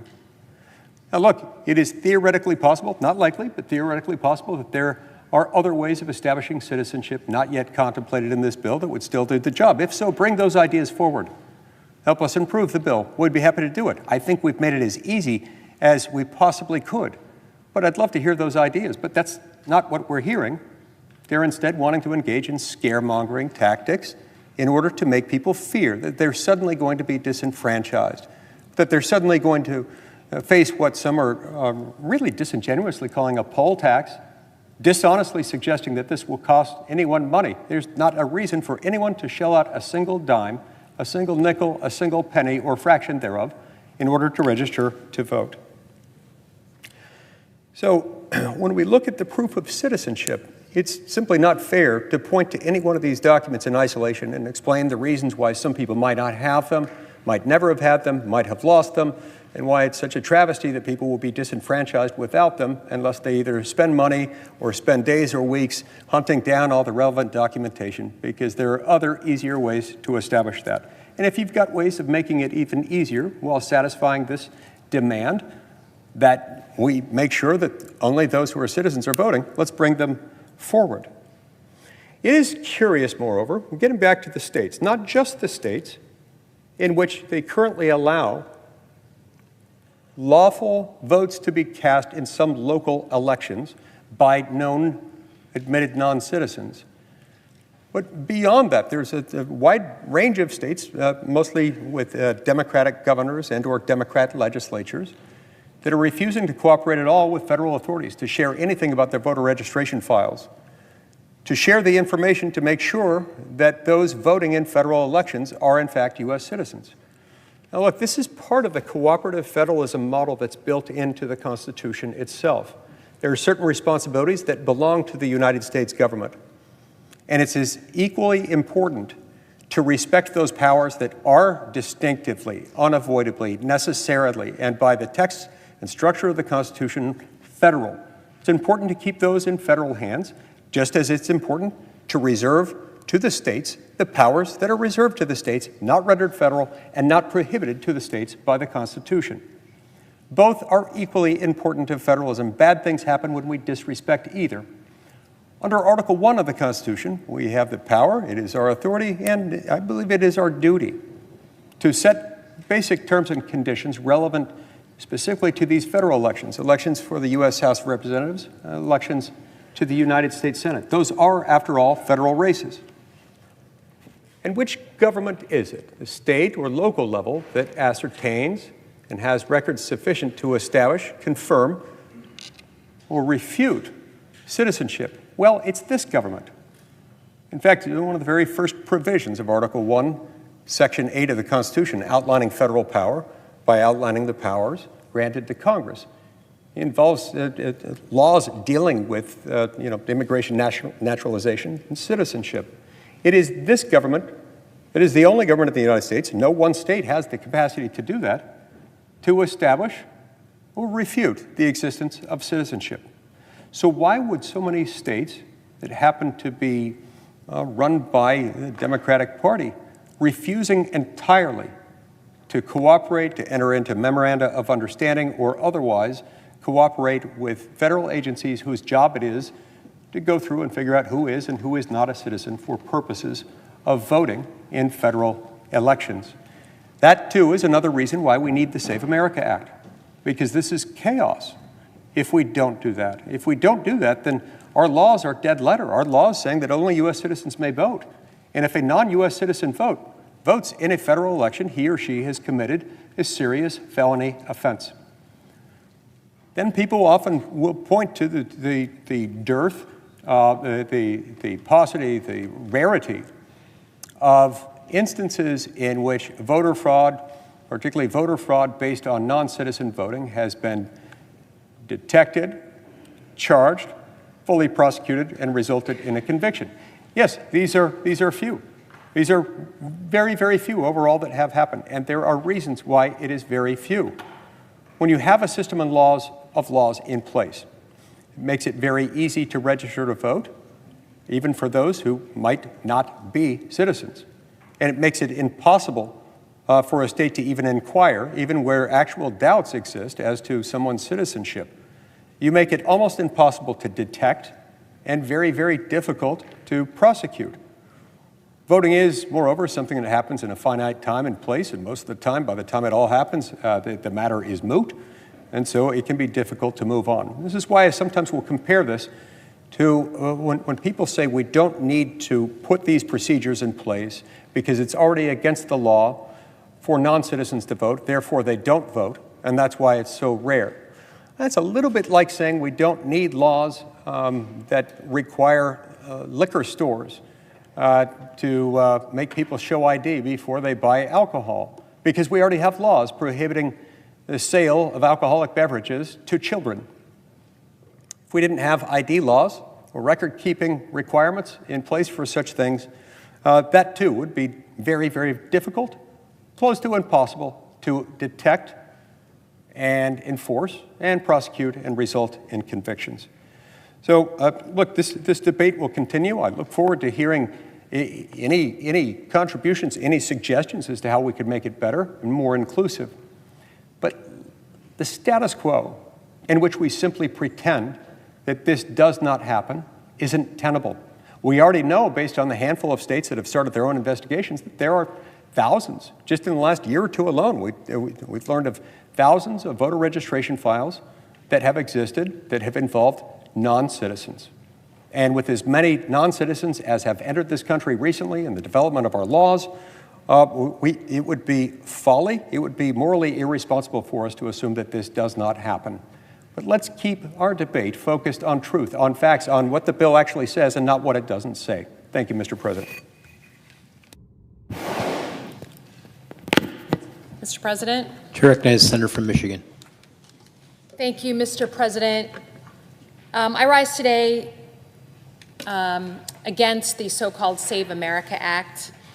Mr. President, I believe that our elections are the foundation of our democracy. Most Americans do. It's how we protect our country from tyranny and dictatorship. It's how we remain the greatest country in the world. But the SAVE Act does not safeguard our elections. It does the opposite. My Republican colleagues like to repeat over and over that this is about voter ID at the polls, that showing ID at the polls is something that we have to do, and that's what this bill is about. That already happens. Most Americans, 99.999% of Americans, do what everyone else does. They walk into the polls on Election Day. They bring their ID. The volunteers and the clerks check your ID, and they see you check it to the voter rolls, and they say, come on in and go ahead and vote. That already happens across the country and certainly the state of Michigan. This bill is not about voter ID, which hopefully all Americans are in agreement about.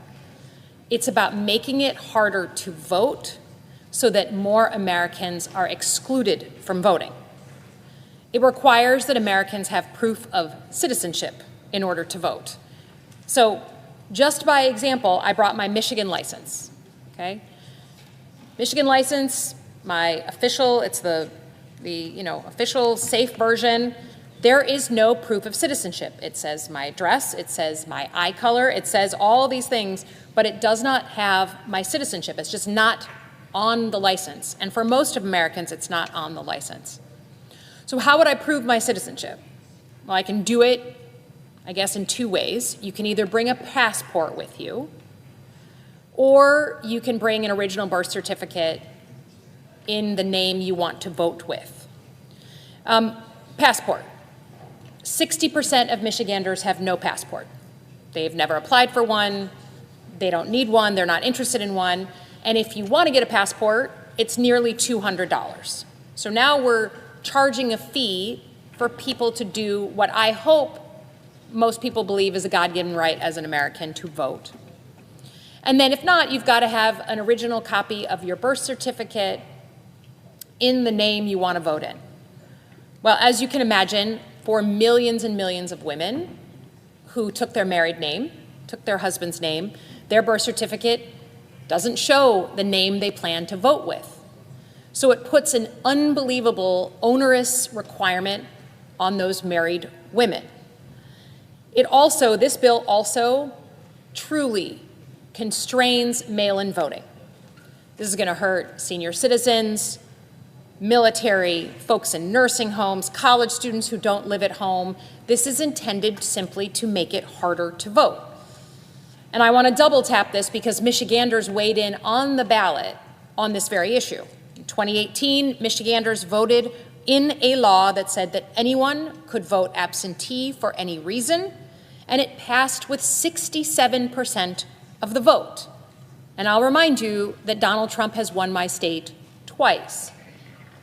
In the years since, voter participation has gone up. I would hope that that would be seen as a good thing.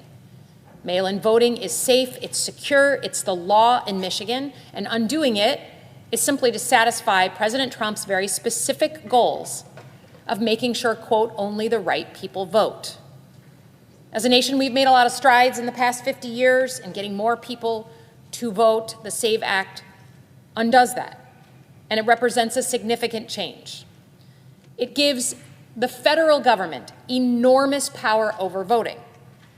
That's exactly what the Founding Fathers wanted to avoid. They specifically wrote into the Constitution that the administration of elections is to be done by the states. And in the commentary on it, they said that was because we never want a president and his supporters to have overwhelming power over the organs of democracy, over the foundation of our elections.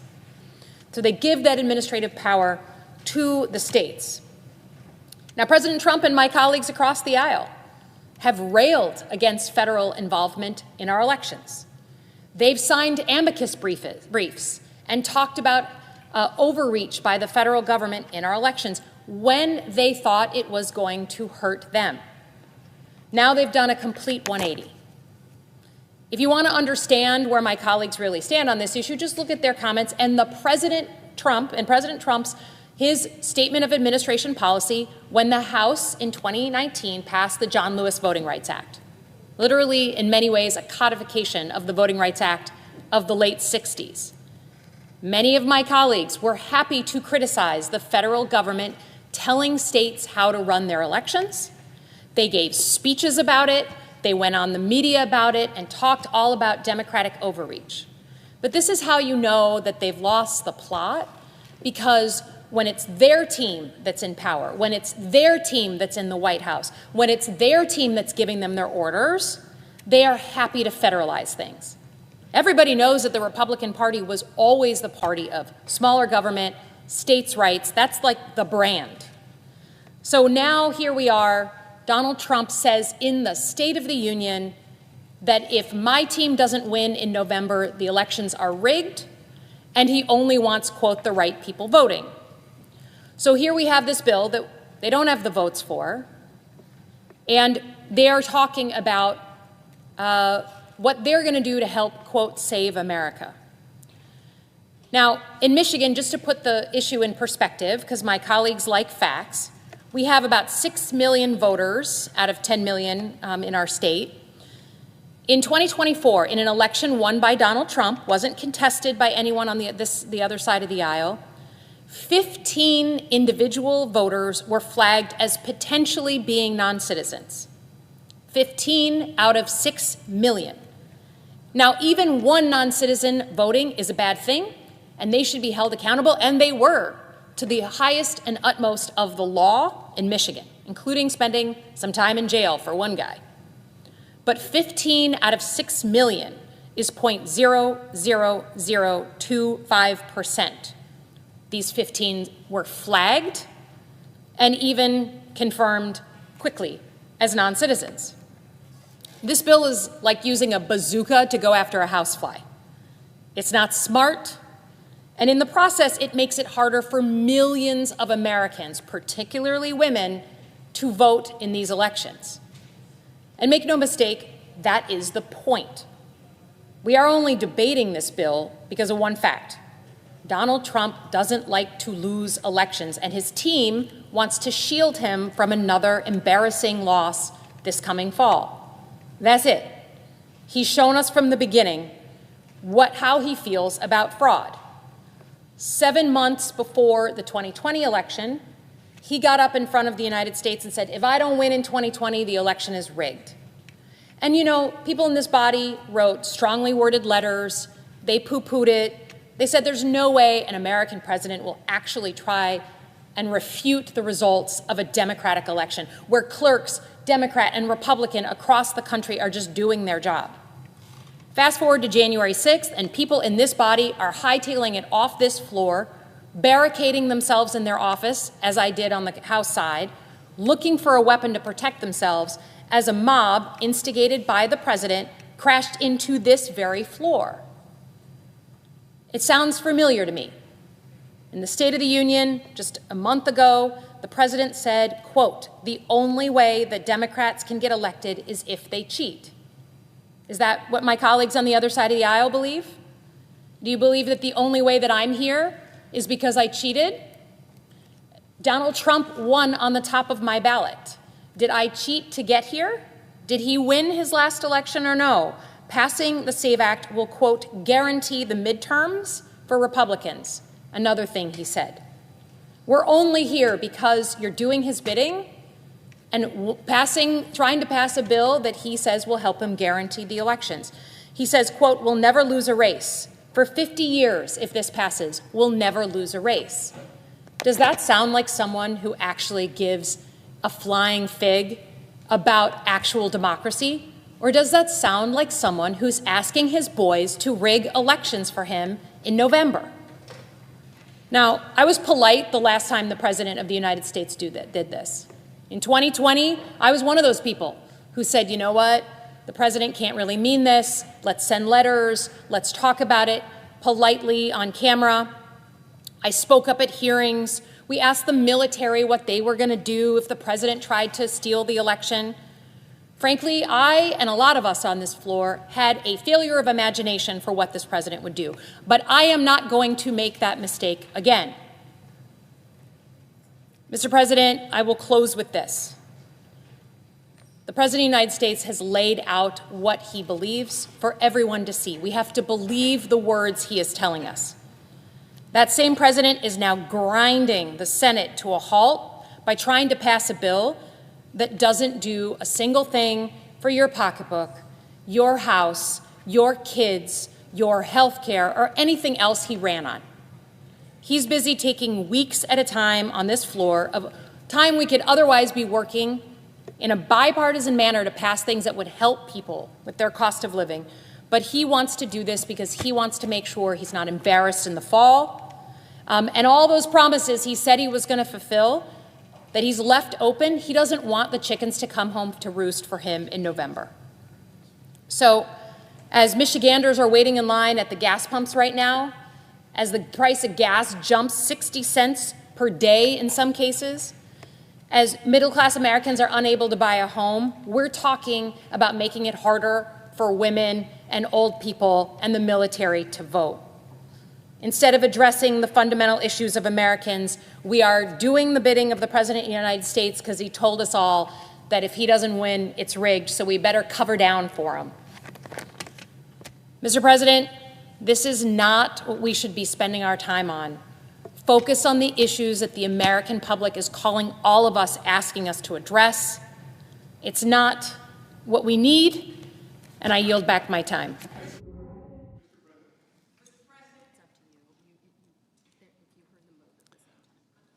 Chair recognizes Senator from Delaware. Thank you, Mr. President. I rise today not only as a senator, but as an American, and as a descendant of enslaved men and women like those who built this chamber and fought hard for the right to vote.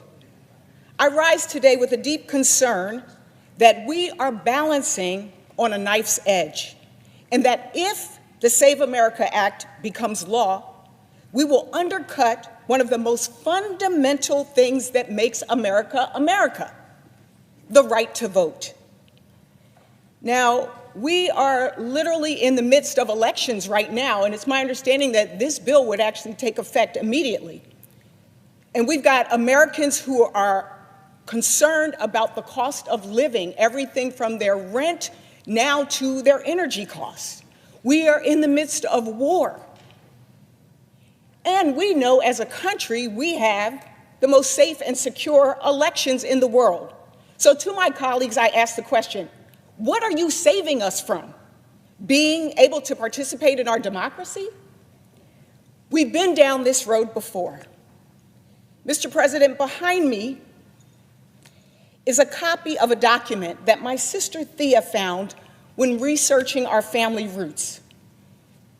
We turned this into a scarf that I carried with me on the day that I was sworn in to the United States House of Representatives in 2017, because it was a historic moment and I wanted to carry history with me.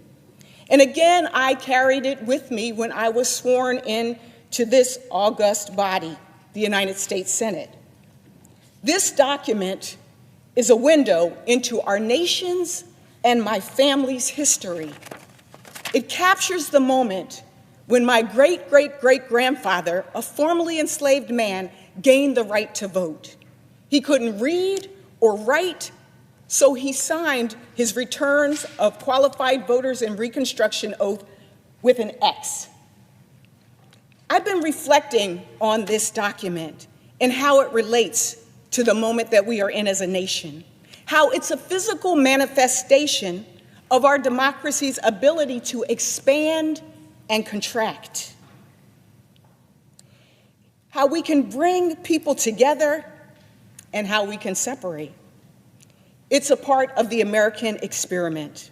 Yet 159 years after my great-great-great-grandfather signed this document and gained his right to vote, and 61 years after President Johnson signed the Voting Rights Act into law, protecting that fundamental right and expanding it for Black women, we in the Senate are debating the possibility of placing burdens and barriers on voting for millions of Americans, a contraction of our democracy. We, in a few months, we're just a few months from marking our nation's 250th year, months away from acknowledging how far we have come as a country. But it's my belief that our democracy is under attack, that there is a coordinated effort to undermine voting rights in America, from right here in Congress to the judiciary to the executive. Let's start with the reason that we're here today, the Save America Act. This bill is as dangerous as it is unethical. It is a thinly veiled attempt to make it harder for some Americans to participate in our democracy. So here's what it does. It enables this administration to supercharge their voter roll purges by forcing states to share their voter lists with the federal government. It would end proven and safe voter registration systems, including online and mail registration. It would impose new costs on Americans who want to vote, creating a modern-day poll tax. It would undermine voting by mail, and it would criminalize election workers and more.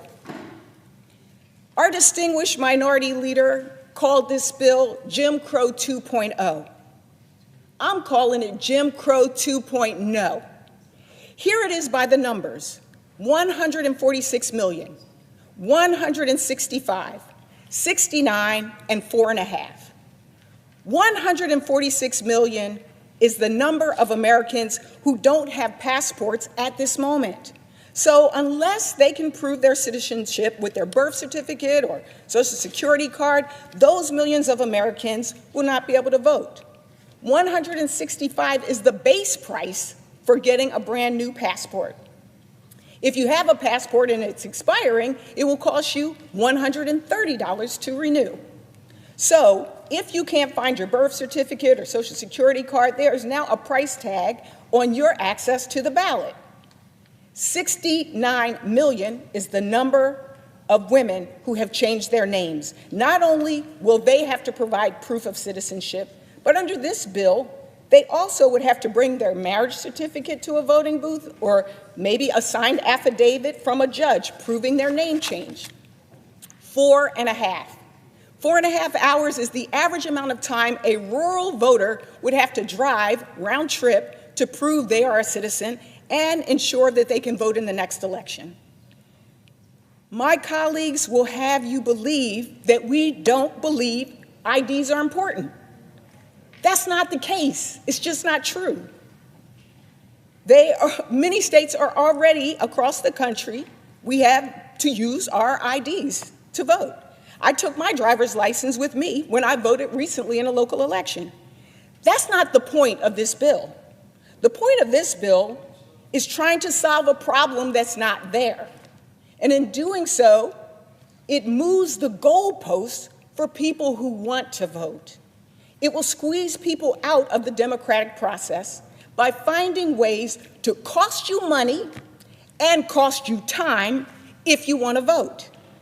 Bottom line, if this bill passes, our driver's license, real ID, tribal ID, college IDs for students, military IDs will no longer be enough.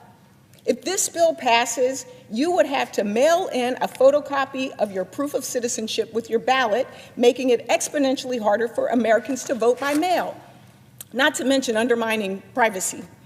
If you're married, if you are in a rural community, if you are a student on a college campus, if you are a person with a disability, if you are a senior, or if you have changed your name at any point in your life, like so many of us have, including myself. I was married, I was divorced, I was widowed. This bill won't save you, it will hurt you. But this is just one aspect of the current attack on voting rights. The second comes from across the street, where the Supreme Court has been chipping and chipping and chipping away at voting rights. The systematic weakening of our voter protections started decades ago, when the Supreme Court undermined the pre-clearance provisions of the Voting Rights Act, the VRA.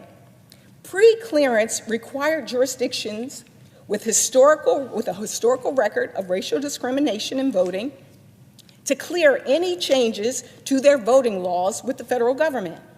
This was a backstop that protected access to the ballot box for many voters of color. Once it was struck down, some states began to take advantage, passing restrictive voting ID laws, restricting voter registration timeframes, reducing early voting, and more. In 2021, the Supreme Court made it harder to prove racially discriminatory voting practices under the VRA. And later this year, they will hear a case that would make it even harder for minority communities to sue states for discriminatory congressional maps. Finally, I would be remiss if I didn't mention the threat to our democracy that comes from the executive branch. Let me start from the beginning. Since January of 2025, the Trump administration has used DOGE to steal our personal information and data. They pulled information from Social Security Administration and the IRS. Why? Maybe to track the American people. Now the administration has turned their attention toward establishing an unsanctioned nationwide voter database. They also raided a Georgia voting center under false pretenses, undermined access to mail-in ballots by changing the rules around how mail is postmarked, and sued and threatened states like Minnesota over access to their voter files. All of this from a president that wants to, quote, take over the voting, quote, unquote, so that the GOP, quote, will never lose a race for 50 years, end quote. This is a coordinated and un-American campaign against the very core of who we are as a nation. And it's not something that I say lightly, but it's something that I believe must be said, especially as we approach the 250th anniversary of our country. In those 250 years, we have seen our democracy expand and contract multiple times.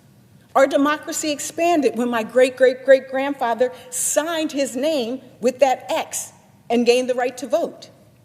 His descendant now stands in the Senate, a living reminder that our democracy has the ability to grow and change.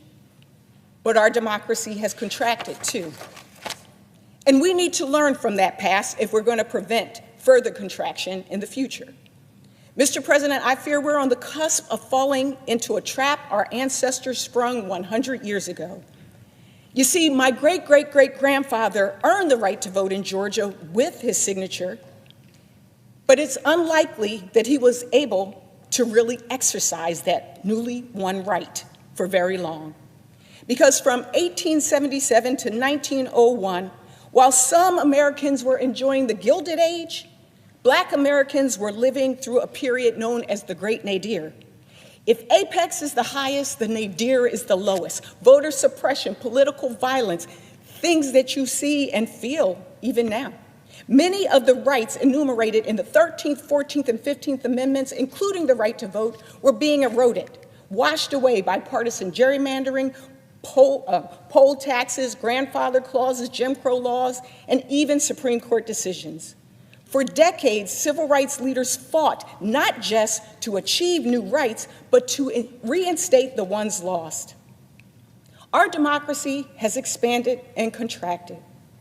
The first Black Senator, Hiram Revels, was elected to Congress in 1870, and then Blanche Bruce. But it was 86 years between those two senators and 1967 when we had the next black senator. 86 years. Right now, there are 5 of us. And this is the first time in our history where there are 2 black women at the same time. If the Save America Act passes, we are on the verge of another contraction. The parallels with the great nadir are as stark as they are many. Once again, laws are being proposed to strip us from the access to the ballot box. Once again, the Supreme Court is postured to send us backwards rather than protecting the path forward. And once again, voting rights are under attack by the federal government. I look around this room and I know that we have a choice to make. Whether we'll allow partisan divides to enable the backsliding of our democracy, or if we're willing to stand shoulder to shoulder to protect the bedrock of our nation, the right to vote. So what can we do? First, we must block the Save America Act from advancing any further. As senators, we have a responsibility to call it as we see it and to conduct oversight and expose executive overreach. And that's what this bill is, executive overreach, that would undermine our right to vote across this country. As Democratic senators, we plan to stand in its path, and I hope that some of my Republican colleagues will join us. And to all of those watching at home, I want you to know there is strength in numbers, that your power lies in being educated and informed and organized and mobilizing. And in this moment, I stand here and say no to Jim Crow 2.0. I yield. Chair recognizes Senator from Utah. Mr. President, I appreciate the passion, the remarks provided by my friend and colleague, the distinguished senator from Delaware. I do feel the need to respond to a couple of things, and a couple of things that have were said previous to that by the senator from Michigan.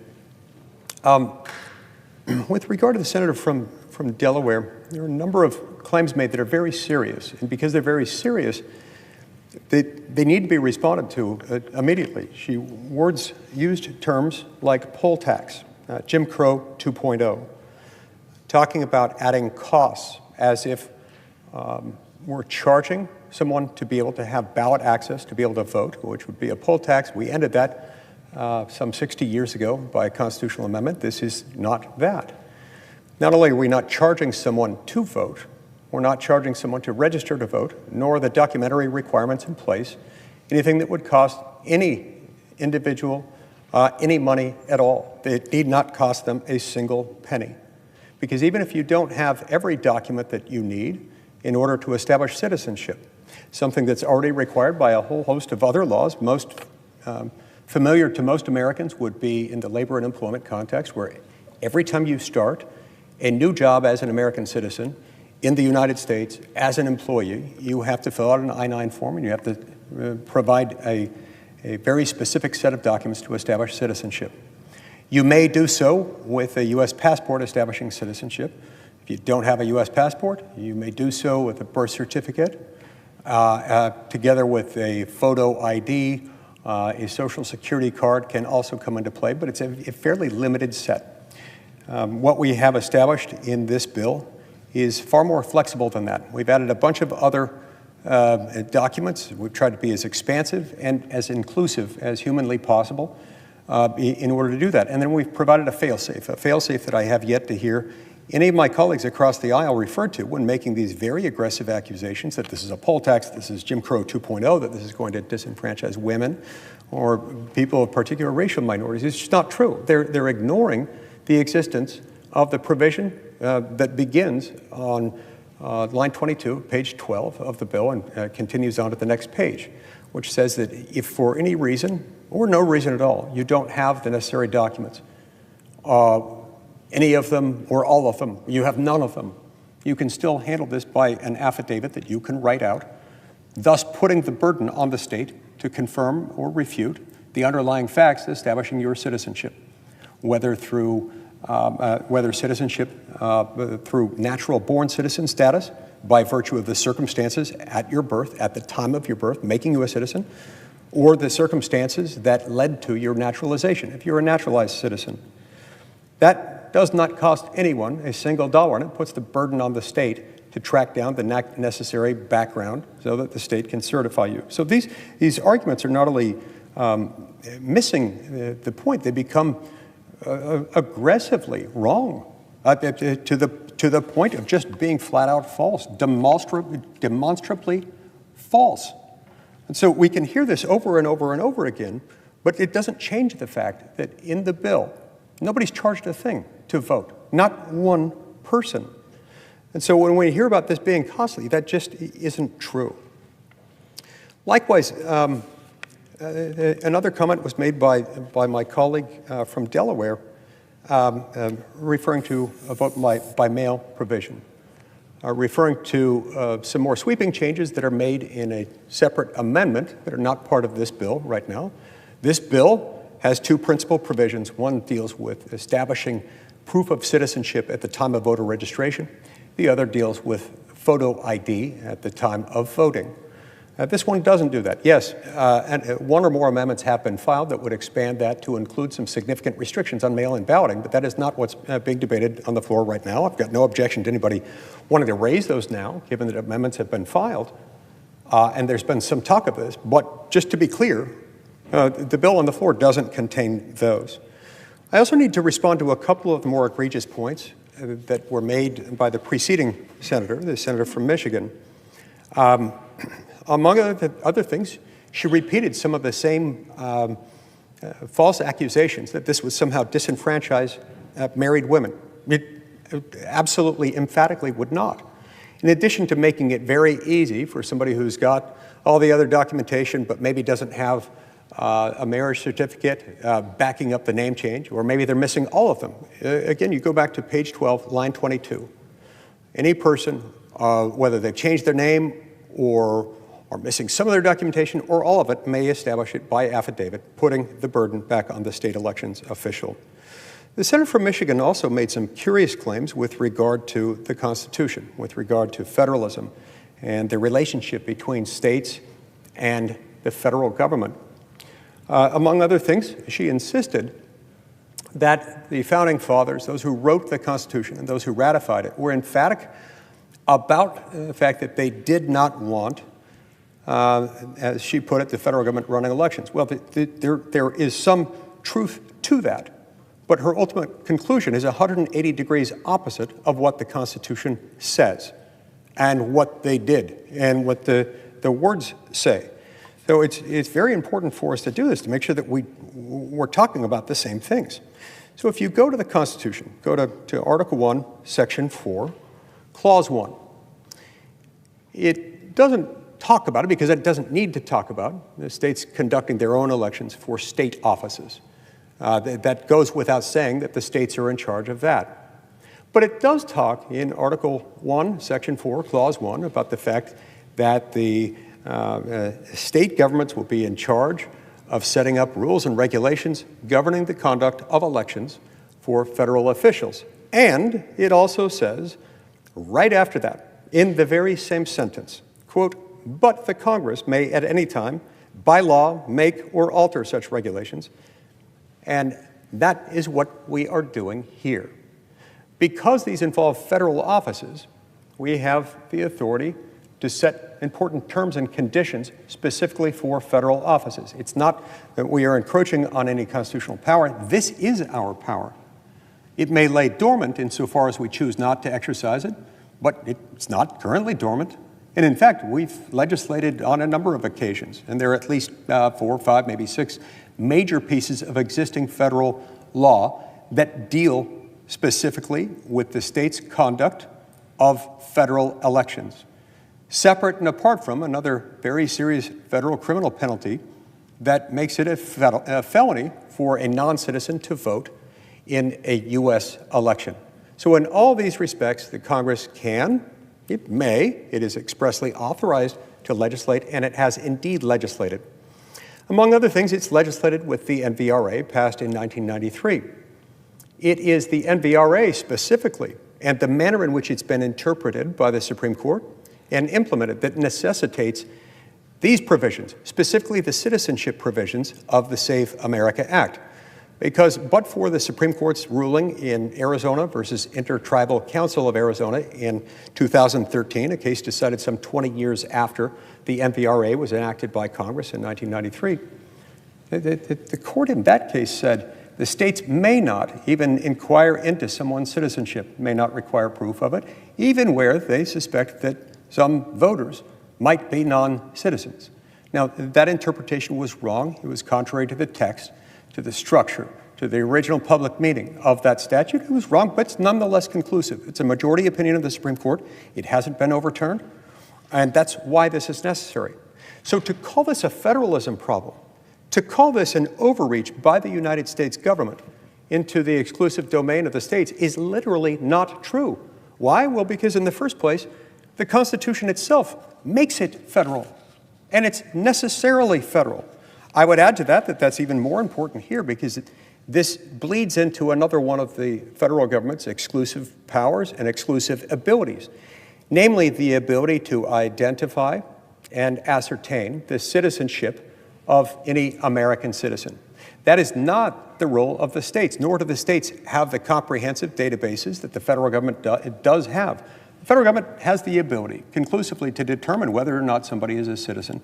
The states do not, and that's yet another important reason for us to make that determination. It's also relevant that this is where we get into trouble with a number of these, the blue states, the Democrat governors, Democrat legislature states that are refusing even to talk to the federal authorities who run the SAVE database within the Department of Homeland Security. Remember, it is against the law for a non-citizen to vote in a federal election. And that's why we have these laws and these systems and this database, the SAVE database already set up. And yet a number of these blue states, a whole lot of them, are refusing even to talk to federal authorities, even to share with them what, if anything, that they're doing to make sure that non-citizens are not voting in U.S. elections. This has become a problem of especially great concern in recent years, given that in some states, a handful, at least 4 or 5 states in the District of Columbia, now have in place systems where in some local elections within their state's jurisdiction, non-citizens are openly, by state law, allowed to vote in those elections. Therefore, when they register to vote, they have a voter registration file. Basic questions have been asked of them. How do you differentiate those who are non-citizens who have registered to vote in your state? And how do you make sure that they don't get ballots to vote in a federal election, for example, for a U.S. House of Representatives race or a U.S. Senate race? They have refused to answer the question. They have refused to cooperate. They have hidden these details. These are important details, details that we have constitutional authority, a moral obligation, and a legal obligation to look into to make sure that our laws are faithfully executed, and they refuse utterly to cooperate. If that's not chilling, I don't know what is. My friend and colleague from Michigan also implied that there is some sort of a de minimis marginal concern about, in her state and in every other state, about non-citizens registering to vote. Oh, it happens every once in a while, somebody gets in there, we remove them. Well, let's remember, I looked up some articles on this, and I've got one right here from a publication called The Michigan Bridge. One of the ways that they found a handful of non-citizens registered to vote was in a sort of haphazard way. They found 15 just by doing something very simple. They compared a list of people who had gone into court after being summoned for jury duty. Jury duty, remember, typically turns on what they call the wheel, a random selection from among registered voters in the jurisdiction. You're called up if you're a registered voter randomly to serve in jury duty. Periodically, in Michigan and in many other states, people will show up for jury duty. There are all kinds of tricks that people use to try to avoid jury duty if they don't want to. This one may or may not be a trick in some circumstances, and in many circumstances it wasn't. People were truthfully saying, I'm not a citizen, therefore I may not, must not, cannot, will not serve as a juror. So somebody came up with the idea, let's compare, I think there were a list of, 250 or so who happened to have made that argument.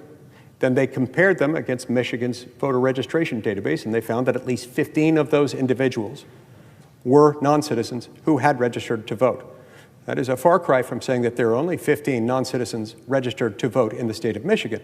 When you consider the haphazard, random way in which they found this out, one would suggest that not only that there could be more, but that there likely are a lot more, because most people aren't getting called in for jury duty, and most who aren't necessarily invoking this defense of I can't serve, I won't serve, I may not serve because I am not a U.S. citizen.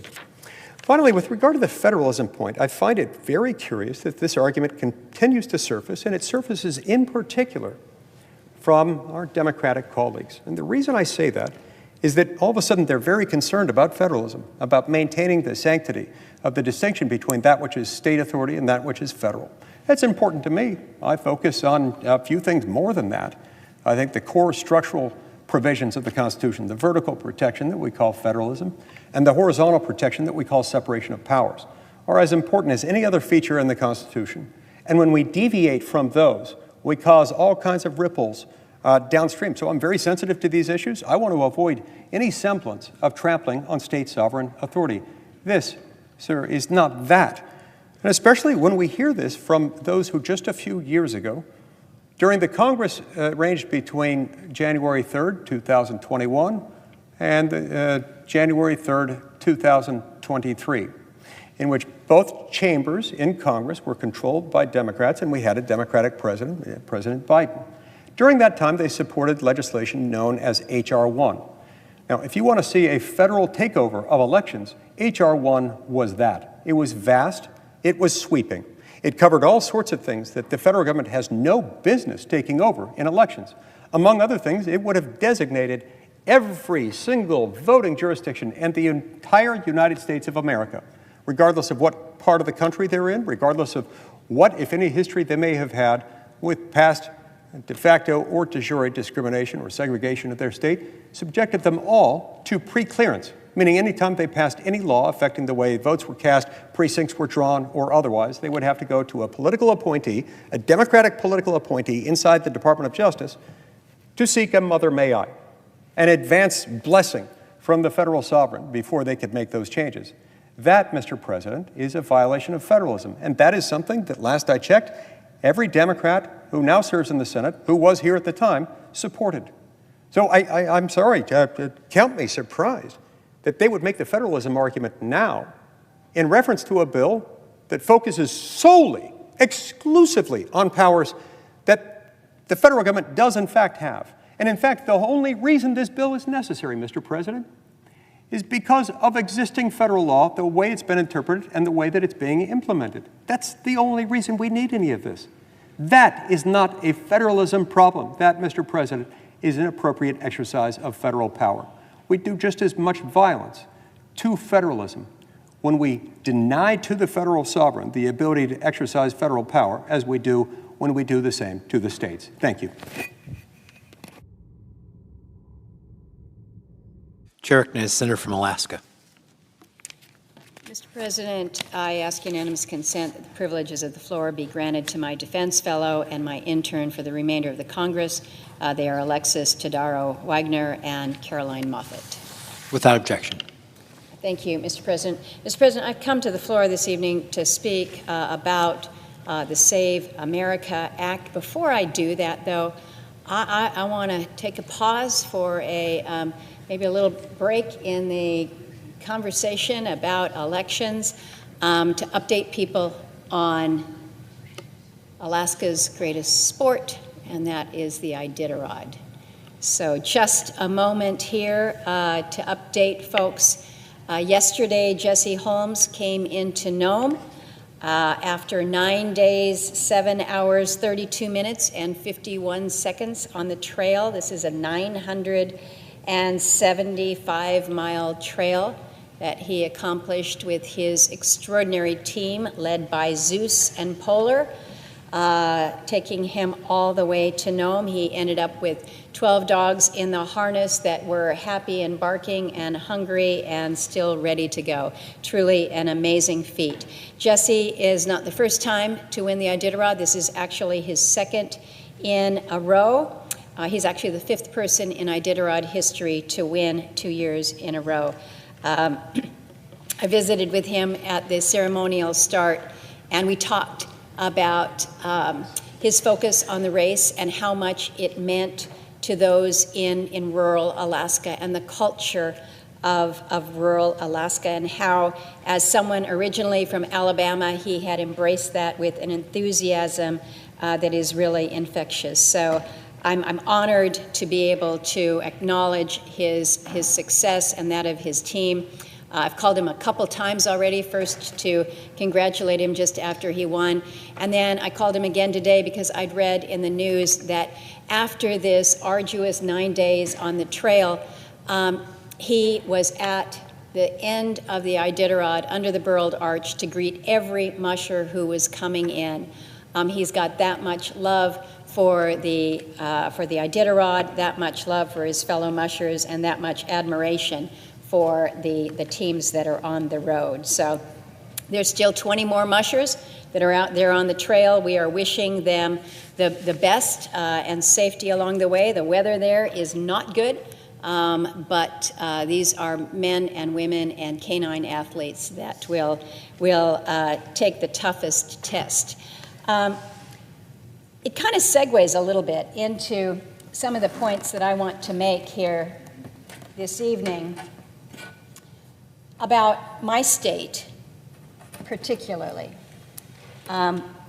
We all come to these debates about policy with the background and the unique circumstances from the places that we call home. And I want to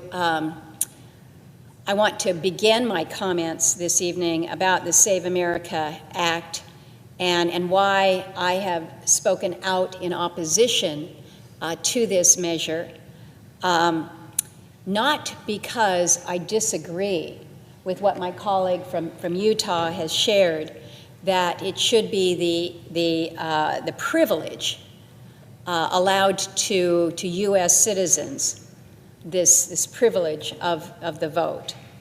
And I also would agree that asking for valid ID in order to participate in voting is not an unreasonable thing. In fact, my state certainly requires that, and I think most others do. But as with so much that we deal with, it's not just in the headline, it's not just in the top line, it's how would this apply in your given situation? And as a senator that comes from a big state, some would say a very unique state, a very complicated state. I don't think that there's too many where you have dog races that go just about 1,000 miles and we celebrate them.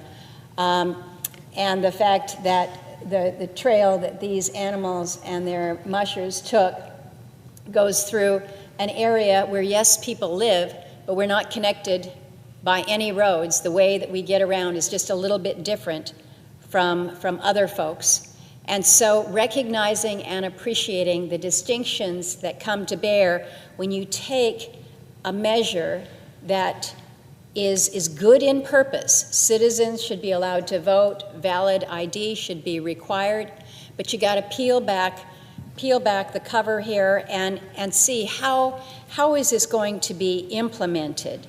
And so I want to focus, I know that there's multiple versions of the bill. The senator from Utah just pointed to that. I want to speak to the substitute amendment to Senate Bill 1383, which we have now, and focus on the particular challenges and the practical challenges that it creates for a state like Alaska that is 1/5 the size of the United States with a population of just over 700,000 people.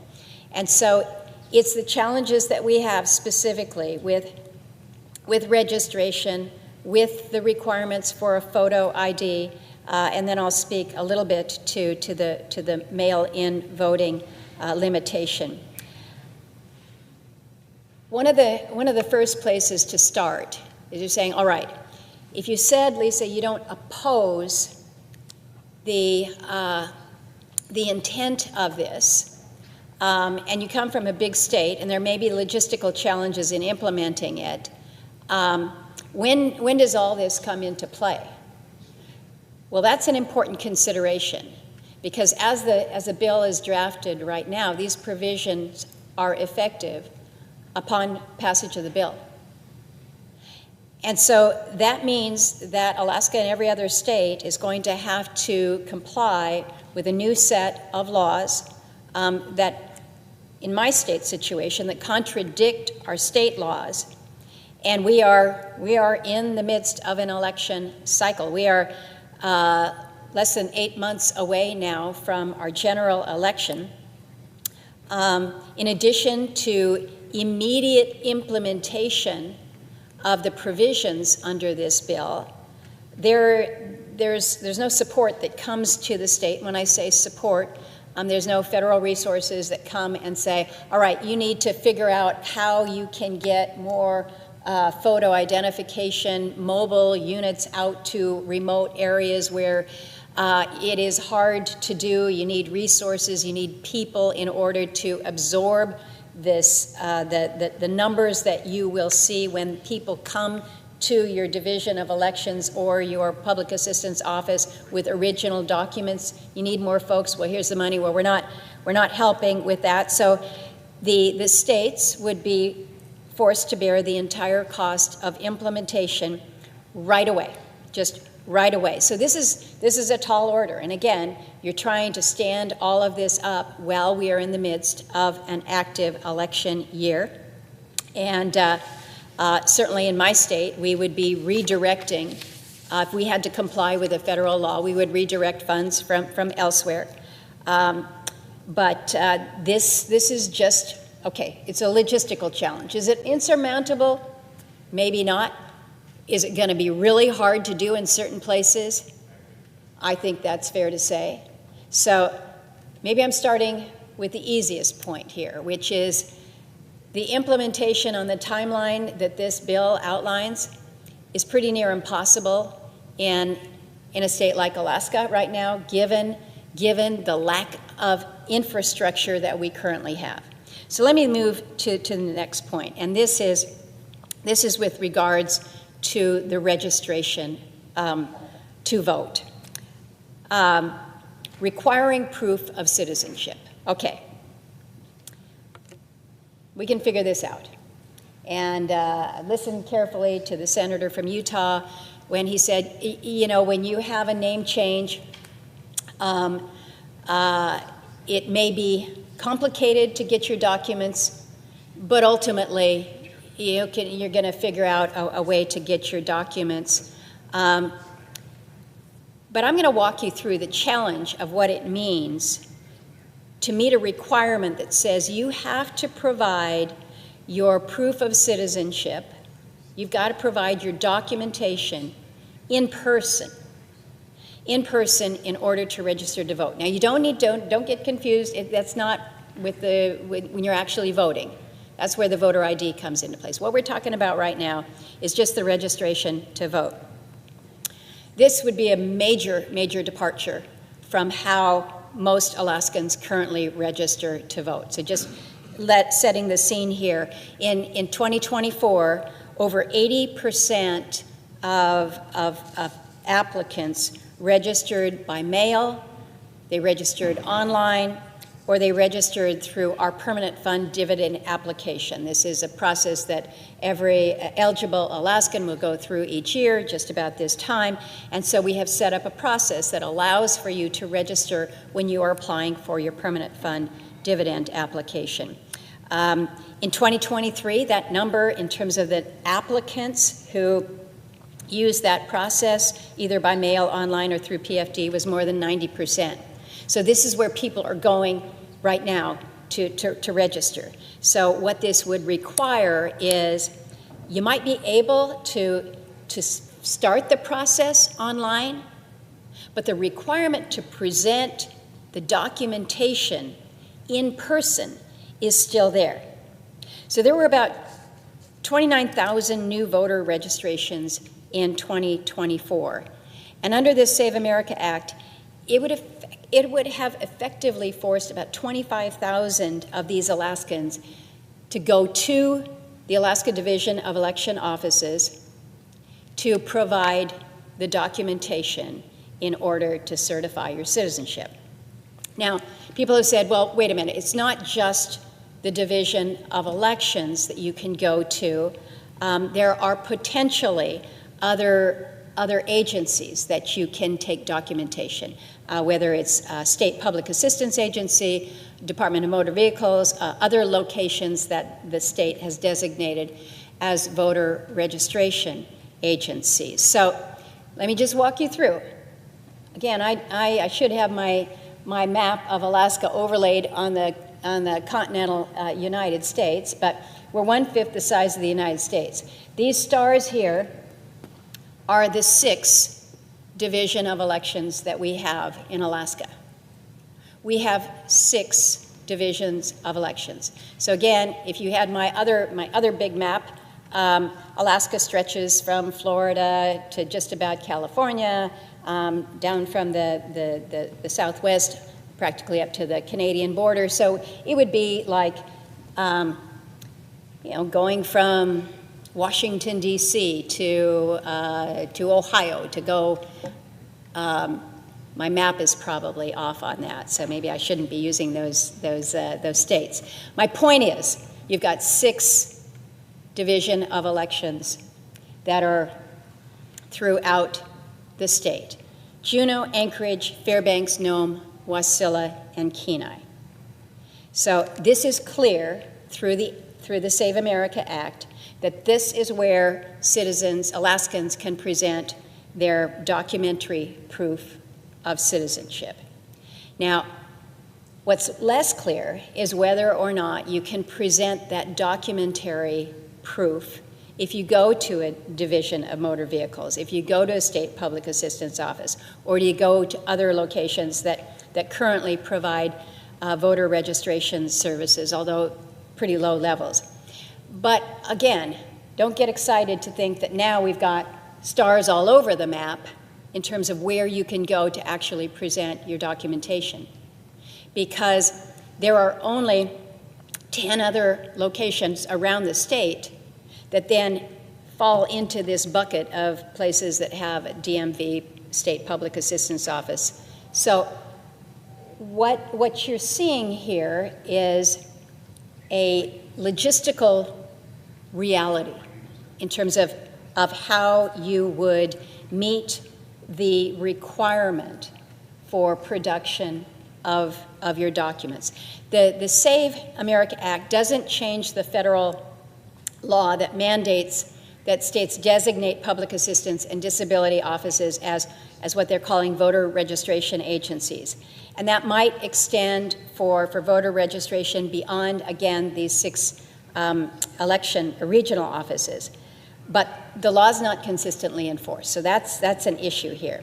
So for instance, down here in Southeast, in an unstarred area, the Sitka office is an area where public assistance is provided for, but that office is currently limited to what they call general inquiries only. So if that changes, it's unlikely to be feasible that you could actually present your documentations there. In addition, none of these offices are equipped to handle in-person voter registration that the SAVE Act could force upon them. And again, you're talking about the need for additional resources. Most of these offices or places are where you have 1 or 2 folks, oftentimes with limited hours. And quite honestly, they're trying to get out SNAP benefits, LIHEAP benefits, and now you're going to task them with not only registering somebody to vote, but now it is this confirmation of official documents that again, you've got a new private right of action and criminal penalties that could be imposed if you're not doing this right. So states can also continue to designate other government, other non-government offices as voter registration offices. But if any of these, but only, so you've got to agree to do that. And again, you've got resource challenges, okay, but this issue that then comes with this new private right of action to a low-level employee who may be working in a one-person office handling state public assistance. It's a concern that you have the ability to not only put an additional requirement to them, an additional responsibility that comes with certain liability, and also the state's looking to how are we training these folks, or are we going to hire new folks to help facilitate at any of these agencies. So I show you the stars. In most other states, you'd be looking at how all these stars connect through a road. These three here are connected by a road. This one connects to this one by a road. That's it. That's it. So I've got 83% of Alaska's communities. This is 20% of our total population. So again, you know, there's not a lot of people out here, but you know what? These folks have been here for a long time. Many of them indigenous people in native villages that have been there for generations, millennia, they say. So getting to the practical realities of forcing Alaskans to present documentation in order to vote, and the requirement that you have to present in one of 6 regional locations, possibly another location in the state. This is not only a logistical challenge, but it presents a fiscal challenge. And I heard, again, the argument by my colleague from Utah that we're not asking for fees to vote, but in order to get me to go, like, let's start. I'm 18 years old. I want to register to vote. How am I going to do that? I was born down here in Ketchikan. There's no star in Ketchikan. Now, there is a DMV in Ketchikan, so maybe I could start my application there in Ketchikan, but I'm still going to have to go to Juneau to go present my documentation. All of Southeast, there's no roads down there. There is a ferry. It's 20 hours from Ketchikan up to Juneau there. Or I take the Alaska Airlines jet. It's only an hour. But, I don't know, it's $420 to get me from here to there. If I am in Fairbanks, where I went to school, okay, I've got the ability to present my documentation there. But if I'm in any of these North Slope communities here, this is where I have to fly to present my original documentation. If I happen to live here in Kotzebue, big town, I've got to fly here to Nome to present my documentation. If I live here in this Bethel community over here, I'm going all the way to Anchorage to present my documentation. So you're moving around, you're flying. You're flying to all these places. So this is going to be hard, this is going to be costly on Alaskans. And again, these are people who are eligible to vote, they're citizens of our country, but if they're looking at a situation where I'm going to have to spend $1,000 to get me to where I can present my documentation to vote, they're not going to do it. They may do it. There will be many who will do it. Let me say that. There will be many who will do it because these are proud Alaskans, they're proud Americans, and they want to vote. But this is hard. This is hard. And so I fear that they won't register because financially they won't be able to register. And if they're not able to register, they can't vote. And while disenfranchisement may not be the intent of the Save America Act, and I don't think that it is, I think that we will see that. In fact, I fully expect it to be an outcome of this. So I'm going to give you some specific examples. This is a St. Lawrence Island. It's a little bit closer to Russia than it is to mainland Alaska, but there's great Alaskans that live out there. I've been out there many times. So if you're a 17-year-old girl who lives in Savunga, you're turning 18 in October.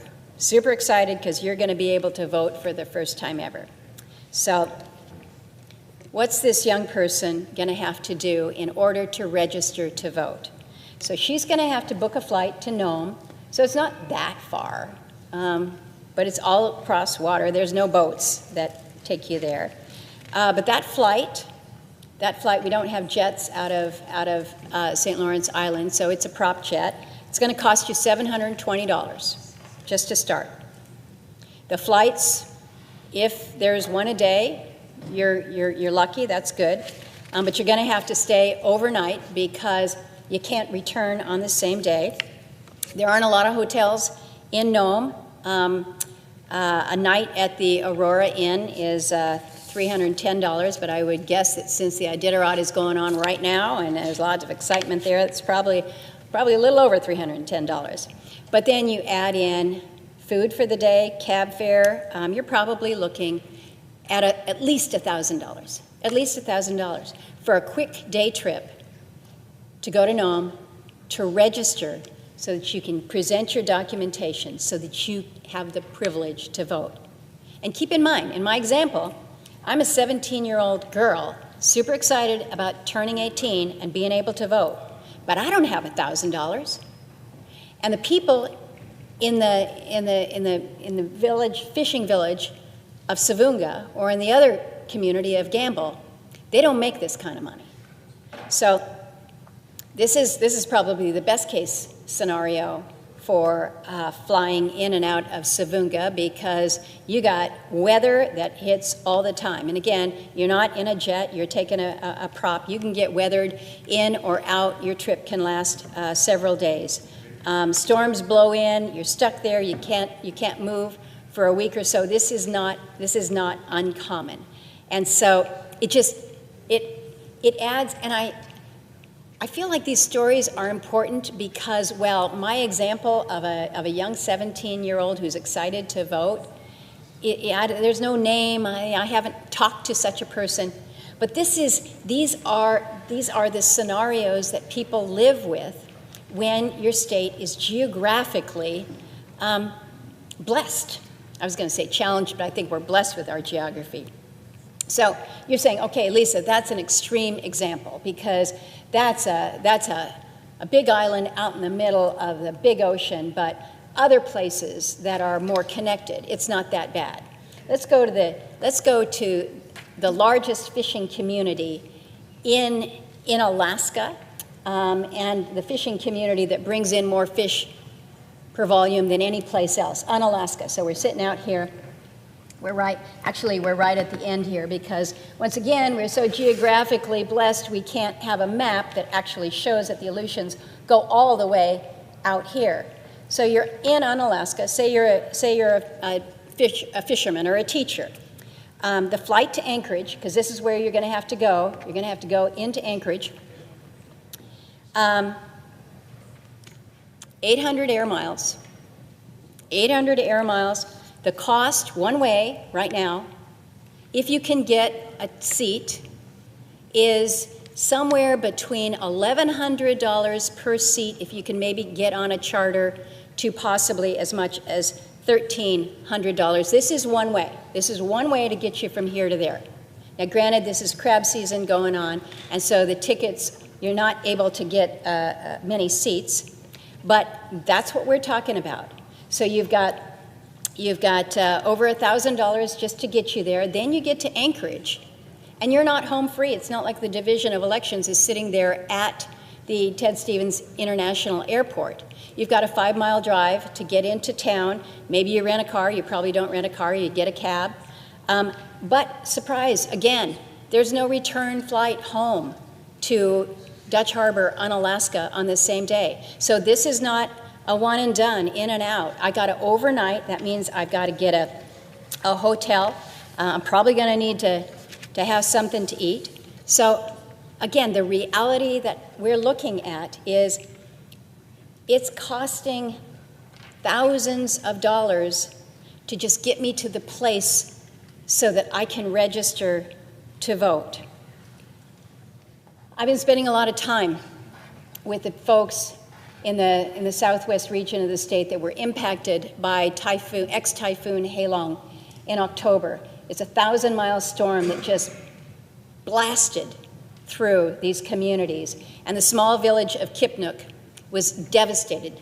Homes literally floated off of their pilings and floated as many as 3 to 5 miles away. The homes are not, it's not possible to go back to those homes. So I've been talking to residents from Kipnuk who have said, I lost everything, and there's no way I can go back there. So these villagers, who no doubt that they're U.S. citizens, they no longer have the documentation to prove their citizenship. It's lost. Now, it can be recreated, but it's going to take time. And again, I take it back to my first point, which is all of this happens now when the bill is signed into law.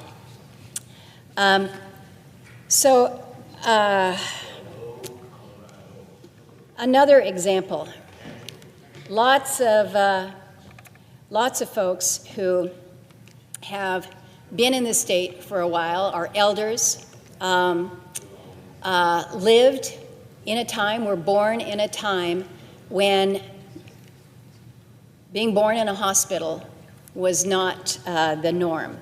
We didn't become a state until 1959. So say you're an 85-year-old man from Selawik. Selawik is right up here in the interior. He spent his entire life there. Selawik, there's no need for a driver's license. You can't get one in Selawik. You were born in your parents' house, certainly doesn't have a passport. Getting a certified copy of your birth certificate can be really, really difficult if you've never had one before. And we know because these are certain examples of some of the things that we do with casework in my office. It's not easy. It can be done, but it's not something that you can just say, here's a copy of my passport. I got to have a certified copy of my birth certificate. So I've mentioned that just the logistics, the sheer logistics of trying to satisfy the requirements of the law when it comes to registration. So costly to get yourself there, and it is costly to secure the documents that you need to prove citizenship in the first place. It's been mentioned that passports are $130. Applications take 4 to 6 weeks, unless you're paying an expedite fee. We've got pretty good statistics in Alaska when it comes to those who actually have a passport. About 50% of Alaskans have one. Getting a certified copy of your birth certificate or marriage certificate. It's not free, that's $30. One of the problems that we found, though, in Alaska right now is our Vital Records Department for the whole state has a notice on their website that says that there's a processing time of 1 to 2 months.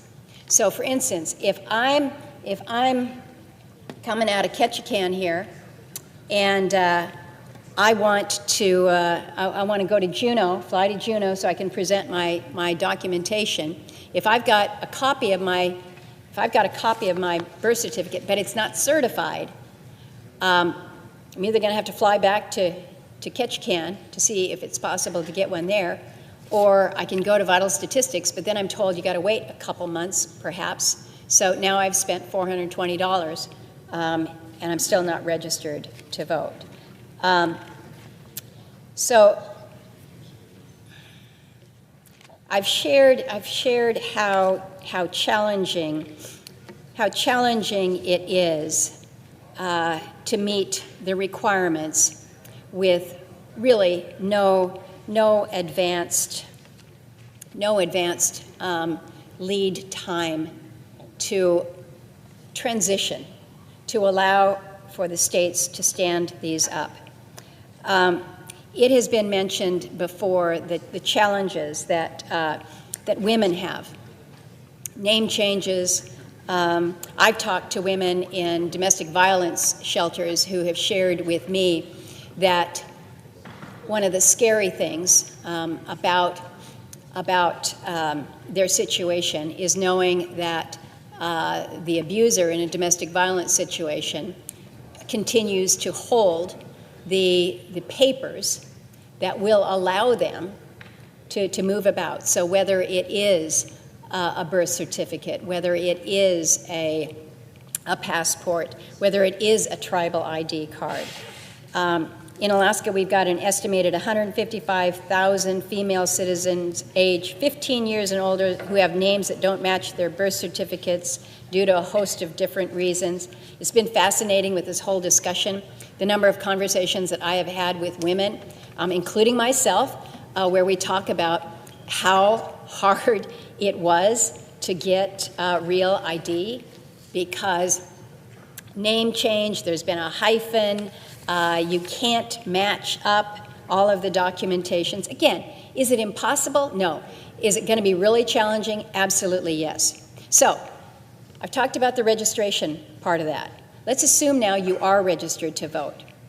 Now, SAVE Act is going to require new photo ID with specifics attached to it. So it's not only a photo ID, it has to have an expiration date on it.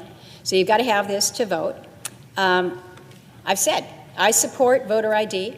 Alaska requires ID to vote, as I think they should. But I think what we have here is a very prescriptive approach to it. And again, my fear is that it would result in disenfranchising voters who have been voting for decades, and simply because they can't produce a piece of ID with a photo on it. So there's been a lot of discussion about tribal IDs, and don't they qualify? They qualify for you to go through TSA, but the Act requires that you have a photo ID that has an expiration to it. And most tribal IDs do not have an expiration date to it. Some of them do not have photos. So it would be a significant challenge to so many in our, not only in Alaska, but within the lower 48 as well. Others are saying, well, if what you need is just a photo ID, you can have a state ID, you can have your driver's license. Keep in mind, in most of these communities, the 20% of Alaskans who do not live on the road system, the 83% of our communities that are not connected by the road, if you're not really connected by the road, that means we don't really have a lot of roads in a lot of these places. So why do you need a driver's license? You don't. You might live in a boardwalk community where you really don't have any roads. So, and you don't have the ability, again, to provide for a Department of Motor Vehicles in these communities. So there is an exception, and I want to acknowledge that that recognizes that voters would be able to provide the last 4 digits of their social security number and an affidavit attesting that they're unable to obtain a copy of a valid photo ID, but it says after making reasonable efforts to obtain a copy. So I want to know, what does that mean? What do reasonable efforts really mean?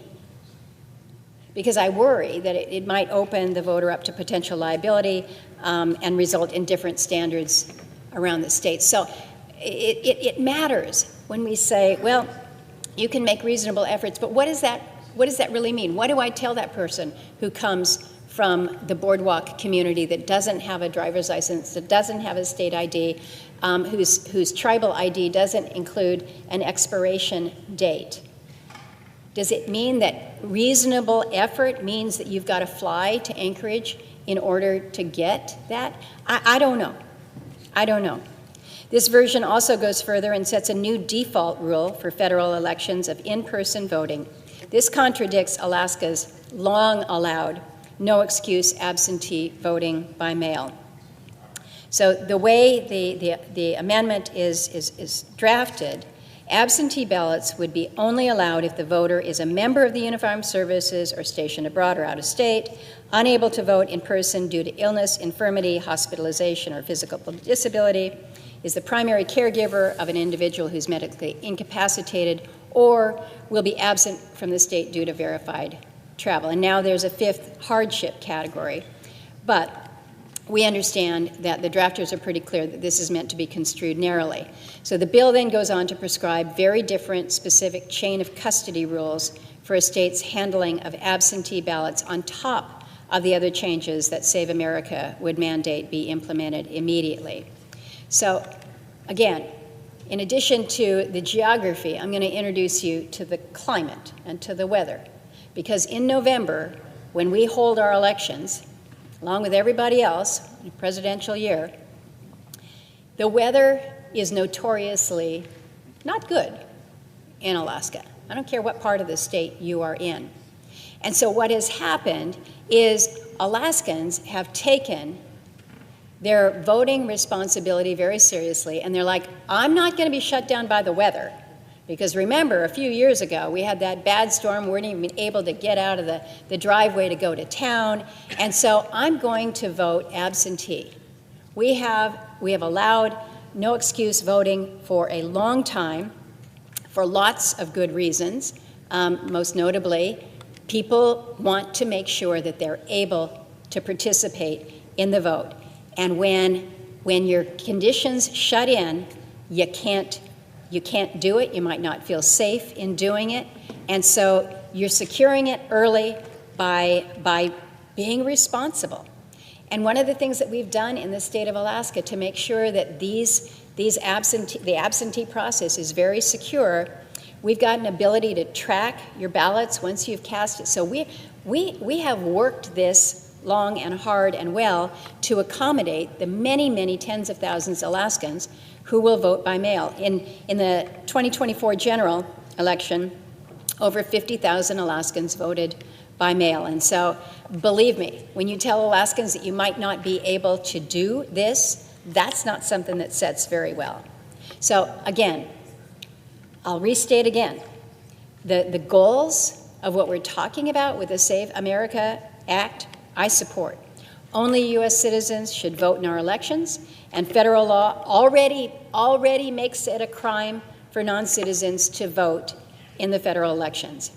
Voters should be required to present identification, which state law requires, and lists specific forms of ID that work to provide that identification in the state. But as I tried to share by way of a map and way of some stories here, there are significant impediments that I see in implementation of this act in my state. I do have additional issues with the reforms that the legislation would impose on states, including the federalization of the election process as opposed to the state-driven process that's contemplated by the Constitution. And one example is the requirement for states to run their voter rolls through a federal database that was not designed for this. We've already had some legitimate issues for multiple states with regards to that. So I have asked, do we see evidence for the need of these sweeping changes, given the lack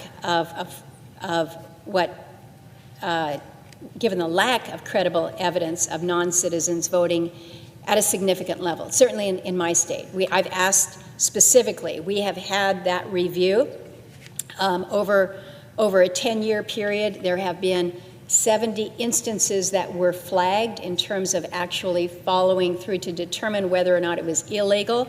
But that's basically 7 a year. And so you look at what we're trying to chase here with this, balanced with disenfranchising so many who would be faced with almost insurmountable challenges in order to register and/or vote. So I look at this, and on balance, it doesn't wait. I'm also not happy to see some provisions tucked into the substitute that target transgender individuals simply because there's apparently an opening to do so. I don't know that that has anything to do with voting. But these provisions add to the opposition that I have, but really the practical impacts on Alaskan voters are the easiest thing to express here.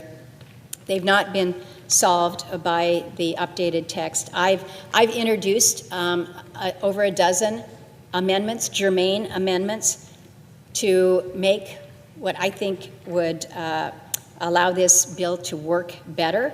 But I think they're just kind of the tip of the iceberg of changes that need to be made. So again, the Save America Act may be well intended, but how its goals are achieved matters. Implementation matters, and we cannot create a situation that doesn't work for Alaska, where so many who should be able to vote and who may have been voting for years, lawfully voting for years, are suddenly unable to do so.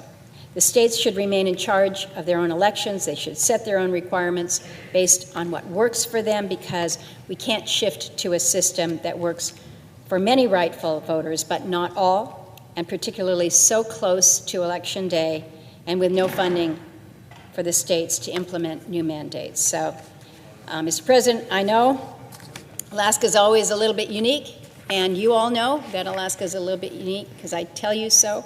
But I appreciate the recognition of the distinctions that we have among our many amazing 50 states. And with that, Mr. President, I yield the floor. Majority Leader. Madam President, I sent a cloture motion to the desk for Senate Amendment number 4421. The clerk will report. Cloture motion, we, the undersigned senators, in accordance with the provisions of Rule 22 of the Standing Rules of the Senate, do hereby move to bring to a close debate on Amendment number 4421 to the motion to concur in the House message to accompany S1383 with substitute Amendment number 4420, an act to establish the Veterans Advisory Committee on Equal Access and for other purposes, signed by 17 senators as follows. Madam President, I ask consent the reading of the names be waived. Without objection. Mr. President, Madam President, Minority Leader. pursuant to the notice given by me on March 16, 2026, I move to suspend paragraph N1 of Rule 25. Motion is debatable. I have a cloture motion at the desk. The clerk will report. Cloture motion, we, the undersigned senators, in accordance with the provisions of Rule 22 of the Standing Rules of the Senate, do hereby move to bring to a close the debate on the motion to suspend the operation of Rule 25, paragraph N1, to permit the Committee on Rules and Administration to consider the pending motion with respect to the message to accompany S1383 to fund the TSA, and as noticed in the congressional record on March 16th, 2026, signed by 17 senators as follows. I ask consent the reading of the names be waived. Without objection. Note the absence of a quorum. The clerk will call the roll. Ms. Also-Brooks.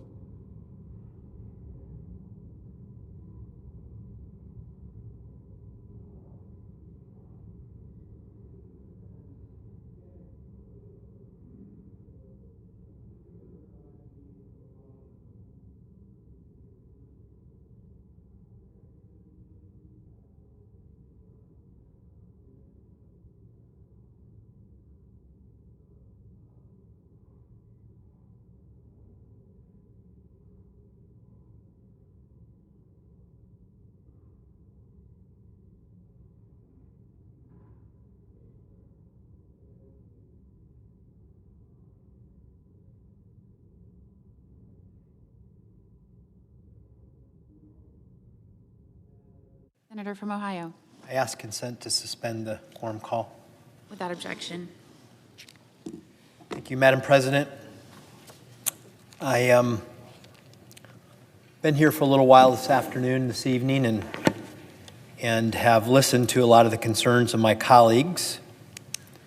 And I believe I have something tonight that will provide some common ground that hopefully we can all support. I come to this conversation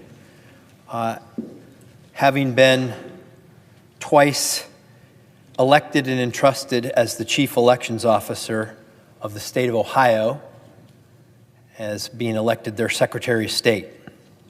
I oversaw elections, presidential elections, in 2012 and 2016, as well as midterm elections in 2014 and 2018, and many primaries, local elections, special elections, ballot initiatives, on and on and on. I know my election law. I know my election administration, and I believe Ohio is the gold standard for how to run an election. I made my mission clear in that role to make Ohio a place where it is easy to vote and hard to cheat. And many other states do it right. Many other states do it right. They have voter ID laws. They properly maintain the voter rolls. However, other states do not do that. I enforced voter roll maintenance, the voter roll maintenance standards in all 88 counties to make sure that no one could nefariously or accidentally cast a ballot. And this standard was upheld in the case before the U.S. Supreme Court of Husted versus the Philip A. Randolph Institute. And I can tell you, it's a chore to make sure that only legally registered citizens are on the voter rolls, because there are millions of people in this country who can get driver's licenses, who get social security numbers, who are not citizens of the United States of America. They may be here on a visa, a green card, a refugee, someone here on TPS, temporary protected status. They're all get the things that you need to register to vote in many states. And when you're in a swing state, you have lots of outside groups that just want to register everybody because they get paid more and more and more the more people they register, even if those people are not legally allowed to be on the voter rolls. It's an important responsibility. I also launched an annual voter fraud and suppression report, which was a post-mortem on each election cycle, and we found cases every election of fraud and attempted fraud, even with all those safeguards in place. It was rare, but it was real. It was out there. And you may say, well, what's the big deal? It's a few hundred here, a few hundred there. We had 200 elections during my tenure. When you add up the local elections that were decided by one voter tied. Local elections, township trustees, political officials, every vote counts, every vote matters. Ohio then implemented a required photo ID law at the polls, and with these reforms, there has been no evidence of voter suppression. In fact, with all of these measures in place, in the 2024 presidential election, it produced the second highest turnout that we've had in the past 4 presidential elections. And it's not surprising that people don't find it hard to produce an ID when they come vote, because it happens in their lives every single day. I know, for me, in the last week, I've had to provide an ID to enter a government building, an ID to rent a car, an ID to stay at a hotel. But many other things we commonly do in life, whether that's someone going to the local store to buy alcohol or tobacco, you name it. Lots of reasons that people have to supply IDs. They're very accustomed to doing it, and they do it all the time. So when they show up at the polls and ask for an ID, they already had it with them because they probably were already asked for it once that day. And in Ohio, and I'm sure other states do, I know other states do this and are perfectly capable of doing it. If you don't have an ID, the state of Ohio will get you one free of charge at the BMV. So, Madam President, when we talk about the Save America Act, it is trying to solve a simple problem at least the provision that I'm here to talk about tonight, that we need to make sure that we know who is coming to the polls to cast their vote, because election integrity matters. But there are 14 states that do not have voter ID laws, even though 80% of Americans think it's a good idea. This is one of those issues that whether you talk to Democrats, Republicans, or independents, they say, yeah, photo ID makes sense. It's just kind of common sense that we would want to know who's voting when we cast a ballot to elect presidents and senators and governors. And like I said, I've tried to listen. I've heard my Democrat colleagues say that they don't oppose photo ID laws. Heard the Senator Schumer say our objection as Democrats is not to a photo ID. Heard Senator Fetterman say he supports a photo ID law, and I guess if I could quote him, if the GOP wants real reform over a show vote, put out a clean, standalone bill, and I'm an aye. Well, that's what I'm doing tonight. The voter under this legislation could present a photo ID of any of the following: a state-issued driver's license that includes a photo and an expiration date, state ID that has a photo of the individual and an expiration date, U.S. passport, valid U.S. passport, a valid military ID, or a valid ID issued by a tribal government that includes a photo of the individual and an expiration date. Pretty simple, not complicated, easy to do. It's proven effective because many states already do it. We certainly do it in Ohio. I will add that it's also easier to administer when you have a photo ID and you're an election official. Because we have our neighbors show up every 2 or 4 years to work at the polls. They might be young children or young adults. We know we let high school students participate in that in Ohio. It might be a senior citizen. It could be anybody who decides that they're going to give of their day to go sit at the polls and check in voters. When you have a photo ID, it's simple. You just look at it or you slide it through the card reader and the voter's information pops up and you know which precinct. Trying to do it the old way, the bureaucratic way of having to look through poll books and making every poll worker who works there once every 2 or 4 years become a signature reading expert to try to determine whether or not somebody is truly allowed to vote in that precinct and they are who they say they are. So I hope that my colleagues on the other side of the aisle realize or really do support a photo ID law, because this legislation is the simple, easy, proven way to do it.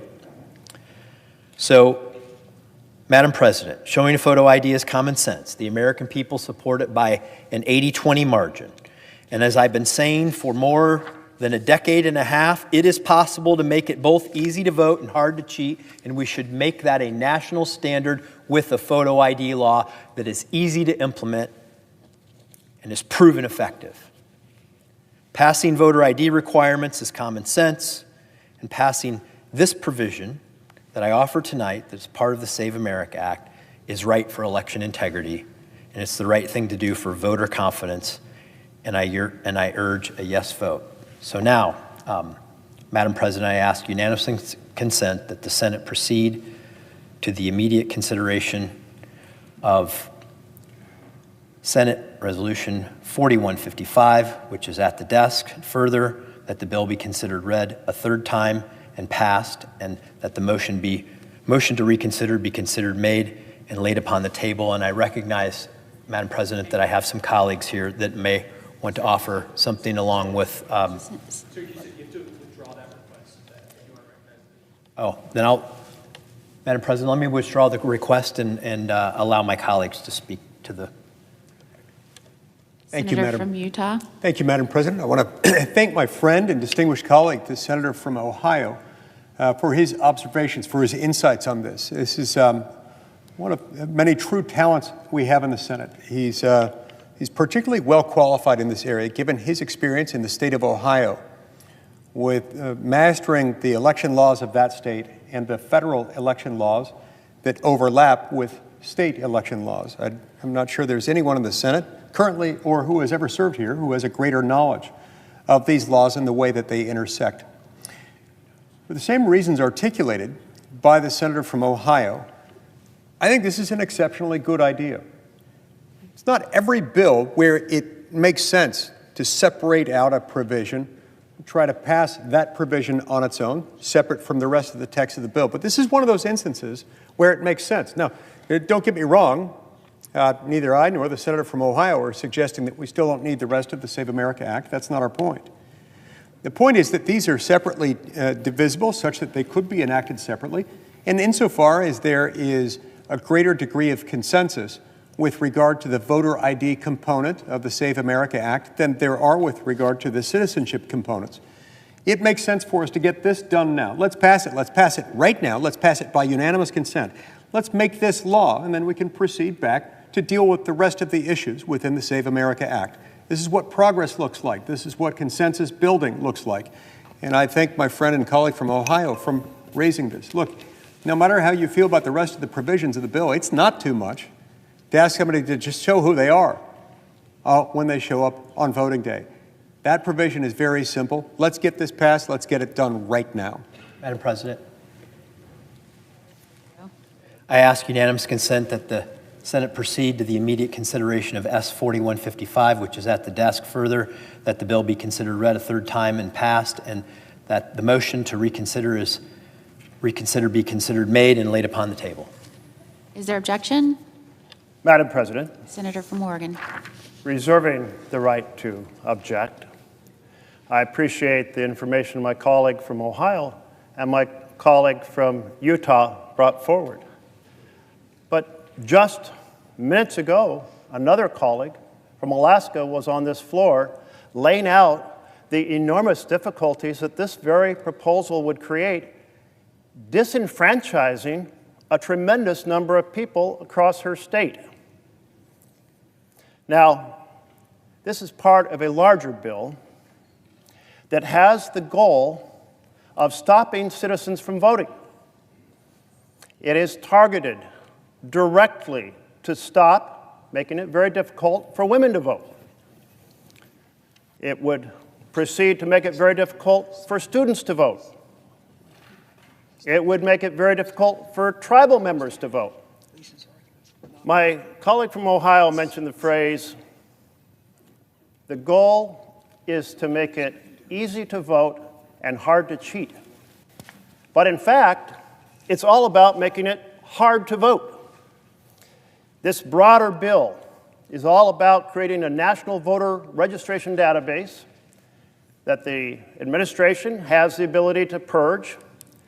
They can then ding people, give them a little ping, if you will, and say, we've stripped your name out, try to go re-register, but in fact, they can do that right before the election. And it's already been laid out. You can't even register to vote under this broader law with your birth certificate. No, you have to have birth certificate and something else. They do say you could register to vote with just your passport, but that brings in a very expensive enterprise, and it takes 6 months to do that. But let's focus on this particular piece. This measure before us proceeds to destroy the secret ballot. In 2024, 48 million citizens voted by mail. That includes the state of Utah, that my good friend was just speaking from, representing. It includes the state of Oregon.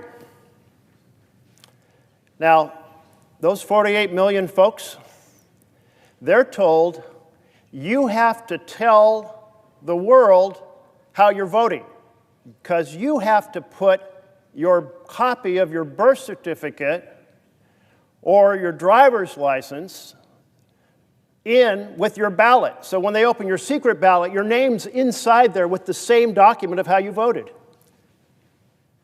Well, That's pretty troubling, this effort to destroy the secrecy of the ballot for 48 million Americans. Now, my colleague from Ohio has a lot of studies and experience that I will acknowledge, and I'm not familiar with all the studies that he's conducted. But I am familiar with the study from the good state of Utah, an examination of 2 million voters. That examination, done by his state government, found that there was one person registered who should not have been registered out of those 2 million people, but that person had never voted. So the number or amount of fraud was 0 out of 2 million. I'm not sure if Ohio could even match that incredible level of integrity that Utah achieved, to be able to have an audit that shows 0 people who weren't qualified to vote voted. Oregon had a study that covered 20 years of voting. 20 years, that's a long period of time. They found cases that were, if you will, potentially a problem in less than 1 out of 1 million. I'm not sure Ohio could match that either, because the system of voting by mail has a lot more integrity than the system of voting at the polls. You see, voting at the polls introduces so much opportunity for shenanigans. The people involved who don't want a particular community to vote, well, they move the precinct locations between elections, so people go to the wrong place. They put the precinct election places where there's no place to park, a deliberate effort to disenfranchise individuals. They proceed to put in voting workers who don't work or machines that don't work in order to create long lines. And others have put out false information about the location and false information about the date. This is a whole series of proven strategies to corrupt elections on Election Day. And that is why President Trump wants to shut down vote by mail, because it's easy to manipulate and corrupt the election on Election Day using these systems that have been well studied and well practiced in many jurisdictions. Well, I value integrity, and Utah and Oregon have shown that type of integrity. In fact, Utah's lieutenant governor, I might mention, he shares the party that is across the aisle from me. He noted that this bill would violate the state election law, which guarantees a secret ballot. Assault on the secret ballot, an effort to be able to manipulate Election Day in a corrupt manner, an effort to rig the November election. That is what we're talking about right here. And this, Madam President, is absolutely wrong, because we should be down here defending the high integrity system of vote by mail, not trying to corrupt its secrecy or trying to stop it altogether. And thus, Madam President, I ask that the senator modify his request and take my amendment at the desk to be considered and agreed to, the bill as amended to be considered and read a third time and passed, and the motions to reconsider be considered, made, and laid upon the table. Is there an objection to the modification? Madam President, Senator from Ohio. Reserving the right to object, I want to address some of the points that were made by the senator from Oregon. There were a lot of points made about citizenship. The amendment that I'm proposing has nothing to do with citizenship. It has to do with photo ID. 5 simple ways that have been proven and successful in many states to determine if the person showing up to vote is indeed the person who is registered to vote. It's that simple. Five forms of identification that everyone has access to. It's not about, this particular amendment is not about citizenship. It's about photo ID. Secondly, I want to address the issue about protecting the secrecy of the ballot. Well, let me also say, there's no birth certificate required in this particular amendment that I have. And then I want to talk about the secrecy of the ballot. Let me explain the administration of how elections officials make sure that their ballot, that the ballot that is being mailed in is indeed a legitimate vote. There are two envelopes. The first envelope is the security envelope. That envelope determines if the individual is eligible, in which they could put inside that envelope, put their copy of their photo ID or their social security number on the form that you would have them fill out. The second envelope contains the actual ballot. And what happens once that ballot is received, two elections officials in the state of Ohio, one Republican and one Democrat, look at it, they validate the integrity of the envelope that was received with the ballot that's contained, and then remove that, separate all the identification over here, and put the secured ballot that has been validated as legal into another box, which is then loaded in the machines and later counted on election night. The secrecy of the vote is in no way jeopardized by that process. How do I know? We've been using it for years. It's never been a problem. And we have a Democrat and Republican right there with their eyes on it, making sure that that happens. Now to the substance of the gentleman's amendment. There are many reasons that I could object to this, but I will take one, because this is the Freedom to Vote by Mail Act. It's a very large amendment in which it authorizes unsolicited mail-in ballots. Let me repeat, unsolicited mail-in ballots, meaning I didn't ask for it. You just sent me a ballot. Why is this wrong? I will give you a couple of examples. In Wood County, where Bowling Green State University is in Ohio, at one point in time, we had more registered voters than there were people in the county. You say, how could that happen? Because Bowling Green State University is there, and every 4 years when you're a swing state, people really, really try to get every single student to register to vote on that campus.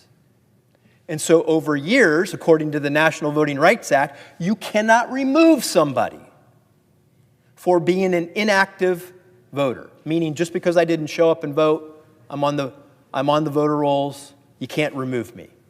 Well, I want to just give you a reason why they might still be on the rolls, because when they graduate from college, they don't think to call the Wood County Board of Elections and remove themselves from the rolls. They just stay on there. And according to federal law, you just can't remove them for being inactive for at least 6 years, then you have to go through a series of verifications, which is what I did in Ohio and was part and parcel to the Husted versus Philip A. Randolph Institute process that was approved. So, in states that don't do that, which there are many that don't, what you have are people that may attend the University of Oregon, they may be from Columbus, Ohio, they may graduate from college and live in an apartment on campus, and when they move back to Ohio, you wouldn't know the difference. They're still on the rolls, and you're sending them a ballot. And they're not even legally allowed to vote in that state because you can't remove them from the rolls without going through a 6-year process. That's the federal law. That's why we have so many people, so many ballots in states that do unsolicited absentee balloting, with ballots floating around out there, and they are not supposed to be sent. They aren't, the person that they're being sent to is not legally allowed to vote, because they may very well be registered in another state and you wouldn't even know it. So, on that basis, Madam President, I object. Objection to the modification is heard. Madam Is there an President? objection to the original request? Yes, reserving the right to object. I noticed my colleague didn't answer the fact that student IDs are not one of those 5. that tribal IDs are not one of those fives, and that nobody in the country can say any system is better than Utah's, which has 0 cases out of 2 million. And I would guess a study of Ohio would find that it's probably not as good as Oregon and probably not as good as Utah. And the reason why is because our states take so seriously integrity in the voting process. That's why these surveys show that the issue of fraud is either 0 or vanishingly small. So vanishingly rare, you have a better chance of being struck by lightning. This bill that they're presenting, this broader bill, it's not to address fraud. It's to make it very hard for targeted groups in America to vote and to make it impossible in the broader bill to vote by mail because they want you to have to vote in a system that can be manipulated. And I did notice he didn't address a single one of the 6 ways I noted that voting at the polls are often manipulated. For that reason, and because I believe in the integrity of our voting process and will not allow it to be degraded in this horrific fashion, I object. Objection is heard. Senator from Colorado. Thank you, Madam President. I'd ask that the poster in front of me be. Berkeley's still got something to do. Oh. Let him go. Ask if you can be recognized after Senator. May I be recognized after Senator Merkley, Madam President? Is there objection? Without objection. Thank you, Madam President. Senator from Oregon. Back in 2022, Ghislaine Maxwell was convicted and sentenced to 20 years in prison for sex trafficking minors as Jeffrey Epstein's co-conspirator in their horrific crimes against women and girls. She was a key person in the grooming, the abuse, and the rape of a vast number of young girls. Bureau of Prison policy requires that sex offenders are housed at least low security prisons. And to explain, there are high security, medium security, low security, and then way down at the bottom, think hotels, there's this minimum security. But prison policy requires that minimum security is unacceptable for people who have been sex offenders, people like Ghislaine Maxwell. But then, in July of 2025, Deputy Attorney General Todd Blanche spent 2 days meeting with her in conversations that are completely opaque to everyone else in America. And suddenly, after these 2 days of conversation, in which who knows what was promised, she was transferred to a minimum facility in Bryan, Texas, otherwise known as Club Med. Now, in this minimum facility, there's an athletic field, there's extracurricular activities, there's vocational training, and access to service dogs. I guess that's pretty important to me because I love dogs. And I would love, if ever I was incarcerated, to have access to a dog. Hopefully I'll never be incarcerated. On top of all of this was a set of special treatments that she received after Deputy Attorney General Todd Blanche had her transferred to Club Fed. What kinds of special treatment did she get? Well, her meals were customized and prepared by federal prison camp staff, and then personally delivered to her cell by federal employees. When she wanted to arrange a private meeting with visitors, the warden personally arranged it for her the warden, the head of the prison, personally was her personal assistant. And then he provided, or she provided, a special cordoned off area for the visitors to arrive and an assortment of snacks and refreshments for her guests. Does that sound like prison to you?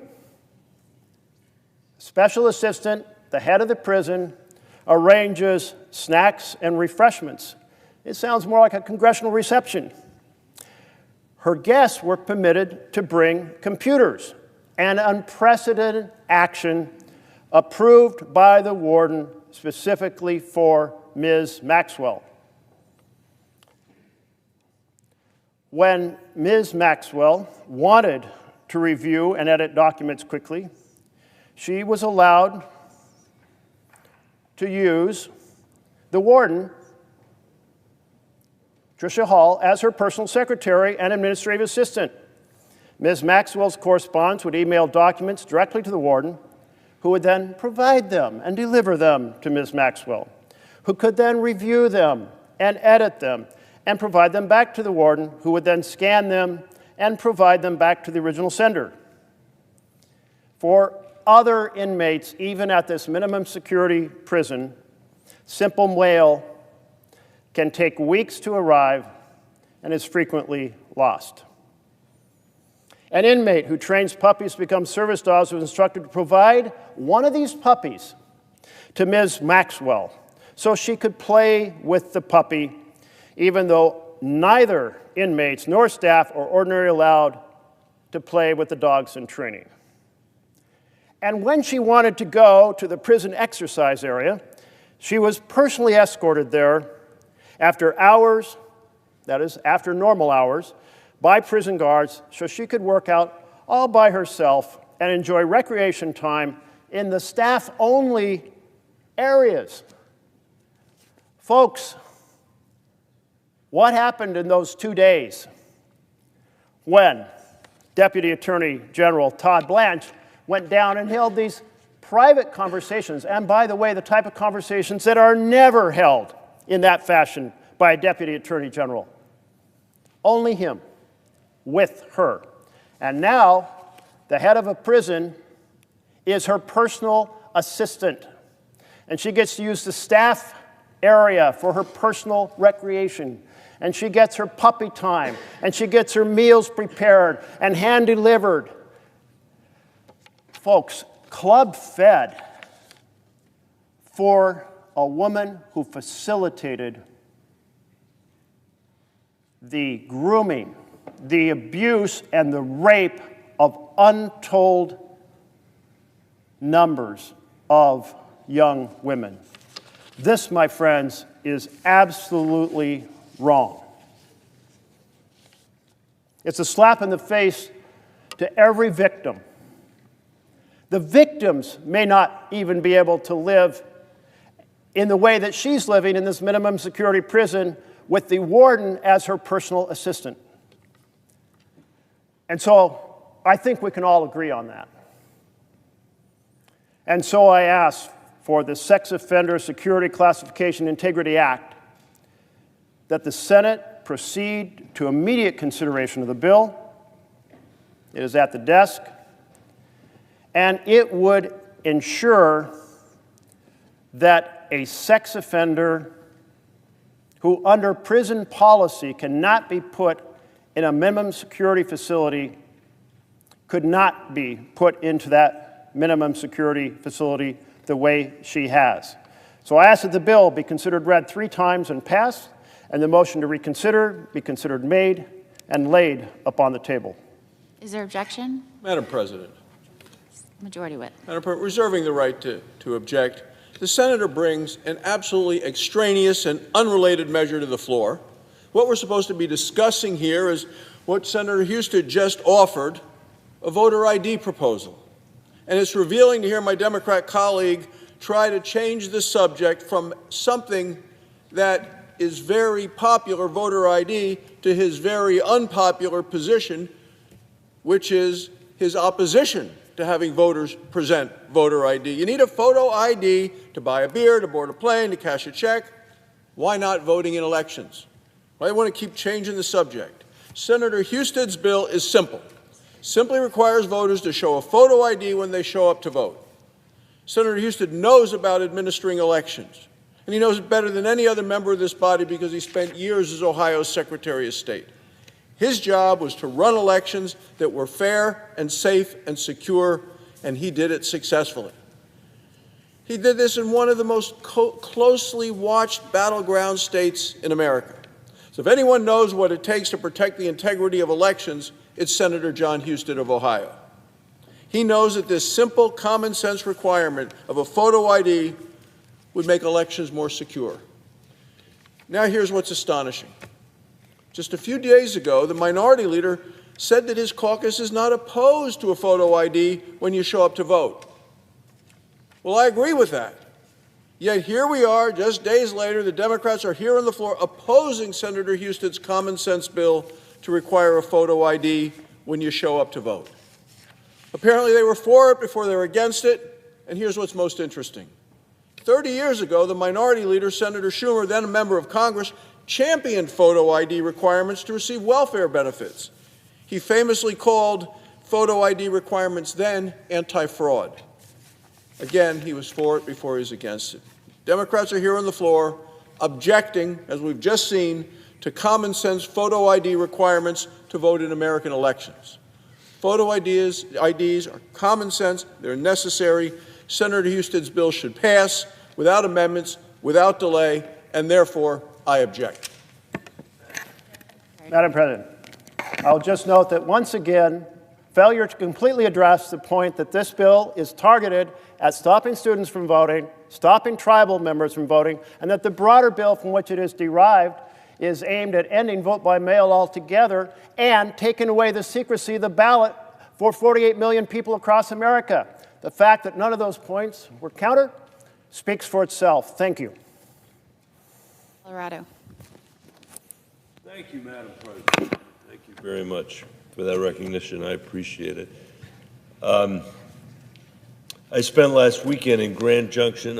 I'm happy to be here tonight on the floor with my colleague from Colorado, John Hickenlooper, and I spent last weekend in Grand Junction in our state on Colorado's western slope. And my conversations with young parents and with families just starting out, I would hope would be familiar to many colleagues that are here.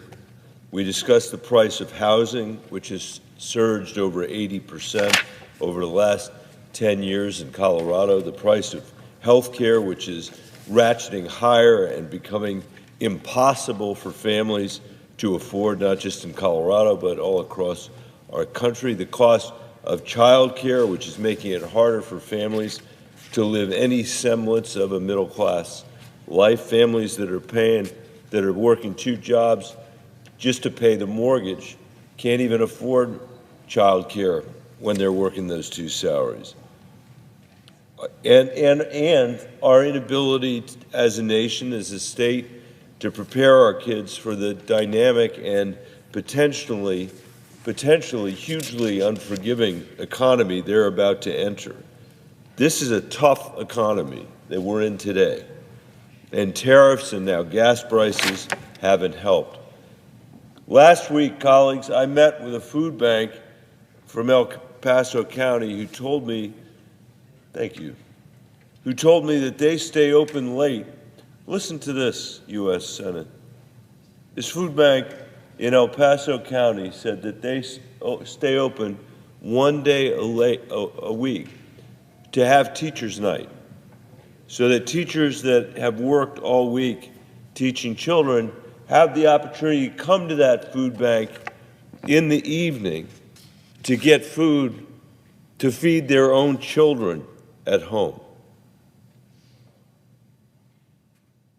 I doubt very much, Madam President, that there is a living American who can remember a decade in this country when we took it for granted that teachers would have to go to a food bank to feed their own children.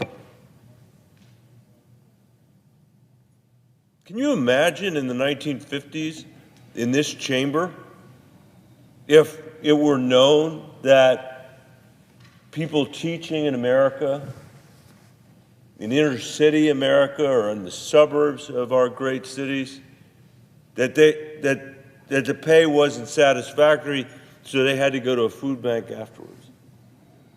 And that's happening to working people all over our country.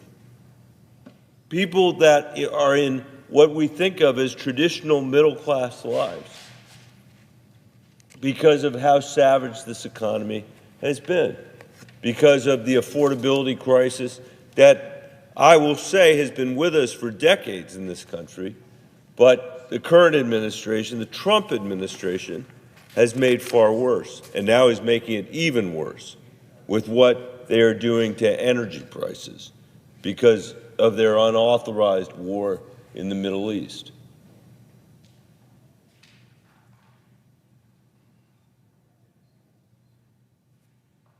I wish we were working on that affordability crisis today. I wish we were working on building an economy that worked for everybody, not just the people at the very top. This is a choice that's being made by President Trump and the majority in this Senate, the Republicans, who have spent the entire week fighting for a bill that will make it harder for family members and for aging parents and for their cousins to vote or to register to vote. That is what they have chosen to use the floor of the United States Senate to do. It is shameful. It's shameful both because it is ignoring the affordability crisis that our families are facing, but it's shameful because there's no excuse for taking away the right to vote from people all over the United States of America.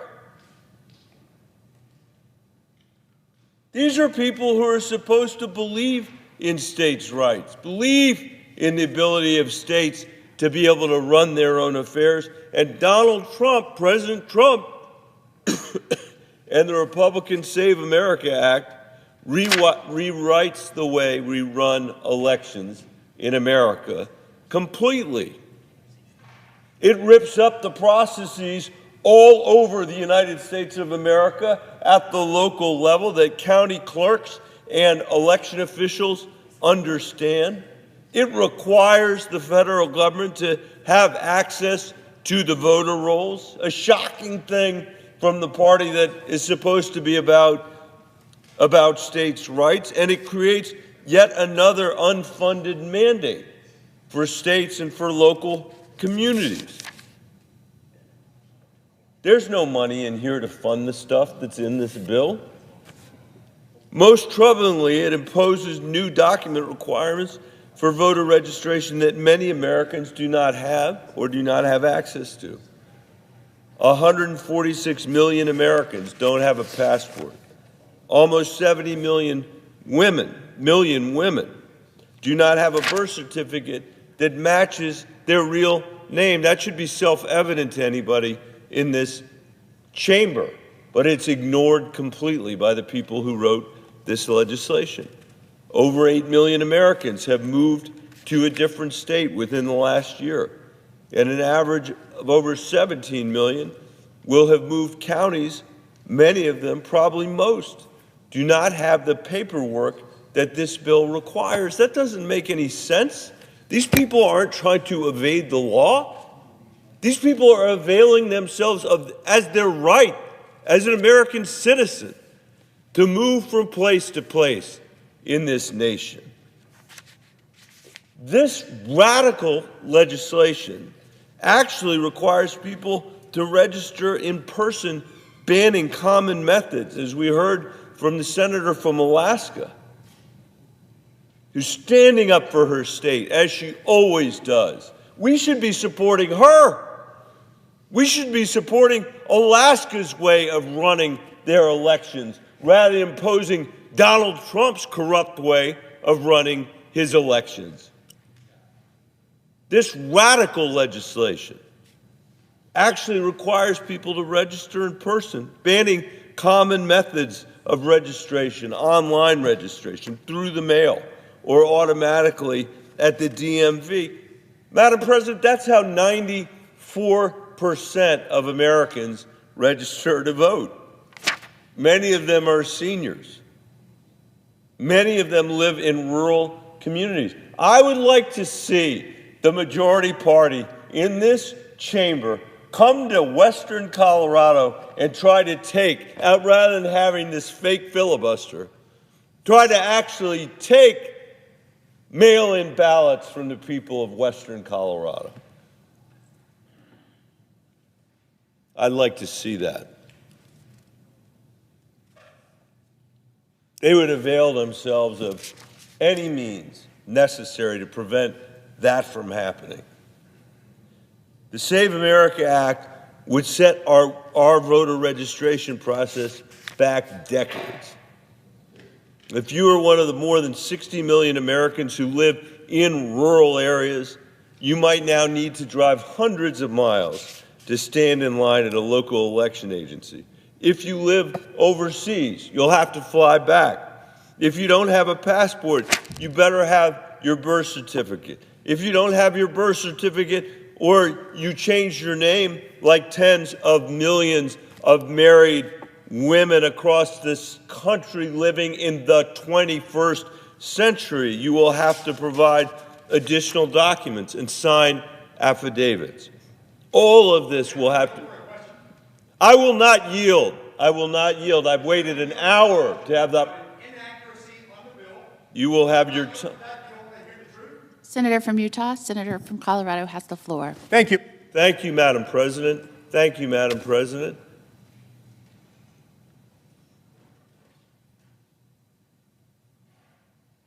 Madam President, I will yield for the one inaccuracy you think that I've... No. It's not one, it's many. I'm going to focus on one. You'll have to wait. It is many. Then you'll have to wait. The text beginning, if you read the text beginning on page 12, line 22 of the bill, which makes clear Madam President, I haven't yielded the floor. Senator from Colorado, you did yield. I didn't. I said I would yield for one inaccuracy. I believe That's that. all I said. I'm asking the question, sir. Are you not willing to hear what your inaccuracy? I'm not willing to hear it. I'm not willing to hear it. I'll hear All right, it after the senator I finish. from Colorado, are you withdrawing your yield? I don't believe I did yield, and if I So you are yielded.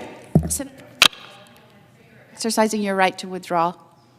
I will yield. exercise my right to Go withdraw. ahead. Thank you, Madam President. All of this will have to be done in person. Kansas tried to implement its own state-level person of President Trump's Save America Act in 2013 with disastrous results.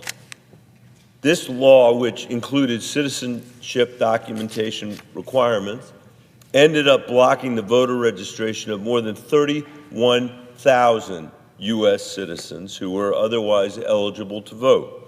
That represented about 12% of all Kansas voter registrations during that period.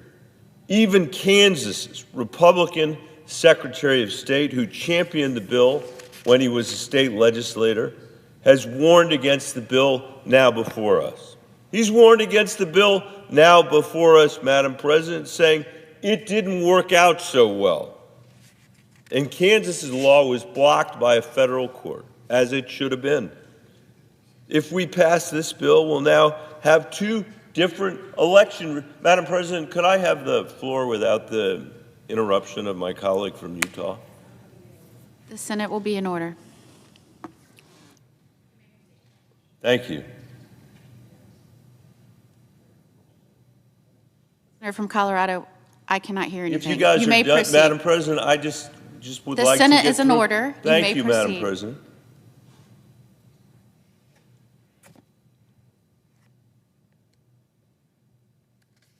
If we pass this bill, Madam President, we will now have two different election regimes in this country, one for federal elections and one for local elections. That is insane in and of itself, and begs the question, why does Donald Trump want to pass this bill? He wants to run roughshod over our election system because he claims there is an epidemic of voter fraud caused by undocumented people voting. That's at the heart of his claim. And that has been the heart of his claim throughout 2 presidential elections and this presidency. The problem is that he is blowing up our elections, and there is no evidence to support his claim of fraud. The fact is that even his own Department of Homeland Security, used by many states to verify voter citizenship, returned 0.04% of voter participants as non-citizens. A bipartisan policy center analysis of the Heritage Foundation's debate of non-citizen voting found only 77 cases in 25 years of nearly 2 billion votes cast. And individual states tell us the same. We heard it earlier tonight. Last year, Utah performed a citizen review of its entire voter registration list. There was no noncompliance. After an assessment of more than 2 million registered voters, Utah identified only 1 confirmed instance of non-citizen registration and no instances of non-citizen voting. We definitely have a crisis in our democracy, Madam President, and in our economy, and they are related. Over the decades, we have suffered through an economy that has reduced economic mobility and hollowed out America's middle class. At the same time, we built a tax system that disproportionately benefits those who own assets and perpetuates the inequalities that accumulated with generational wealth. A tax system that allows Donald Trump and Elon Musk to pass their stock portfolios on to their heirs without paying a dollar on the gains that they have accrued. That is a crisis. The lack of economic mobility is a crisis. And I'm sorry to say that that tax regime, that's been done in a bipartisan manner. Republicans, definitely more than Democrats, have pursued trickle-down economics, but Democrats and Republicans have both played a role creating an unfair system that reinforces our desperate lack of economic mobility and concretizes our deep and growing economic inequality. At the same time, this body has failed to make important investments in our infrastructure while saddling future generations with ever greater amounts of debt. Debt whose service costs will now predictably take up $1 trillion of our annual budget in interest, more than we spend on Medicare, Madam President, or defense, a higher share of the economy than at any point in American history. We are in a dangerous moment, Madam President, at home and abroad. There is no doubt about that. And at the same time, as Coloradans and Americans across the country are struggling to get by, as teachers are going to those food banks to feed their own children, when confidence in our institutions and in our politics is at record lows, and we have a campaign finance system that gives inordinate power to the wealthiest. Tonight's not the night to go through how wrongly decided Citizens United was, how wrongly decided, how ignorant that decision was of the way politics actually works in this country. But let me just point out to you, Madam President, that in 2008, before Citizens United was decided, the top 100 individual donors contributed a combined $80 million. $80 million in 2008. That's what the 100 donors contributed. In 2024, the top 10 donors, Madam President, contributed over $1.2 billion. Spending by outside groups has exploded from a total of $574 million in 2008 to almost $4.5 billion in that last election, an increase of 8 times. 8 times, Madam President. No one could possibly believe that the amount of money, that amount of money is helping our democracy. Let me tell you something. Does the SAVE Act do anything about that corrosiveness in our politics? Of course not. Of course not. Of course not. And let me tell you something that was a fatal flaw in the Supreme Court's decision while I'm here, Madam President. Maybe the pages when their senators will be able to fix this problem, because we sure aren't going to fix it. At the end of that, at the end of their decision, they said, by the way, if the Congress ever passes a constitutional regulation of, in their words, constitutional regulation of the outside spending in our political system, we will, of course, have to give that the proper analysis, the proper, excuse me,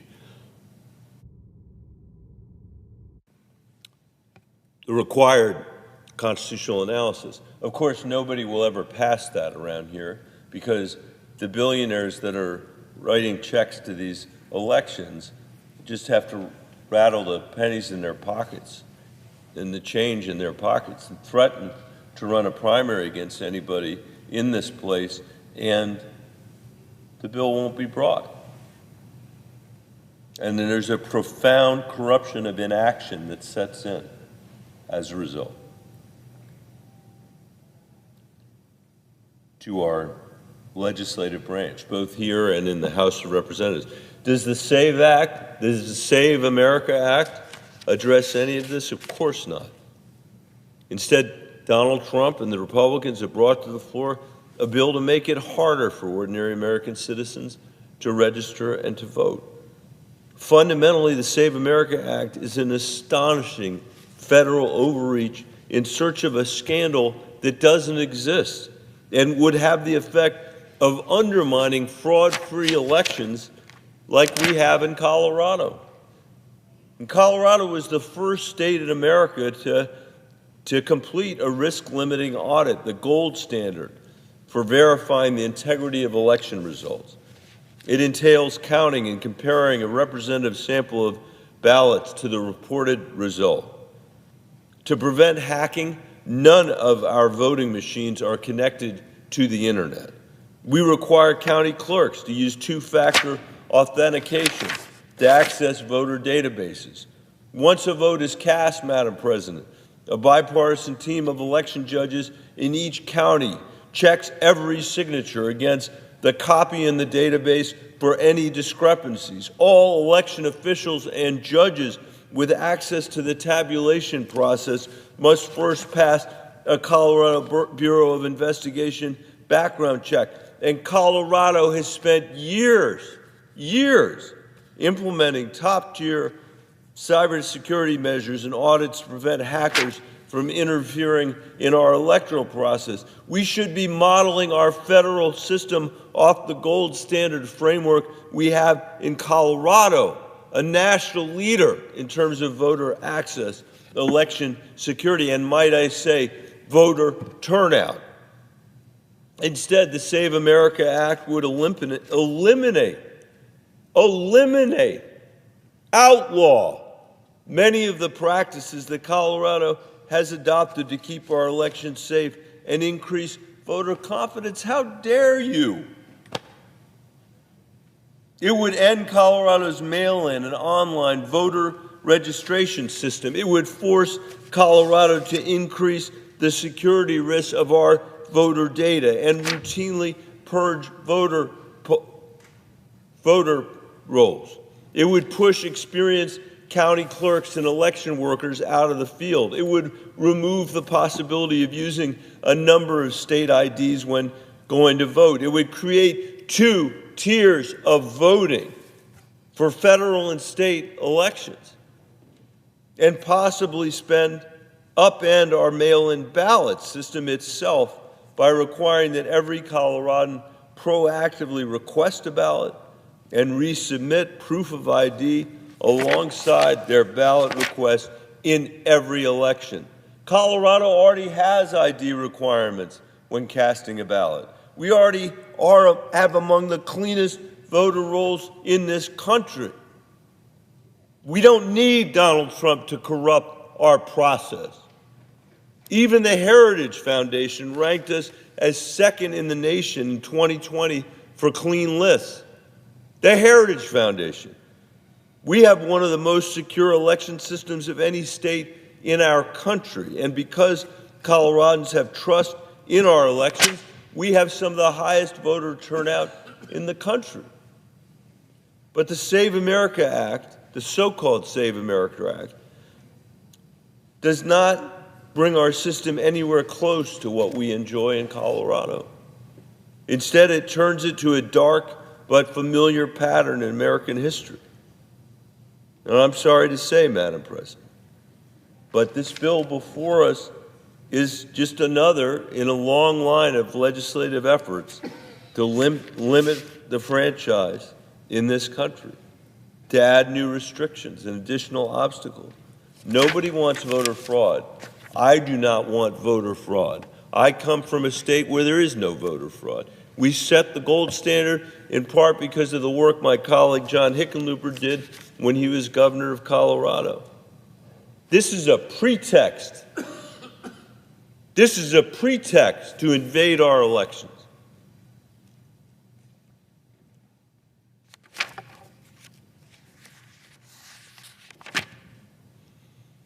I know my colleague from Texas wants to speak, so I'm trying to skip ahead here.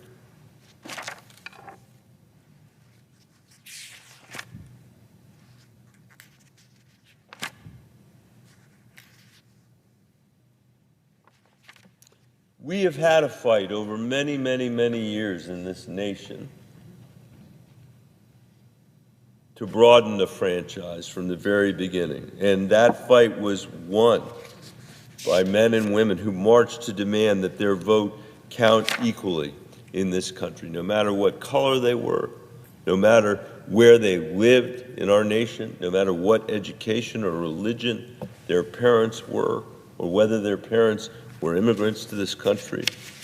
In this modern era, when one of the real fundamental risks to our democracy is the American people's loss of confidence in our institutions, including our voting process and elections themselves, we now have a group of people who are trying to create political advantage for themselves by restricting the vote in the name of addressing a mythical voter fraud that does not exist. The American people will not be fooled by this. They will be angry about this, as they should. The American people have come to rely on vote by mail and registration by mail and early voting. They believe our system is fraud-free, and where it's not, the state should address it.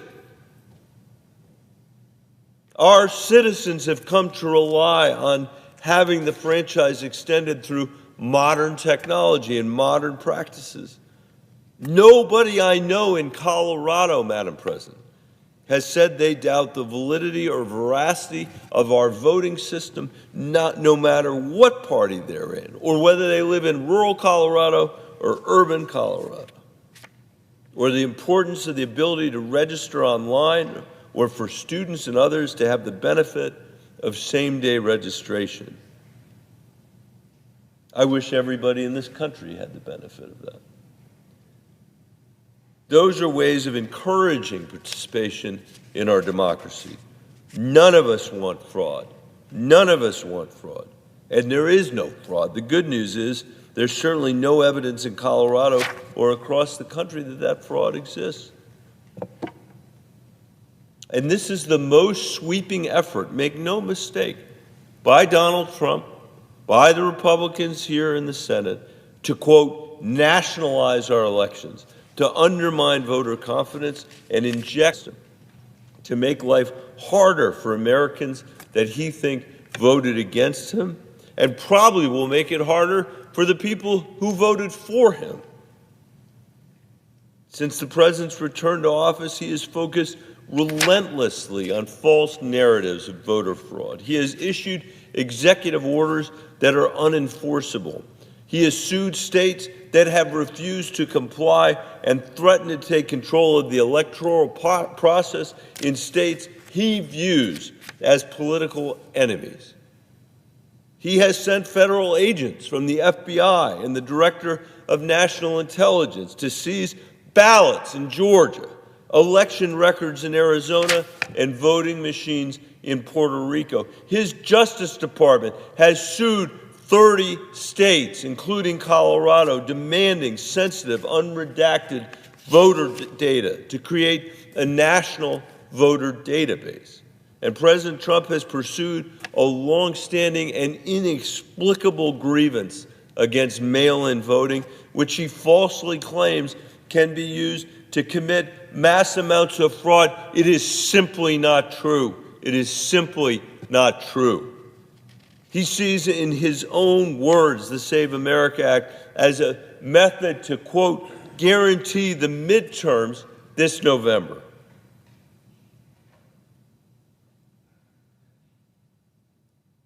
He sees, in his own words, the Save America Act as a method to, quote, guarantee the midterms this November. And that is why they put this on this floor now? I hope not. I really hope not. This is an election bill that distorts our shared understanding of what free and fair elections should look like, and Coloradans want no part of it.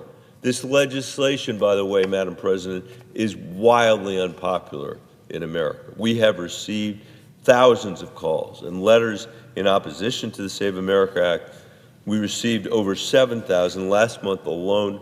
Madam President, I'd offer some constituent letters into the record if there's no objection. Thank you, Madam President.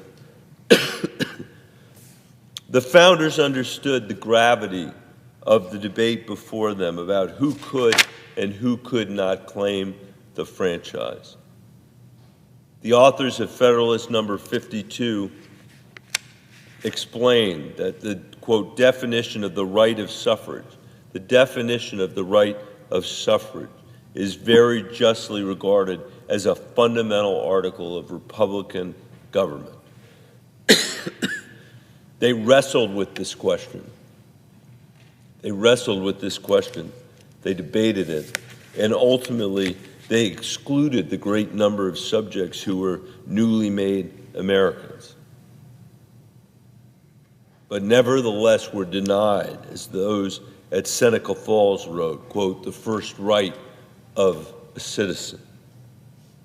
This was the founding generation's great mistake. This and the enslavement of Americans. And we have spent centuries working to rectify it. Centuries working to rectify it. Should the Save America Act pass, we will fall further away from realizing this country's promise and retread the familiar errors of the past. We should reject that vision of our democracy. We should reject that return to a history that we have fought so far to free ourselves from. Coloradans and all Americans deserve better than this. And with that, Madam President, I yield the floor and I look forward to hearing my colleague from Texas. Madam President. Senator from Texas. Madam President, it's been 34 days since Democrats chose to shut down the funding of the Department of Homeland Security, jeopardizing America's safety and well-being. No less than 120,000 DHS employees have missed paychecks, including the hard-working TSA agents and screeners that work at our nation's airports, who've been working around the clock without pay to keep spring break travelers and others safe. For example, in my home state of Texas, Houston Hobby Airport's been recommending that travelers arrive at least 3 hours before their flights, and if it's an international flight, they recommend 4 hours in advance. Well, they're not alone. Staffing constraints have not only led to longer wait times around the country, but also significant delays, disruptions, and missed flights. The only reason I can fathom, other than being completely out of touch, that our Democratic colleagues would do this is because not all members of Congress are being forced to experience the same mess of their own making right now. As many Americans probably don't know, but most of us in Washington do know, airports around the country allow members of Congress to bypass the usual TSA security screening process at airports nationwide. In other words, they get to skip the line. This should end today. Instead of enduring the same travel tribulations and security requirements that everyone else has to meet, members of Congress are getting an unfair perk, while TSA officers have to work without pay. That's why I come to the floor today to pass my legislation called the End Special Treatment for Congress at Airports Act to stop the practice of expedited TSA screening processes for members of Congress at our nation's airports. This legislation would ensure that no federal funds or resources will be used by TSA moving forward to provide members of Congress with these special privileges. In other words, Congress is going to have to live with the laws that everybody else has to live with.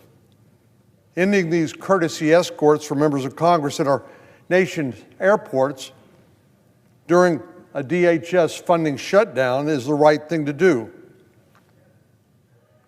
So, Madam President, I would ask unanimous consent that the Committee on Commerce, Science, and Transportation be discharged to further consideration of S 4123, and that the Senate proceed to its immediate consideration.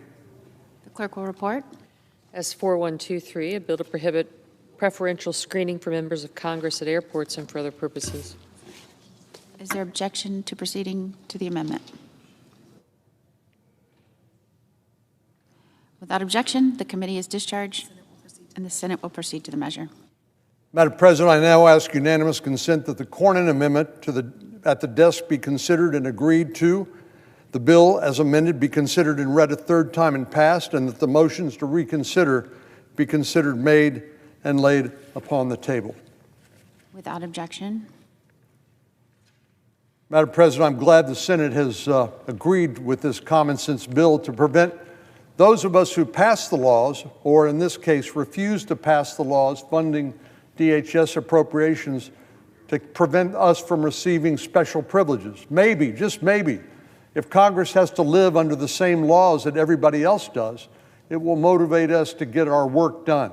In other words, to fund the Department of Homeland Security so no American, so no air traveler will have to suffer the disruption and the tribulations that many travelers are having to experience now. It's not too much to expect that Congress will be subject to the same rules as everyone else. We know trust in Congress is at an all-time low, but today, thank goodness, the Senate has taken an important step towards restoring the trust of the people we are here to represent. Thank you, Madam President. I yield the floor.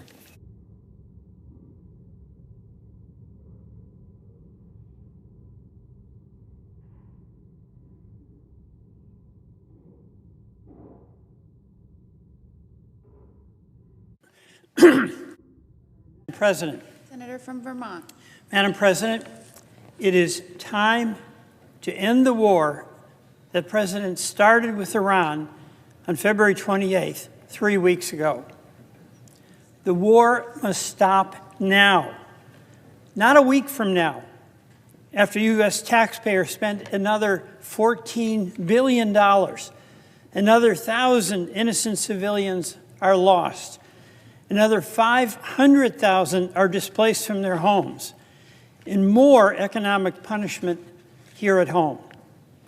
Not a month from now, after U.S. taxpayers spend another $60 billion, another 4,000 innocent civilians are lost.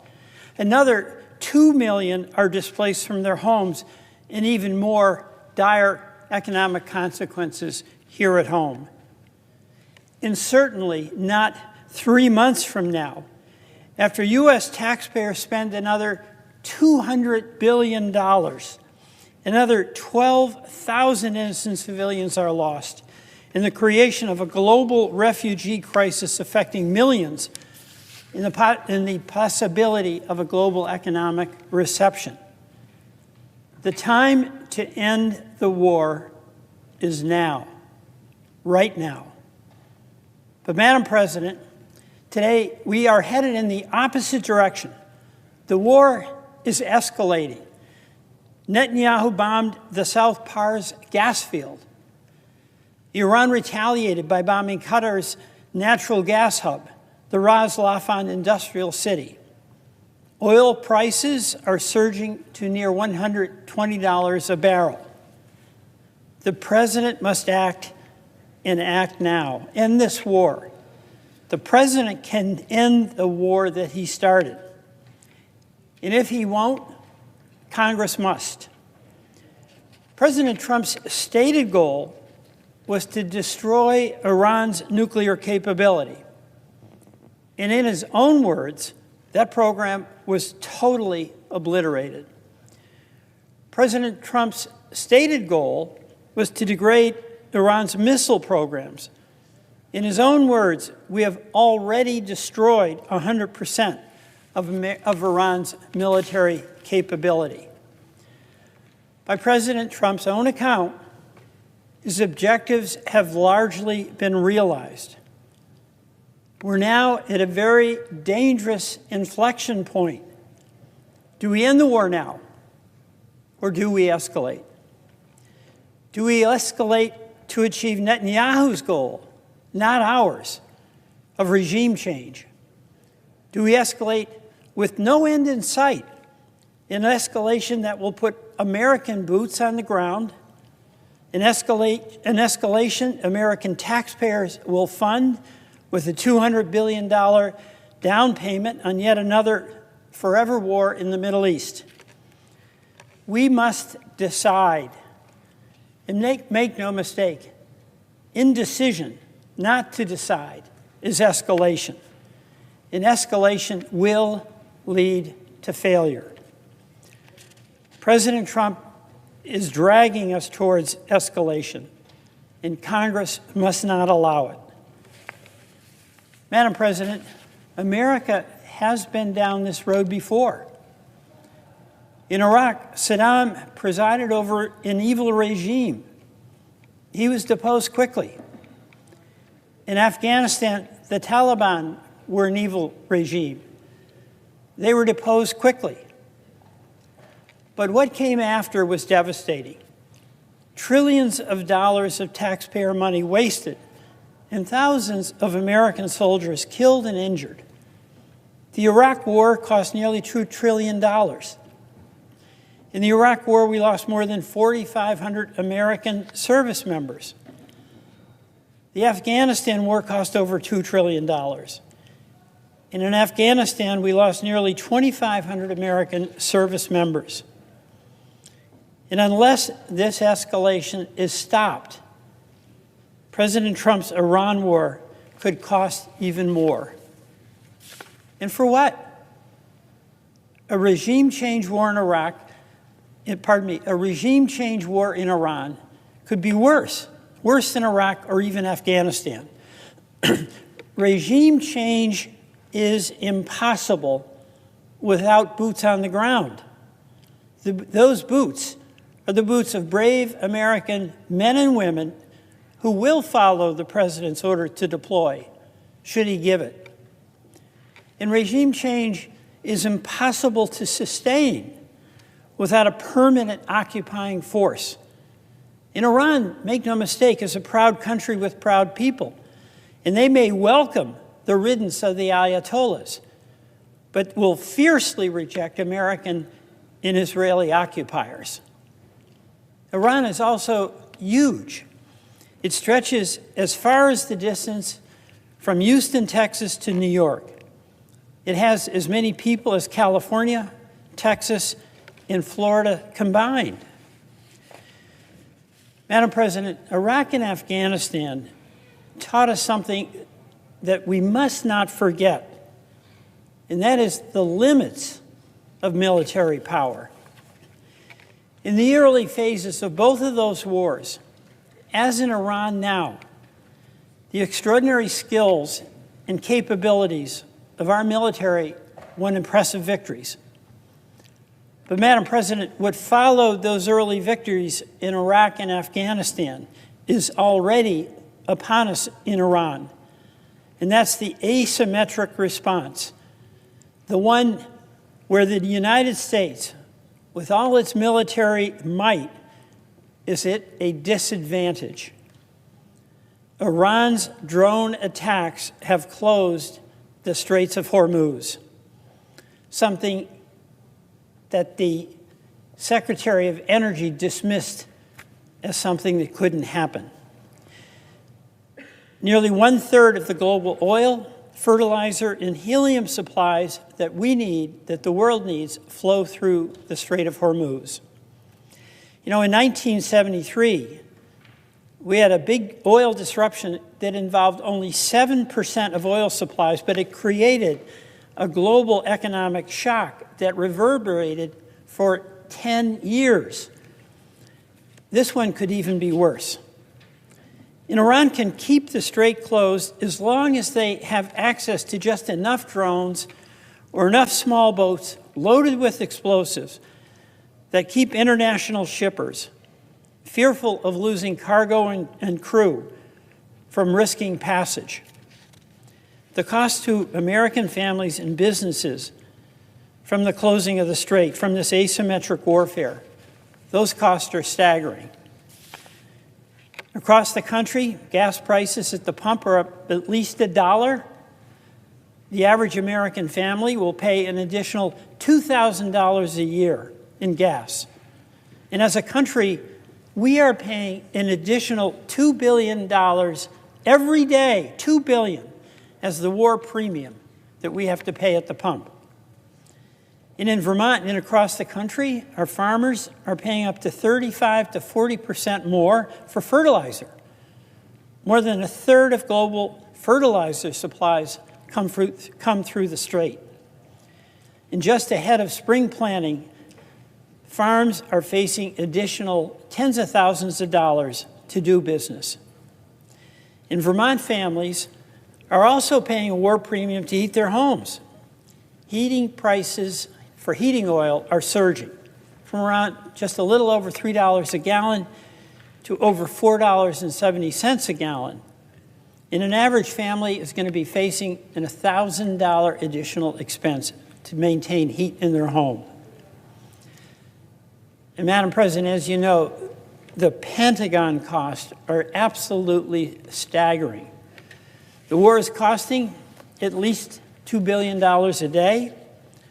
The Pentagon has told Congress that the first 6 days cost $11.3 billion, not including many other undisclosed things. The Pentagon, we're told, is going to be requesting a $200 billion supplemental. That, by the way, is triple the cost of all U.S. weapons sent to Ukraine.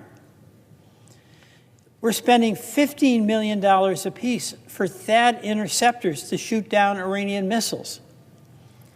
We're spending $4 million apiece for Patriot interceptors that are shooting down Shahed drones that cost $25,000. More than 1,300 civilians have already been killed, including over 100 girls, by a U.S. strike that went wrong. And more than 1,000 have been killed in Lebanon, where Israel, under Netanyahu, is inflicting a relentless attack. That includes more than 100 children. Madam President, we've had losses too in the United States from brave service members who respond to the call of duty, and I want to acknowledge their service and their loss. Major Jeffrey O'Brien, Captain Cody Cork, Chief Warrant Officer Robert Marzan, Sergeant First Class Noah Tegens, Sergeant First Class Nicole Amor, Sergeant Declan Cody, Sergeant Benjamin Pennington, Major John Kilmer, Captain Ariana Savino, Captain Seth Koval, Captain Curtis Angst, Technical Sergeant Ashley Pruitt, Technical Sergeant Tyler Simmons. I also want to pay respects and acknowledge the exemplary service of the Vermont Air National Guard's 158th Fighter Wing. Their critical skills were requested by name and unit. Their unique mission means they're often the first ones in. And Vermonters are very proud of the Green Mountain Boys, and we pray for the safe return home. Madam President, one of the great accomplishments of this American democracy for the past 250 years, a legacy you and I are both proud of, is that the strong military we have serves under elected civilian leadership. Citizens volunteer to serve, accepting that they will be deployed at the will of the Commander-in-Chief, that they will bravely face all the perils required to defend our freedom. Madam President, the citizens who serve in the military have accepted their responsibility. The United States Senate should do the same, accept our responsibility. Under the Constitution, it's the elected leadership, including the United States Senate, that has the responsibility to carefully consider when and whether to commit our citizens to the obligations of war. Our country is now very deep into this war, the biggest in a generation. And yet, the United States Senate has not held a single hearing, has not had a single debate, has not demanded a full account from the executive as to the war in Iran. And now we understand the administration is preparing a $200 billion supplemental funding request for a war that has not even been explained, much less authorized. I will oppose this funding. I will oppose sleepwalking into a forever war. I will oppose funding a war where the president has presented no stated objectives or a coherent plan to achieve them. I will oppose funding a war where the president has proposed no way to pay for it other than to pile up more debt for our children and grandchildren.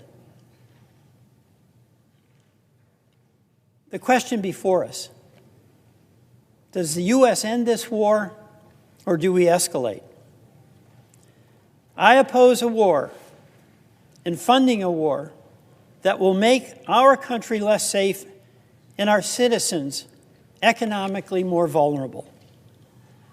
This is at the heart of our sworn obligation to uphold the Constitution and fight for the interest of our constituents, of all Americans. This war makes us less safe, less prosperous. This war must end. I yield the floor.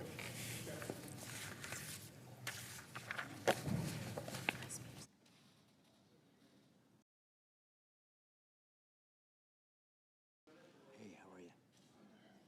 Good. Nice to see you again.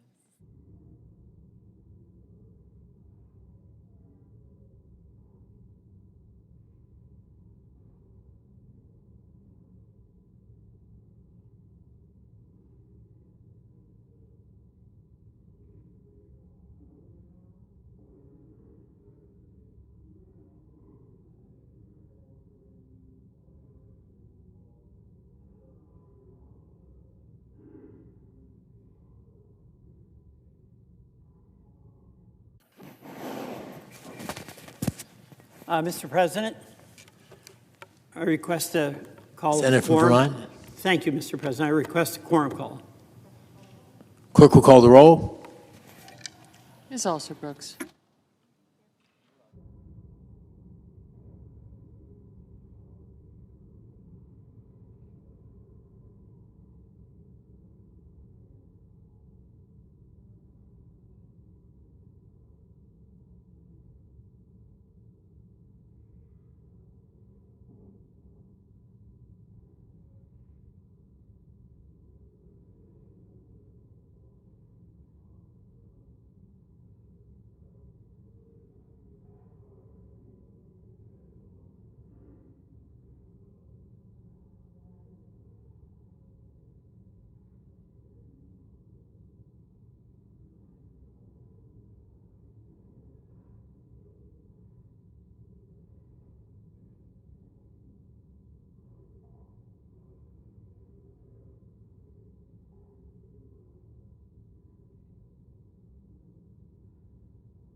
Senator from Florida. I ask for unanimous consent to suspend the quorum call. Without objection. I ask unanimous consent that the Senate now proceed to the en bloc consideration of the following resolutions, which are at the desk: S-Res 652 and S-Res 653.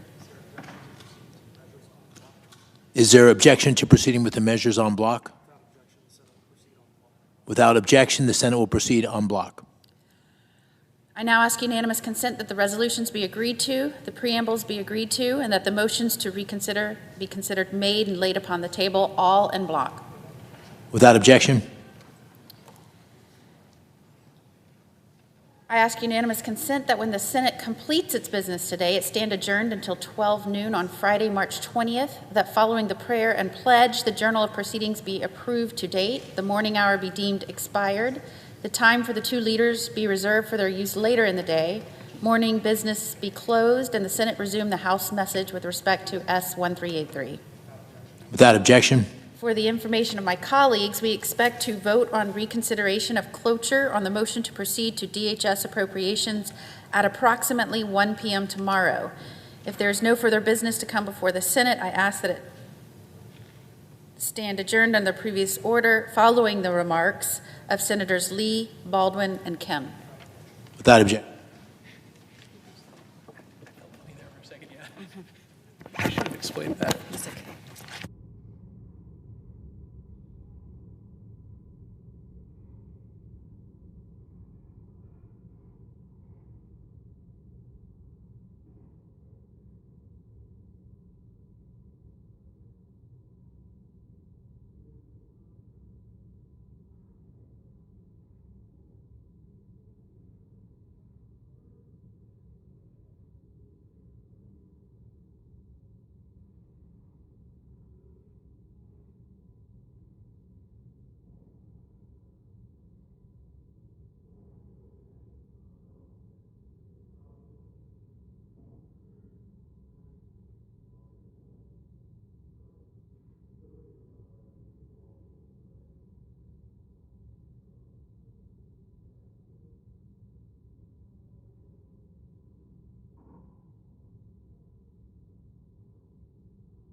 The senator from Utah. Mr. President, we've now begun, will be our third day debating the Save America Act, just over 48 hours ago. We voted to proceed to this bill. And so we've been debating it for a couple of days, now entering our third 24-hour period of debates. I want to make a few observations of some of the arguments that I've made and respond to some of them. In particular, respond to some of the arguments that I've heard made just in the last couple of hours. We've heard a number of arguments, nearly all of them that come from the other side of the aisle, deal with something that's either easily addressed in ways that would not require any change to the legislation before us, or more commonly, in fact, almost entirely what we are hearing are arguments that overlook or even blatantly mischaracterize key features of the legislation. The distinguished senator from Colorado, who spoke just a little while ago, made a number of accusations against the legislation. Now, they are not materially different from some of the other arguments that have been made this evening, but they were a little bit more strident coming from the senator from Colorado than they have been from some others. He repeatedly referred to this legislation in ways that described it using adjectives like shameful. A lot of characterizations of the legislation as being somehow evil or maligned. But as important as anything, he continued to repeat characterizations of the bill that are just lies. And I wish I didn't have to use that term. It's a very blunt term. But these are lies.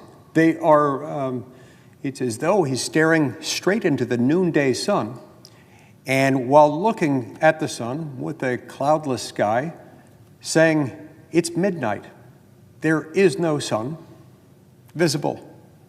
A lot of this, not all of it, but a lot of it, traces back in one way or another to this refrain about how this law is alternatively either Jim Crow 2.0, that it disenfranchises women, that it disenfranchises racial minorities, persons of color, that it disenfranchises 21 million people, that it disenfranchises anyone who lacks any documentation, anyone who, after getting married, goes through a name change if the marriage certificate can't be found, along with the other documents. Arguments that you'd have to get a passport in order to vote, having to shell out a couple $100, which is about what a passport costs. I think it's $185 without any expediting fees, more than that otherwise. And on that basis, these arguments often culminated in the point that this is somehow a poll tax, because if you have to spend a couple $100 getting a passport or otherwise procuring documents without which you couldn't register to vote, according to them, then you're disenfranchised. Therefore, this is a poll tax. And poll taxes were outlawed by a constitutional amendment over 60 years ago, and therefore this is bad. There are a lot of other arguments, but let's just stop right there and let me address, I think I can address nearly all, if not all, those arguments by referring to one section of the bill that I have rephrased it, quoted, or refer my colleagues across the aisle to its provisions. They seem to ignore it. Many of the same people have continued to repeat this lie, even after they've been in the room, here in the Senate chamber, when I have made the argument. And here is the argument that overcomes most, if not all, of the immediately aforementioned arguments. This legislation doesn't require you to have any of the documents that they reference. Ideally, you should have them, and in fact, most Americans do have them, and most Americans are required to use them from time to time in other contexts. Perhaps the most common of those contexts is in the employment context. When you start a new job, whenever any American citizen starts a new job with a new employer in the United States, you have to fill out a form called the I-9. The I-9 requires you to establish your U.S. citizenship. Now, if you are not a U.S. citizen, then you don't have to produce that because you have to produce something else. You've got to produce a visa and establish the link between the visa that you have, your authorization to work, and your authorization to work in that particular job. So that's harder, of course, if you're not a U.S. citizen, because you've got to establish a very specific type of work permit or authorization based on your visa. But if you are an American citizen, you still have to pony up with documents every time you begin new employment as a new employee with a new employer in the United States. You have to prove you're a citizen, and you have to do it in fairly precise ways. It prescribes a couple of methods that you can use to establish your U.S. citizenship. Method one, which is the simpler one, you show up with a U.S. passport that establishes your citizenship. And that one document can satisfy the entire obligation if you have one. A lot of Americans have them, but a lot of them don't. Not everyone travels outside the United States. And if you don't travel outside the United States, you're not necessarily going to need a passport. Why go through the expense and the hassle of getting one if you don't travel? That's why a lot of people don't have them. That's one of the reasons why I find it so reckless when people are making the claim that you'd have to have one, or even the indirect suggestion that anyone without a passport who's not willing to shell out a couple $100 to get a passport and to go through the hassle and the waiting period to get one might be disenfranchised, because it's not the only means by which you can establish your U.S. citizenship. Not under the Save America Act, certainly, and also not under the I-9. But under the I-9, you can also prove your citizenship by coming up with an original copy of your birth certificate, or the original certified copy of your U.S. birth certificate, and then a government-issued photo ID, and in some contexts, the original Social Security card can also be acceptable, along with the original certified copy of the birth certificate. And that's about it. So anybody who's ever had a job in this country who is a U.S. citizen has had to do that. Like most Americans, I've had a number of jobs in my career, and so I've had to fill out the I-9 many times. I don't always have those documents right with me. I can usually track them down. I'm pretty sure my wife knows where they are. They're not things that we utilize every day, but I know that from time to time I will need access to them. And I have needed access to them every time I've applied for a new job. There have been other times when I've needed them, including when I've applied for a passport. I've needed them most recently when I renewed my driver's license in Utah. And Utah moving toward a system of having a driver's license that can establish citizenship. The last time I renewed it, they asked me to bring in those documents. I established my citizenship with that. If you don't have those, you can't start a new job. So most Americans, if they don't have those documents at the moment they start a new job, they have to find them. We wanted the Save America Act to provide other methods of documenting one's citizenship, recognizing that not everybody has those documents. A lot of people are not going to have a U.S. passport, and those who don't have a U.S. passport might also not have the combination of other documents, including the birth certificate with the state certified seal on it, not just a photocopy, along with a government-issued photo ID and or a Social Security card. And so we added a bunch of other things to it. There's a subset of the Real ID driver's license. Not all Real ID driver's licenses prove citizenship. Some of them do. It's typically evident on the face of a Real ID driver's license whether or not that particular driver's license establishes citizenship. That would suffice under this legislation. It would also suffice in some circumstances. Certain forms of tribal ID could be used insofar as they establish citizenship. But we wanted to go even further than that, recognizing that some people might not have any of these forms. And we didn't want to add to the expense, to the burden, to the hassle, to the delay to the deterrent effect from voting that it might have if you had to procure or find documents that you had either lost or you never had to begin with, or your house burnt down, or your dog ate them, or your crazy Aunt Madge took them and took them to the dump and lit them on fire, or whatever she did with them. Or you just don't believe in documents, or you don't care about them, or you never had them to begin with. Whatever your reason, if you're a U.S. citizen, you need to be able to register to vote, and it ought not be that hard. So we created an alternative mechanism. Now, mysteriously, magically, my friends across the aisle, my Democratic colleagues in the Senate, refuse defiantly to acknowledge that this provision even exists. They refuse. And they continue, they persist, undaunted, undeterred by the fact that they're making false arguments, fake arguments, without a scintilla of truth to them, to the effect that this is a poll tax, to the effect that they're going to have to shell out $200 to vote, to the effect that this is going to deter people, dissuade them from voting. It's going to create a chilling effect, dogs and cats living together in the streets, stuff right out of the book of Revelation, end of the world stuff. This is nonsense. It's beneath the dignity of the United States Senate for them to continue this lie. Every time they make this lie, every time they engage in that fraudulent, argumentative activity, I point out that there is a very simple provision that takes care of all of this, that reveals it, exposes it as a lie. And it can be found in the text beginning at page 12, line 22 of the legislation that we've been considering over the last 48 hours.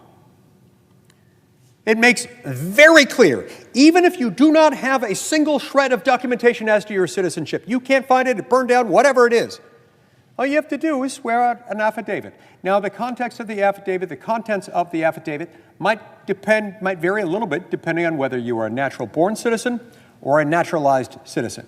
Let me explain what those terms mean in case anyone wonders. A natural-born citizen is a citizen who is a citizen immediately upon his or her birth by virtue of the circumstances surrounding that person's birth. Typically meaning that if you're born in the United States, or if you're not born in the United States, but you're born to U.S. citizen parents abroad, such that you are entitled to U.S. citizenship under U.S. law as of the moment of your birth, by virtue of the circumstances surrounding your birth, you are a citizen. So if you're a natural-born citizen, you can write out the affidavit that way. My name is such and such. I was born in this or that location on or about my birthday. And whatever other facts might be relevant to that that could guide the state election officials in verifying, in enabling them to confirm or refute, as the case may be, the legitimacy or the falsity of the matter as to which they are attesting in the sworn affidavit made under penalty of perjury. At this moment, once somebody fills that out under the Save America Act, the burden shifts. The burden no longer belongs to the registering voter. That burden is lifted off the shoulders of the registering voter and placed onto the state. States, you see, have access to all kinds of documents, original documents in many cases, and large databases of documents in other cases. The state is in a very good position to track down the details of the affidavit and easily confirm or refute what the person says. They can go in then and say, oh yeah, it looks like this person by this name was born on this date to the parents by these names, and yeah, they're a citizen. Alternatively, if they're not natural-born citizens, meaning they weren't citizens automatically as of the moment of their birth by virtue of the circumstances surrounding their birth, but they later became citizens, we call those naturalized citizens. An affidavit for a naturalized citizen would be a little bit different. I was born in Yemen or Greece or Hungary or wherever it was. Probably want to name the city, the birth date, names of your parents, their nationalities. And at some point, you would want to mention the date I became a U.S. citizen on or about such and such a date. I took the oath of citizenship, on or about such and such a date, was sworn in by this or that judge or whoever it was who did it. The basic facts surrounding how and when and under what circumstances you became a citizen. And there again, the burden shifts to the state. If you are not lying, the state will quickly figure that out. And if you are lying, the state will quickly figure that out too. Now, those people who go to the trouble of swearing out an affidavit and providing those details, again, the affidavit wouldn't take more than a few minutes to write out. You could write it out by pen or by pencil. I suppose if you can't write, you can dictate it to somebody else, and you can make your mark attesting to it, making it your statement. I suppose because the states will have some flexibility in deciding exactly how each procedure will work within that state. Maybe some states will allow them to do it through smoke signals, skywriting, sign language, whatever form of communication might be in order in the moment. But the point is they can make a sworn statement shifting the burden to the state.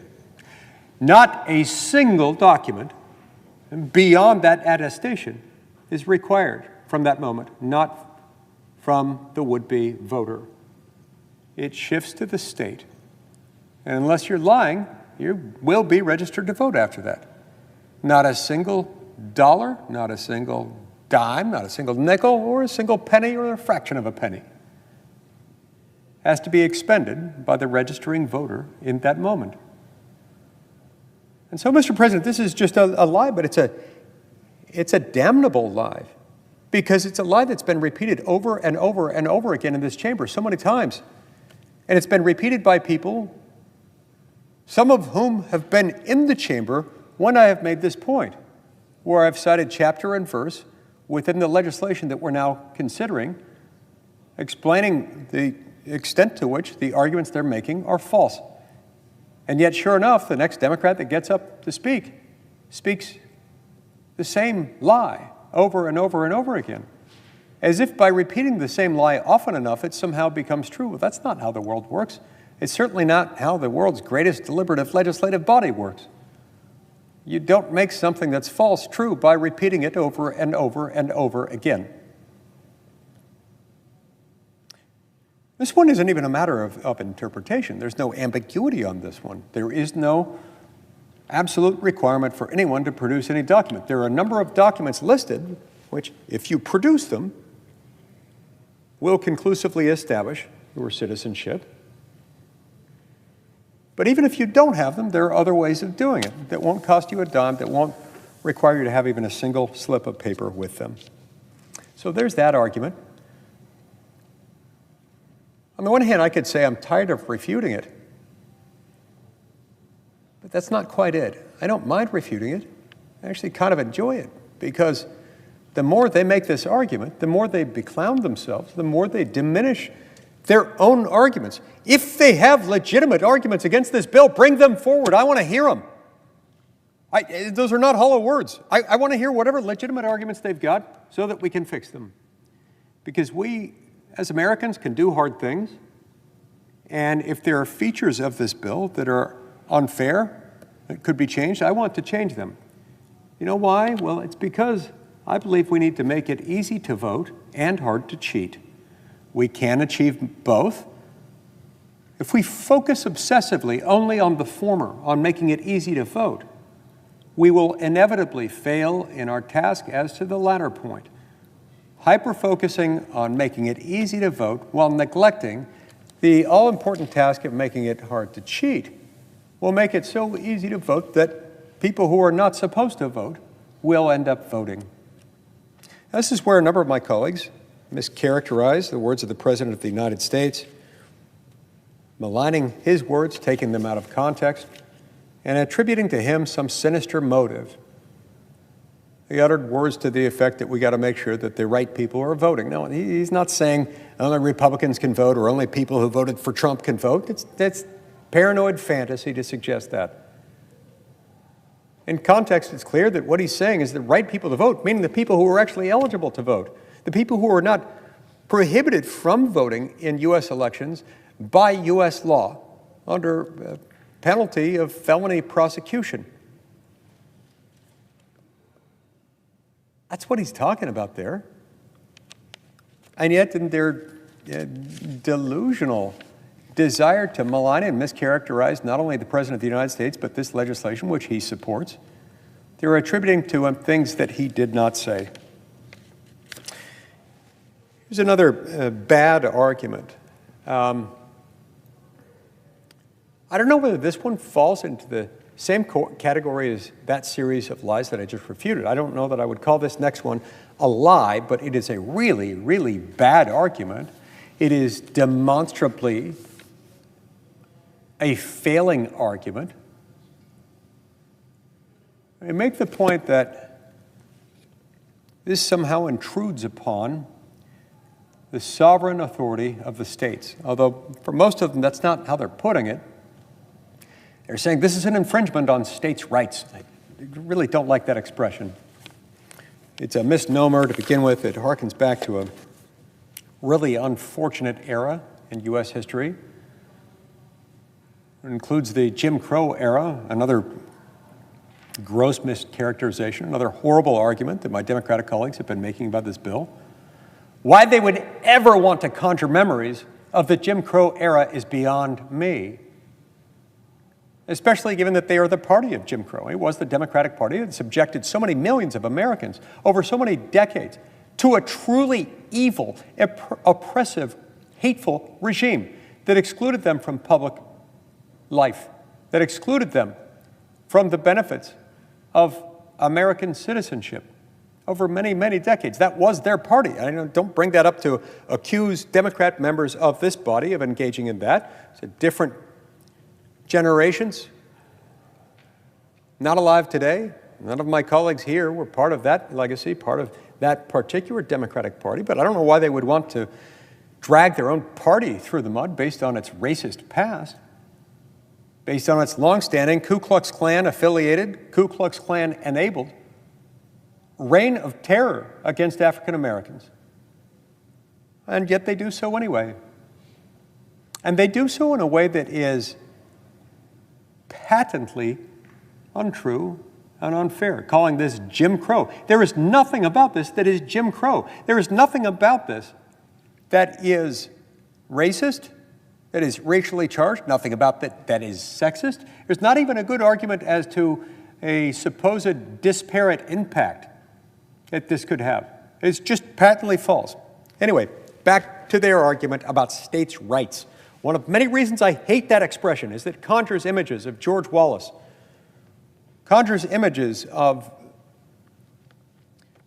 those who distorted the Constitution to engage in all kinds of horrible things, including Jim Crow policies over many decades. More fundamentally, it's a misnomer. States don't have rights. States aren't people. People have rights. States have authority. Authority is used. Rights are possessed by people to render them protected from abusive state authority. So in that respect, a right, which is held by a person, is kind of the polar opposite. It's the inverse. It is a right is to state authority what antimatter is to matter. So we don't call them rights. Let's just call it federalism or state sovereign authority or the exclusive province of the states or whatever you want to call it. So now that we've got that matter of nomenclature resolved, let's move on to the substance of what they're saying. They're saying, in effect,